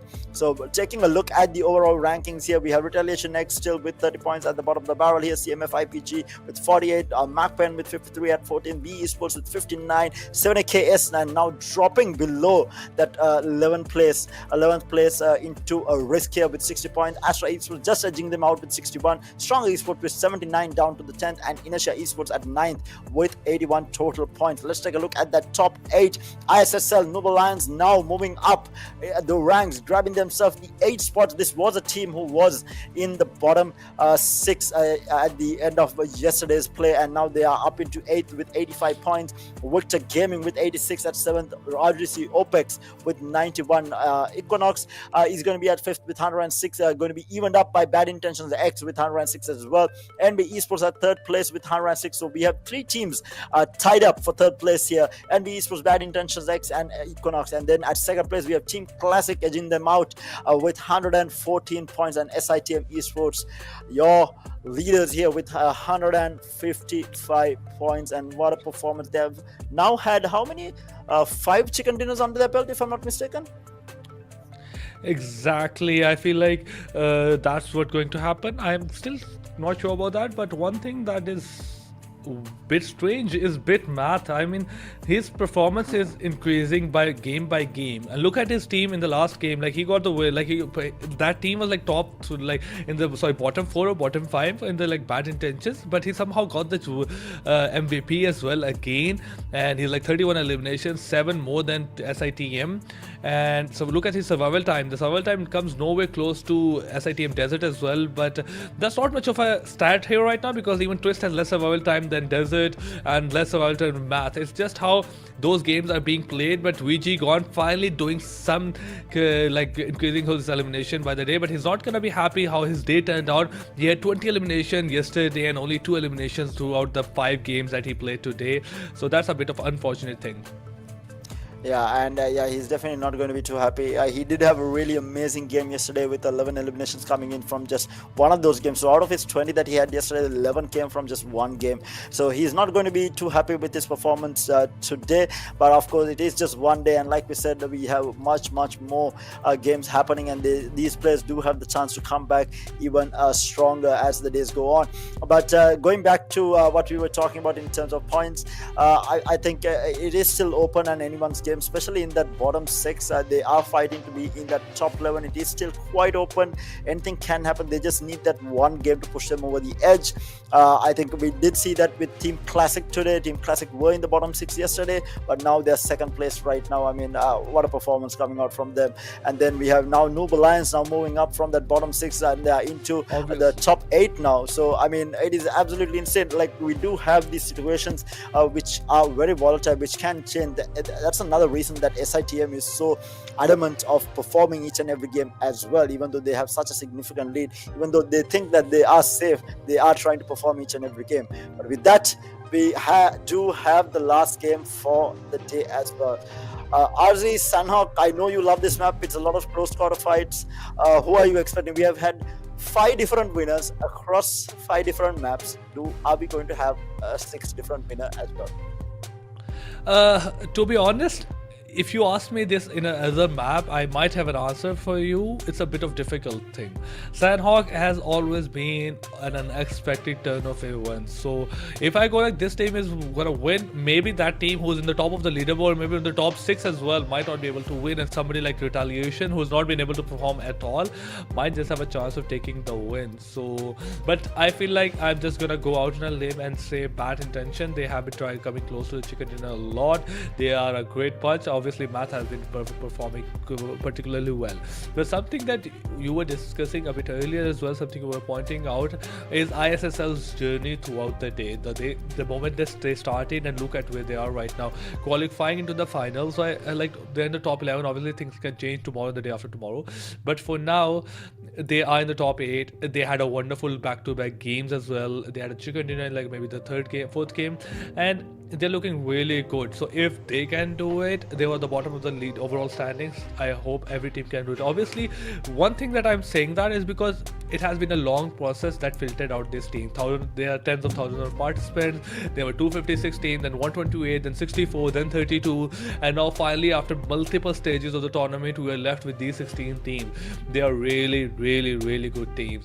So I feel like every one of them has the mechanicals. Definitely, the mechanical skills are there. It's just the strategy that we have to think about. So I feel like if somebody is lacking, they can work on this after these games, maybe before the tomorrow's games as well. So even we can have somebody other than ISSL Noble Alliance tomorrow. Yeah, I think there's always a comeback potential here, especially for those teams at the bottom. It's still about keeping that positive mental attitude every game going forward, right? Because if you do lose that momentum, or if you let that confidence or that drive go, I think that's where you do fail as a team as well. So all these players are definitely looking to keep that hype going for them, because that is very important, and something that you all can do who are watching from home is to support them. Make sure that they know that they have their supporters out there. Make sure to do comment in the comment section for whatever team that you're supporting or whatever player that you're supporting. It is definitely going to help. Make sure that your support is with them to keep their hype up throughout this tournament. It's a long series, and like RZ said, they have to get filtered through so many teams and so many players to get to this top 16 right now, and it has not been an easy road for them. And right now, they're definitely the best of the best in the region, right? And they are fighting up against some of the best that the region has to offer. So it's not an easy task. Yes, you might see certain team not performing. I mean, it does happen. You do have an off day, but make sure you do support them. That is what gives them the confidence to go back out there. Gives them the spirit to go back out there and try to get back the momentum that they have lost. So I feel like from what we have seen, with Team Classic. We saw that with Team Classic. We saw that with Team ISL's Noob Alliance. I think for me, I think out of the two teams, also I feel like Team Classic has been the best journey so far. They have had such a Obviously. good performance, and they have such good plays that have come out, especially from players like Hopeless, right? I really enjoyed watching the sneaky plays that he has been doing, third partying. Even when his team is not alone, he has been third partying it and being able to get a couple of kills. Of course, SITM did benefit from that, but he did manage to get a couple of elimination points for them. If you look at it, the 6 elimination points, and majority of the time, Team Classic was not even playing together. They were just playing these sneaky kind of rat type of plays where the 4 players were kind of divided, taking different third-party fights and going in at the right opportune moment to try and get those eliminations, and that's what they got them those 6 points. And of course, that last player surviving and going in for a bit of a heal off there outside the ring to grab themselves that third place placement points as well. So I think overall, I really love the way that Team Classic has been playing, and my biggest disappointment, of course, has been with B Esports. I think from what they were doing yesterday, they had a very slow start yesterday in the first 3 games, and then we saw a lot of momentum coming out from them in the last 3 games, but they haven't been able to convert this. They take these really good fights, there are some crazy shots, they take these crazy fights where they rush into the bunker with different angles, take these really good fights, but they haven't been able to convert this brilliance into placement points. They have been getting elimination, but without placement points, this is not going to count. You're not going to be moving up in the leaderboard without getting those placement points, and that's something that I haven't seen coming out from B Esports. And I was really expecting to see a lot more from them today. Maybe they will go back to the drawing board, come back stronger tomorrow. I would really love to see that coming out from that team. But again, I think today's stars have been Team Classic and ISSL Noob Alliance. Their journey throughout from yesterday to today has just been absolutely insane, and a wonderful thing to watch as well. Obviously, along with that team, SITM, they have been obviously this is it's a fact now. SITM performing great. This is we discussed this. Classics and the team ISSL. I mean, Classic during the mid of the part of the day, they were okay, they're great. We've seen that. But ISSL coming at the last time and sweeping everyone off their sweeping everyone off their face, down off their feet. That was quite impressive. But it has come down to the last game number 6 of the day 2, played on the map of Sanhok. It's going to be a very difficult game, ladies and gentlemen. Let me tell you, you have to catch that circle. If you don't give the circle the attention, the credit, and the anything that it deserves, if you don't make circle your priority, or maybe the only priority in this game, you will get eliminated. No matter if it's SITM, no matter if Team Retaliation, maybe it's Team Classic. We have seen teams 5 different teams getting the chicken dinner. Things are different on Miramar, things are different on Erangel, but things are very different on Sanhok. And we have the plane path in front of us as well. Day 2, match number 12, Sanhok, and it's going to the center of the map, making sure that if you can go wherever you want to go, and if you're really good, you might just glide into Miramar. Indeed, and with that, we are off for match number 12 and the last game for the day on Sanhok. This is going to be an interesting one. Are we going to have 6 different winners for the day is going to be the question, and it is a very even split by the looks of it. Opens up the map quite a bit for all these players in terms of drop points, and we do see the usual drop locations being taken. Camp Alpha is going to be taken by SITM and 7AKS by the looks of it, just like last time. We do have B Esports moving towards the southern side of the map, and we have Camp Bravo being taken by VG. We have MAKPEN also moving towards Lakhawi. I don't think they will go that far by the looks of it, but right now I think it's a very similar split onto Sanhok that we saw from the previous time. And again, we do see this fight right off the bat between B and ISSL, because they have been dropping on the same spot all the games that they have played on Sanhok, and that's exactly why we do have these very early engagements between the two teams.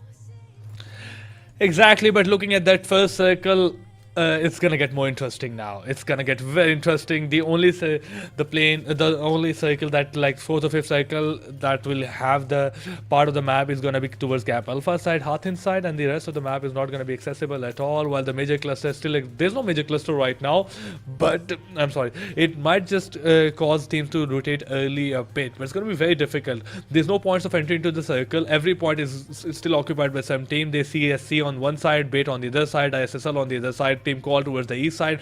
The 2A and BS in Paradise Resort, they're already fighting it out. There's a clash happening. Team OPX towards the northeast side, and that's the fight we were talking about a bit earlier as well. So yeah, I've been saying this is the fight I was talking about. You have to be careful about the points of entry into the circle. That makes it already very difficult for some times to win. But 2A, very close proximity. Modern on the left side, he has a bit of difficulty, while he might just be going against a 1v2. Billy is a bit playing from the far side. A bit of very I would say weird dispersion from the 2A side. Three of their players on one side of the Paradise Resort, while one of those players on the other side, and at the same case is NBS. Three players are in Paradise Resort, while the fourth player is nowhere near Paradise Resort and is playing from a far angle. That's a great thing, but if the fight goes on, you might just not be able to do any kind of damage or support for your team. Khazai is on the top right now, hoping for some kind of angle, hoping of some kind of thing, but Sek finally spots one player, takes Billy down, has done a barrier, but Solus on the other side has taken Jamie down. That's another fight that's going on the other side. 2A loses two of their players, and the third one going down at the hand of Shotgun. NBES absolutely destroying team 2A right now. It's just a matter of seconds before every team gets eliminated. NBS, feels like they are really great on the map of Sanhok. Obviously, they have gotten the chicken dinner in the second game as well. Third game as well. And looking at, they got 3 kills on the 2A. So let's see if they keep the momentum going. Trying to spot, they're trying their best to spot the last player. So I feel like 2A life is hanging by a thread. Yeah, they are in a bit of a very difficult situation, getting pushed by both the players on the side of NB. They're pushing together here. He's going to spray down. That is a bait spray there. Will get one knock, looking for more, crouching down. Might get another, but no, it's not going to work out with the elimination. And that's the first elimination going out. Astra Esports are out from the last game as soon as it started. Meanwhile, ISSL getting active very early on to beat Esports here. This was a fight that they kept on losing in Sanhok, and now they have got a knock there, but Jimmy has been eliminated as well. So it is a 3v3 right now for the time being. Ooh, some lovely shots there onto Texter, just not managing to get the knock in the end. He is going to be able to cover up behind a rock, having all 4 players alive, and he's going to be able to heal up and get the shields and help back up again. Exactly, but Team B Sport, they were talking about this team, and they have wonderful mechanical skills. We have seen that. Yeah. We have discussed a bit before the game as well. And individually, this team is great. Like individually, these players are great. You could see them maybe performing really great, like having great eliminations. But when it comes to their teamwork, I feel like that's where this team might just lag. Their strategy is not exactly on the point. They might not be prioritizing the placements that much, and might be getting those fights where it's not that grateful. Obviously, you have to get in those fights. It's favorable for you. At least try to make them some favorable for you. But if you try to get into every fight, there's a very decent chance you will lose a couple of them. But for now, Team Stronger Esports getting themselves into a bit of distress again and getting caught out in a very weird angle in the water, and one of those players taking a lot of damage. 7 on the back and trying to provide any kind of support as he can. One of those players already crossed the river, and that's gonna be Rolla. I feel like he's in a bit of very risky situation. There's not much support that exists on this side, so has to be careful. On this side, 7 has taking a fight for some other team right now, and that's gonna be VG takes one player down, and at the same time he will be able to finish him off. Indeed, and this is not looking too good for the side of Stronger Esports here. They are fighting up against multiple people. They did manage to get a knock on to VG there. By the looks of it, yeah, they did get that elimination as well. But they are in a bit of a divided situation. Might get pushed here. Rolla has to be careful here. He is getting pushed down by both the players. One player going to drop down from above. He's trying to run away. He takes a little bit of damage from afar there. Rolla taking a lot of damage, moving around, juking around, going with. But Jobu will finally go down. Sorry, that was from SITM. But in the meantime, Rolla will finally get knocked here, and the resurrection is going to come out here. Is there a push coming out from the rest of the team is going to be the question. In the meantime, SITM is in a scruff against VG here. There is an elimination on their side. Dobu is going to get eliminated with leaving 3 players alive. They are a little bit divided, actually, fairly divided between the 3. In the meantime, Rola will get eliminated, who was knocked previously. So a couple of teams losing their players early on. Jiro is going to have this bird's eye view. Does see OPX here, not really taking a shot, looking for information before he tries to take a shot here. And it's a pretty long range to take that fight. But SITM, they should probably, get back as a group before taking a fight here. But SITM, I mean, Jiro is in a really good position. He does spot out one. Not really revealing his position. In the meantime, NB getting closer and closer to stronger esports. I don't think they saw this. They are creeping in from the south of stronger esports here. Might get spotted out. Needs to be careful. I think they might have an idea. Yes, the spray down comes in from Manda, and the elimination does not. Yes, it will follow. And NB did try to creep through and will lose a player to start things off here. And Jiro, in the meantime, will find a kill onto, or an elimination onto OPX. BITX has joined the fray as well. In the meantime, they are trading out kills on the other side, or eliminations on the other side. Senna will get knocked by the look of it. Yes, he does.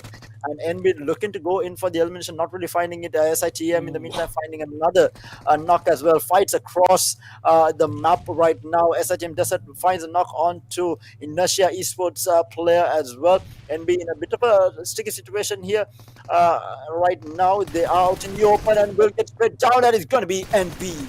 It's going to be Inertia Esports eliminated. NB losing another player out, having 3 alive. One of the players on Stronger Esports has been knocked, so it is going to be a 1v2 to take this fight. Opening the door, going in. He gets the knock. He is trying to fight this up. The elimination comes through by the looks of it, and Stronger Esports is in a 1v1 here. He's going for the res as well. Cooking up a net is going to be Kazi here. Throws it out, not going to land it by the looks of it. He's going to try and flank this out. They are trying to find this. Meanwhile, B Esports takes the airdrop as well. While all this is happening, another net being cooked out. He's playing this safe. Akazi waiting until he might try to go for res here, and now pushing across here. The net again, not really finding his Stronger Esports in a bit of trouble. He's going to get shot in the back here. And NB still looking for this final elimination. It's a 1v1. They have got 5. Now the res is going to come in. Does he have another net? He's going to throw it out. He might actually land it. Did he land it? He did manage to do a little bit of damage here. I think it was more of a flash and less of a nade. Yeah, it was the flash that was being thrown, and he was just trying to distract for now. He doesn't want exactly for her to commit to 7, and he's trying to distract as much as he can. So 1v1, and he probably might not know that there's a very less HP on Farhad, but now he's pulled off his first aid kit, and Farhad has enough of this right now. He want to take this fight. 7 goes down. We're back to a 1v1. Farhad is very low in HP, but Akasi has to be the most sad player as he can, because he's getting third party from really far away, and the squad will be eliminated from this game. It's gonna be the third squad that gets eliminated. Farhad, he's gonna be happy, but just for one moment, because he has just survived one aggression coming in from one aggression. There's still other team that is waiting out for him. SITM in a great position right now within the center of the circle, although unfortunately for them, they lost one of the key players, Dobu, and they have a great location. They get great they got the prime real estate as well. Great view of every place. There is like a high point, and they can scout out everyone they can. So information is going to be great, but I feel like getting a knock or an elimination from this much distance is going to be very difficult, especially if you try to be a bit aggressive, and you can get spotted as well. At the same time, BIT, they are really close to desert, and they have to be careful. All their players are still surviving. 13 teams alive, 44 elimination. The third cycle is going to be coming in, and things are going to get very difficult, especially for right now. There's a very good chance of Equinox taking a fight with Call, and at the same time, there's going to be might be a fight happening from the side of B, from the side of B and CMF, and we can see that CSC also trying to come in from the south part of the circle. Hopefully they can make it to the ruins, but the difficult part is how do they cross the river. Yeah, crossing the river is going to be the question here. Equinox has to fight up against uh, sorry, MAKPEN there to try and get across. They have got a couple of players across, but it's going to be a tough one. And in the meantime, we do have strong esports with that player remaining who has to go into 7AKX to try and get into the ring as well. ISSL and VG has a decent spot in Camp Alpha for the time being. VG holding down the fort for the time being, not really pushed down. In the meantime, B will get a knock on to CMF there, who is trying to cross in the water, will get the elimination to follow up as well. They do get another knock as well, and CMF might get eliminated here by the looks of it. They will get the elimination onto the player, and there's one more left. Do they even spot him out? I don't think they spotted him out though. And the last player is going to go out, and that's going to be CMF eliminated trying to cross the ocean there. Very unfortunate, and B does rack up a couple of eliminations for them. He gets the 5 elimination points, and now they need to really work on placement there. In the meantime, MAKPEN here holding down the fort, looking for anyone who is trying to cross the bridge here. It is going to be Equinox who is going to be trying pushing this, taking a little bit of damage here. Needs to be careful. Lucid taking a little bit of damage there, but he's going to be able to bandage himself up for the time being. But Equinox has managed to get across, so they are looking to push into MAKPEN here. Going to be a tough one because they are holding down the fort, but like we saw before, getting into buildings are not that not too difficult if you do have the utility. In the meantime, SITM gets another elimination on the other side. Equinox has 2 knocks on their side, so this is going to be a tough one. It's just one player alive who needs to go in for the resurrection. It's going to be a tough one for him to cross. It's going to be smoked off. Players are trying to get to him. Not going to be easy with all the smokes being laid down by Ligud here, and he is trying to get his teammates back up. Might be able to get one out. Cuban not really finding the shots through those smokes there. Very unfortunate, and I think Equinox is going to be able to get both the players resurrected with that. They're going to be very happy with the outcome of that. But in the meantime, we do have RX still surviving. Retaliation X is still surviving. B is going to be with all 4 players alive with 5 eliminations. 7AKX with 2 eliminations. Does have everyone up as well. So much of damage being done by the player on SITM. It's QB actually doing so much of damage here. But all the players are up and about for the side of Equinox by the looks of it. Yeah, and one player in the water might get spotted out there by QB. He needs to be careful. The reload giving him a little bit of a breathing room there. And he is trying to move away. Does not get spotted out. One of the players are extremely low on the side of Equinox, so needs to be careful. It is going to be he had no HP left actually. But the spray down coming through, and I think it goes back to what RZ was saying in terms of these. Yes, you have really good position, but it's going to be really hard to get an elimination out from this range, and that's exactly why Equinox has been able to survive for such a long time. And Jiro also on top of the hill, watching with a bird's eye view of everything that is happening. In the meantime, we do have a fight happening. VG taking out ISSL Razor there. It is a knock, and the elimination to follow up as well, leaving ISSL with just the 2 players remaining. B Esports managed to get their hands on an airdrop on top of all of that as well near Camp Alpha. They're going to be very happy with that. They have a couple of elimination points to back them up as well. But the 2 teams that we are looking out for, which is Team Classic and ISSL, haven't been too active. ISSL not even getting an elimination. They are already down 2 players. Team Classic, of course, they do have all 4 players up and about.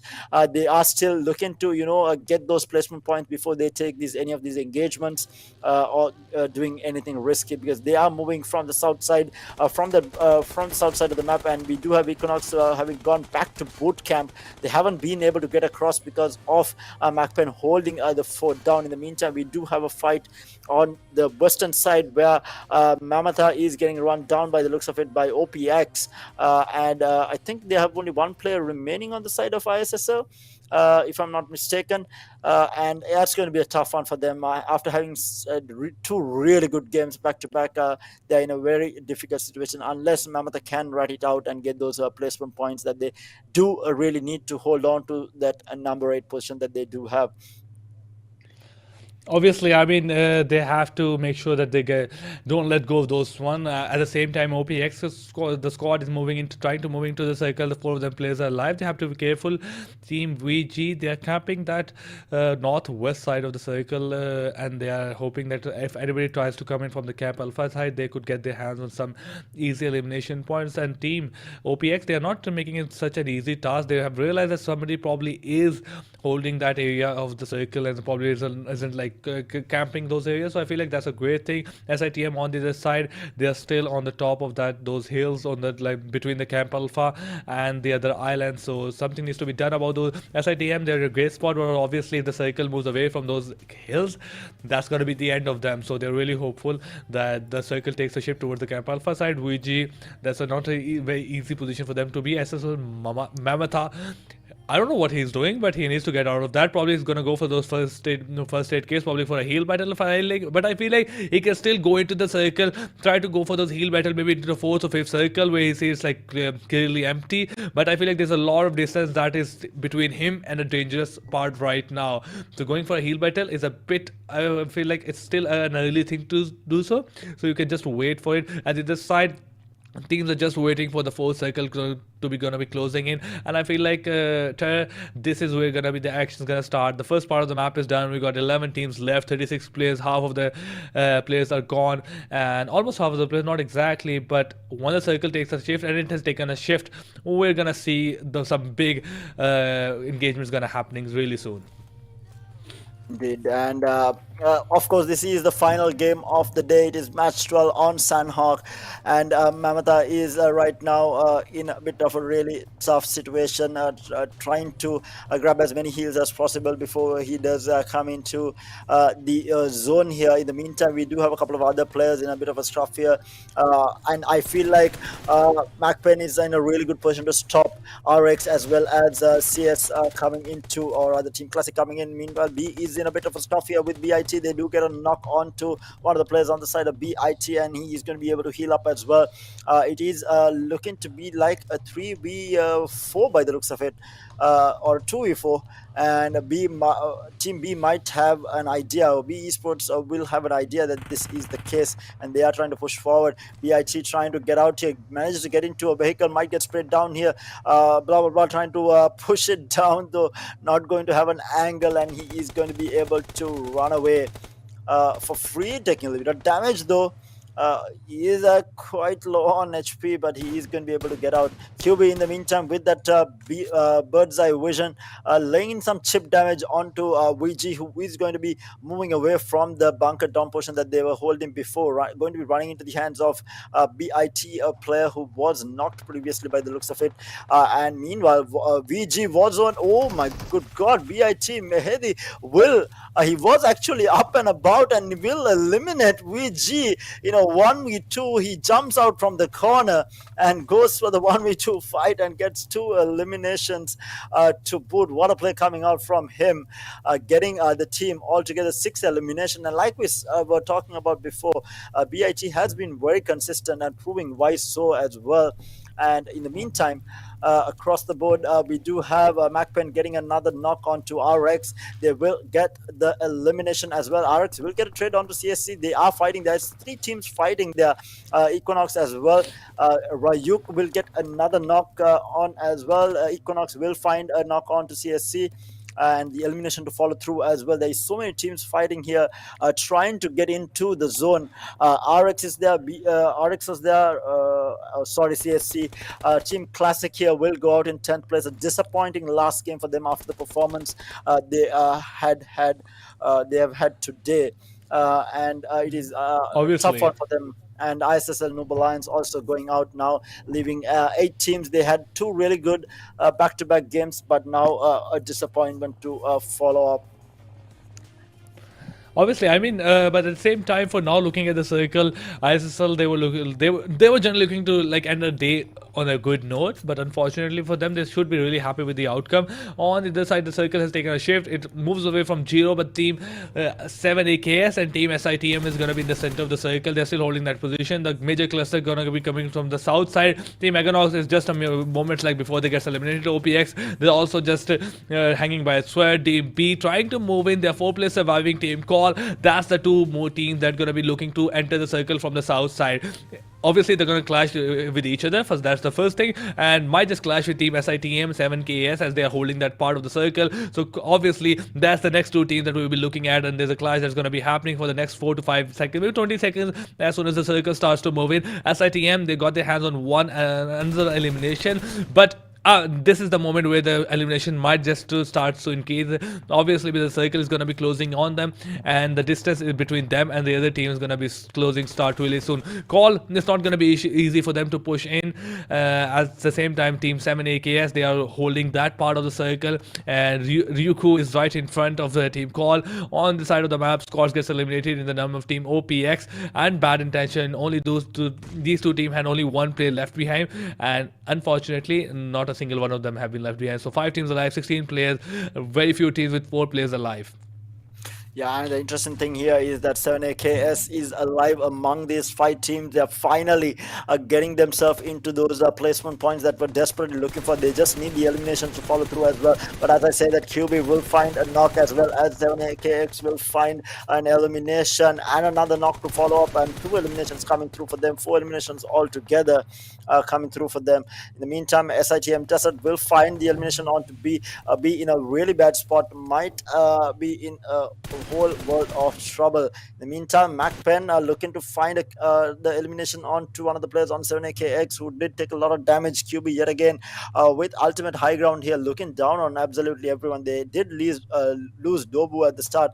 They need to be careful about getting pushed from behind. There are a couple of teams coming in from behind as well, so they are not in the best of they do have a decent position, but not in the best of positions, I would say. Exactly, but for now, Team SITM they got their 7 kills, and the one thing that QB has to realize them how he has to make space for the rest of his teammates to get across. Call, obviously this was just an eventually that was waiting to happen. Team 7KS, Team SITM, this was like their game all along. The way the circle was taking a shift, they were particularly wonderful in figuring out where the circle is going to take place. B, or they are trying to use that buggy to get into the circle. Blah blah takes a lot of damage. Pasta might just spot him down and make a quick work of him. That's just a few moments, and exactly he gets spotted, lands a single every shot onto the Pasta, blah blah blah, takes him down, and it probably will in a few seconds might just ensure the kill. Only one player left on the side of Team B, and Dexter also gets spotted by the hand of QB, and that's the 5th squad. That's the B squad at the eliminated number 5th. On the other side, SITM trying to push in a bit into the circle. SKS also in a very close position. Call, the white blue zone is right behind them, but Pasta, before he went into the blue zone, he takes the desert down. But fortunately for SITM, the players are right next to him. Momo gets spotted, takes him down. Call will have only one player left behind for him, and on the other side it's a 4v3v1. I feel like, and there's one player that I still cannot find exactly who it is, but I feel like he's just right now surviving from RX and making sure that he pull off those first aid kits. At the same time, MAKPEN also gets eliminated. 3 teams left behind. RX one player pulling off those first aid kits, going to be 7K AKS and SITM making sure they get back-to-back chicken dinner. It's not going to be easy, as 7 AKS has all the whole of the map that it needs. They have the all the players alive, 4 players alive. They have a good loots as well. They have the compound, so it's going to be very difficult for STIM to get the chicken dinner in this game. Indeed, definitely in a very favorable position. In the meantime, we have RX healing outside the zone here, and 7 SITM with some really good position, and Jiro has taken quite a bit of damage. He does not have any med packs by the looks of it, so he's not going to be able to get any of his HP back. It is regening slowly, but he is not going to be able to use any med packs to try and heal up. In the meantime, they do have 3 players left, so like RC said, they are in a really good position to try and take this, but they are on the high ground. It's going to be a tough one for them to drop down, but Desert is on the ground here looking for an angle to push through. 3 players left on the side of 7AX as well. He takes a little bit of damage from a molly that came through. He is going to be able to get back up to full HP there.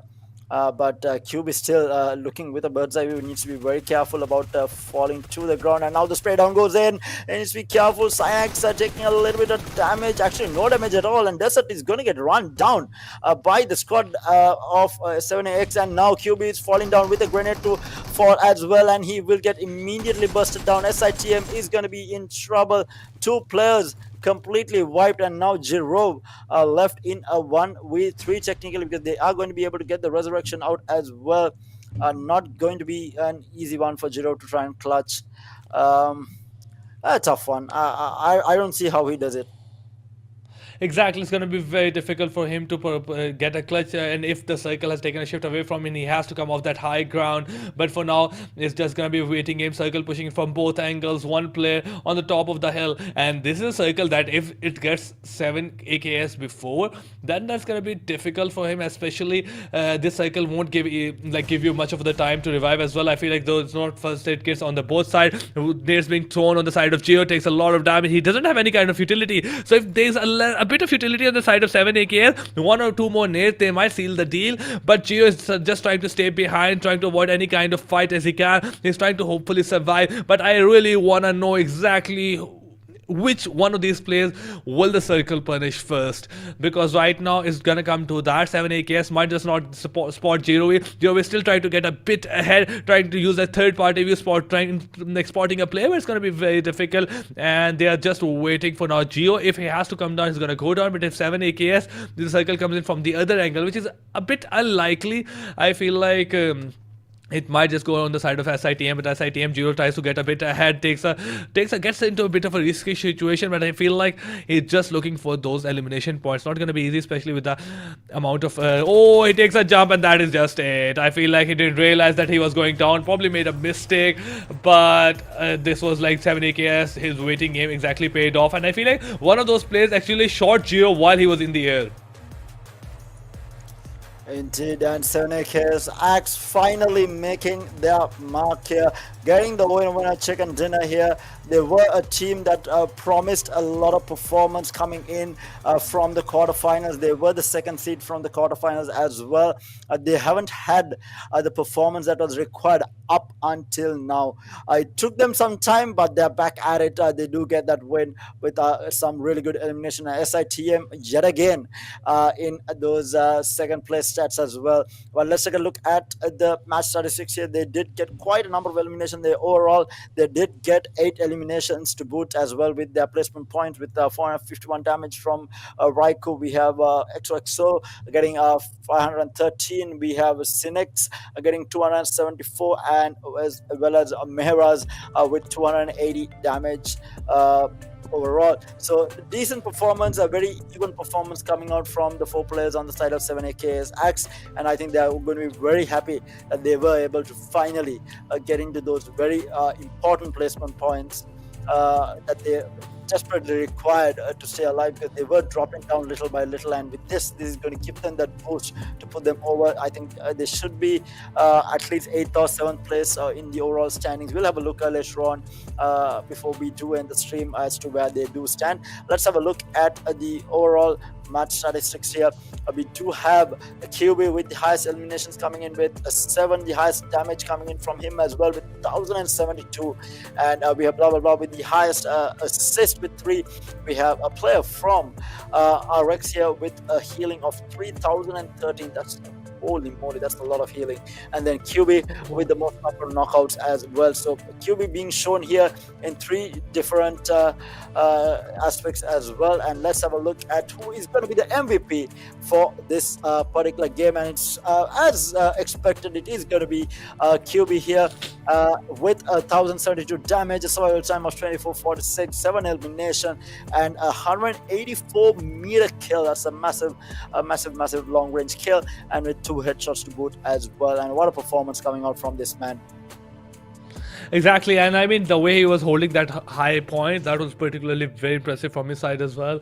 But I am a bit happy. Don't like guys, don't like roast me later. But I'm a bit happy not to see Math here because I was getting very used to seeing Math again and again. Like I wanted to see things getting a bit different right now. But yeah, QB had a wonderful performance. Like he had like great damage, great survival time. But we have top players in front of us in a few seconds, and we're gonna see definitely SITM QB will be a part of those top players. But at the same time, we will have Mehdi at number 2. We will have strong Farhad at number 3 with 3 kills and 715 damage, 15 in a survival time. Then we have B Soulless. We were talking about B as well before the game. I don't know I was talking about. I was just all terror, and he was pointing this out before the game that they have great mechanical skills, probably one of the best mechanical skills out there, but nothing much on the survivability part. Yeah, indeed. I think they are lacking that team composition. Probably a couple of, they may have formed the team recently. The players might not have synced. There can be a lot of things, but we can see that all of these players from the side of the esports, they do have the individual talent that is required to, move forward in the tournament, and they do definitely deserve a place in the grand finals coming up with the performance that they have had. And let's have a look at the standings here for match number 12, the last one for the day as well. And we are actually going into the highlights prior to the standings. So let's have a look at the highlights of the last match here. To start things off, it was Alpha taking up a fight against NB Esports here. NB managing to win that fight and take out Astra Esports there. In the meantime, we did have another fight happening there with 7AKX against Stronger there. Multiple fights broke out at the same time, leaving a lot of these players, a lot of these teams with players short going into the last couple of circles. We even saw SITM lose a player early on, leaving them with just 3 players.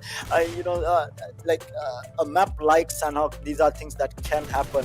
And we did see CMF trying to cross in the ocean and getting spotted out and getting absolutely mauled down. And this was, for me, probably the best play from Mehdi there. He got 3 kills. I didn't realize he got all 3 there. Oh, exactly. Yeah, he pulled off a 1v3, and it was quite impressive. Around the side, Egon Twist, this team got caught out in the open at the same time. 7AKs they were using in this particular part of the game, they were using the advantage they had to take out SITM to call as well. Maybe there are a couple of players from B coming in as well, dealt a lot of damage, and this was just SITM falling onto his death wonderfully. So he didn't expect that. He was looking to maybe hold that position, hold that angle, but I don't know why he jumped. Probably a mistake coming in. But we have match standing post match 12 in front of our team. Astra at number 12, Inertia at 15, CMF, then ISSL Noob Alliance at number 13, Team Classic, they couldn't perform at the same time. Then Victor Gaming, Stronger Esports, quite average performance from Equinox as well. Then RGC OPEX at number 8, NB Esports at number 10. Bad Intention did try it a bit differently than the last game.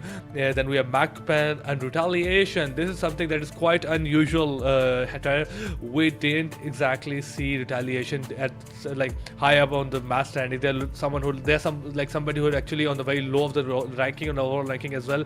So things are looking good for them. I really hope they could keep it going. Let's have a look at the overall standings now.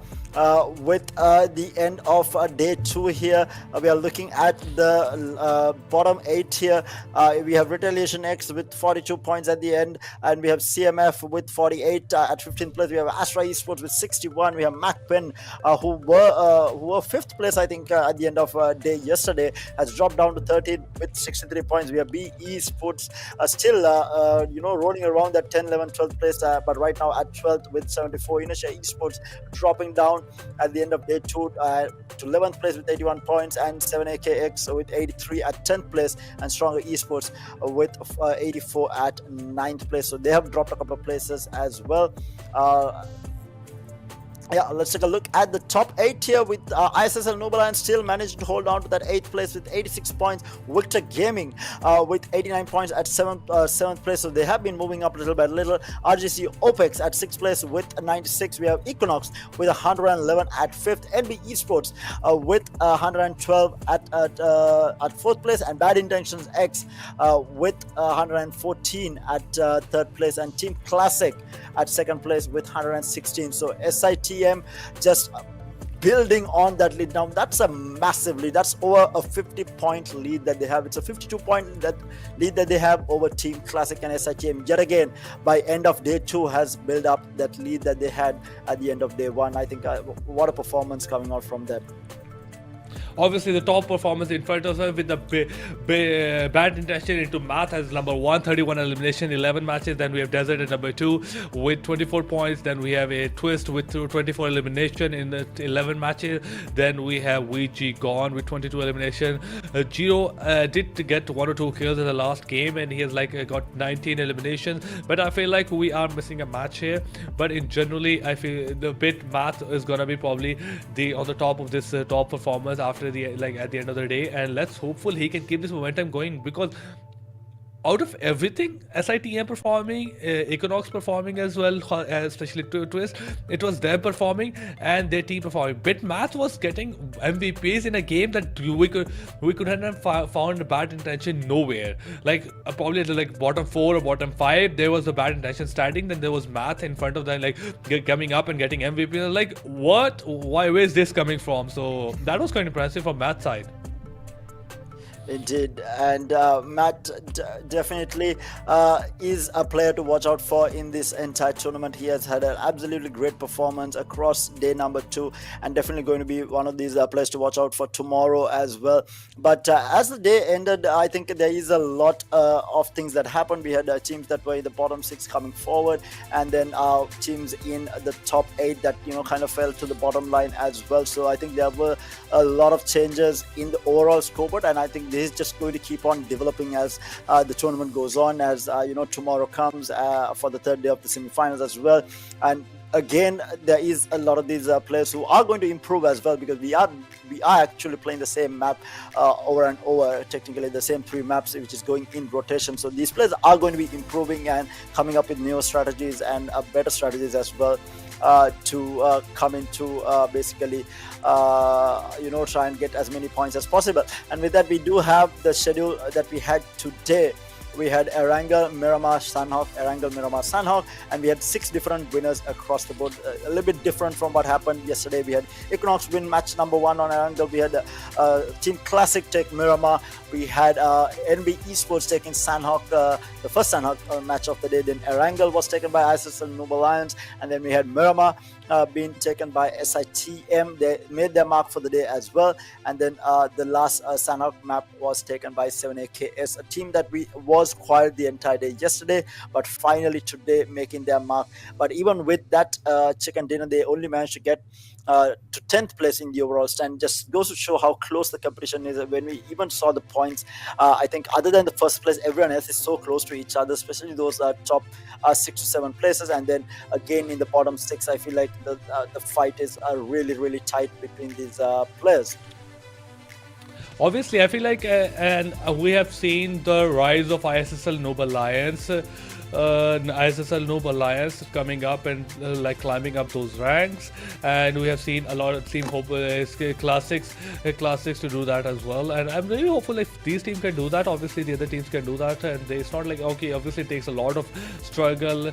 But we're gonna talk about tomorrow as well, and the schedule for tomorrow and what's gonna have for today. Well, for tomorrow we have the same maps being rotated. We're gonna be having Erangel, we're gonna have Miramar, then we're gonna Sanhok. Then these 3 maps will be rotated again in terms of Erangel, Miramar, and Sanhok. So every map will be happening twice in this format. So I feel like we have a bit of average, and everything is settled. We don't have enough of more of Erangel, less of Sanhok, or more of Miramar, less of Sanhok, or less of Erangel.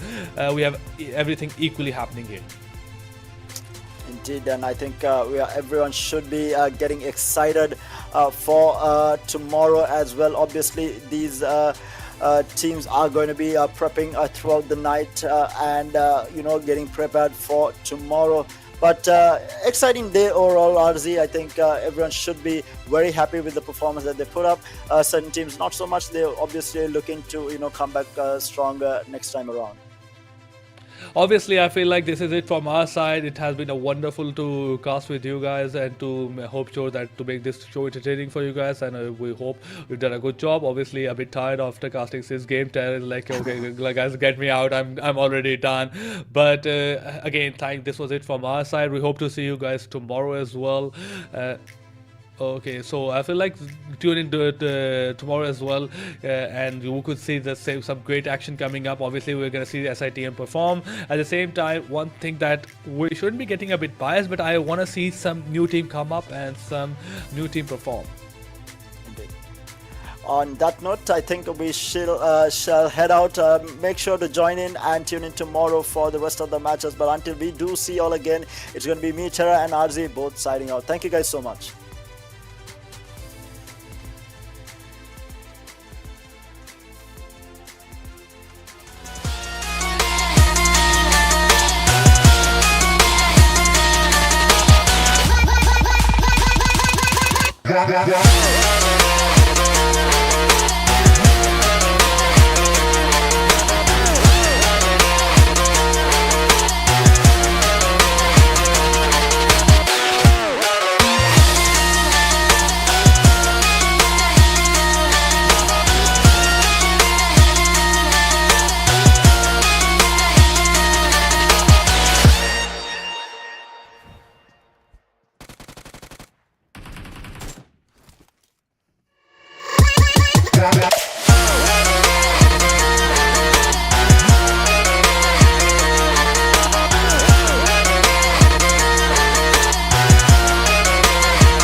Yeah.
Yeah.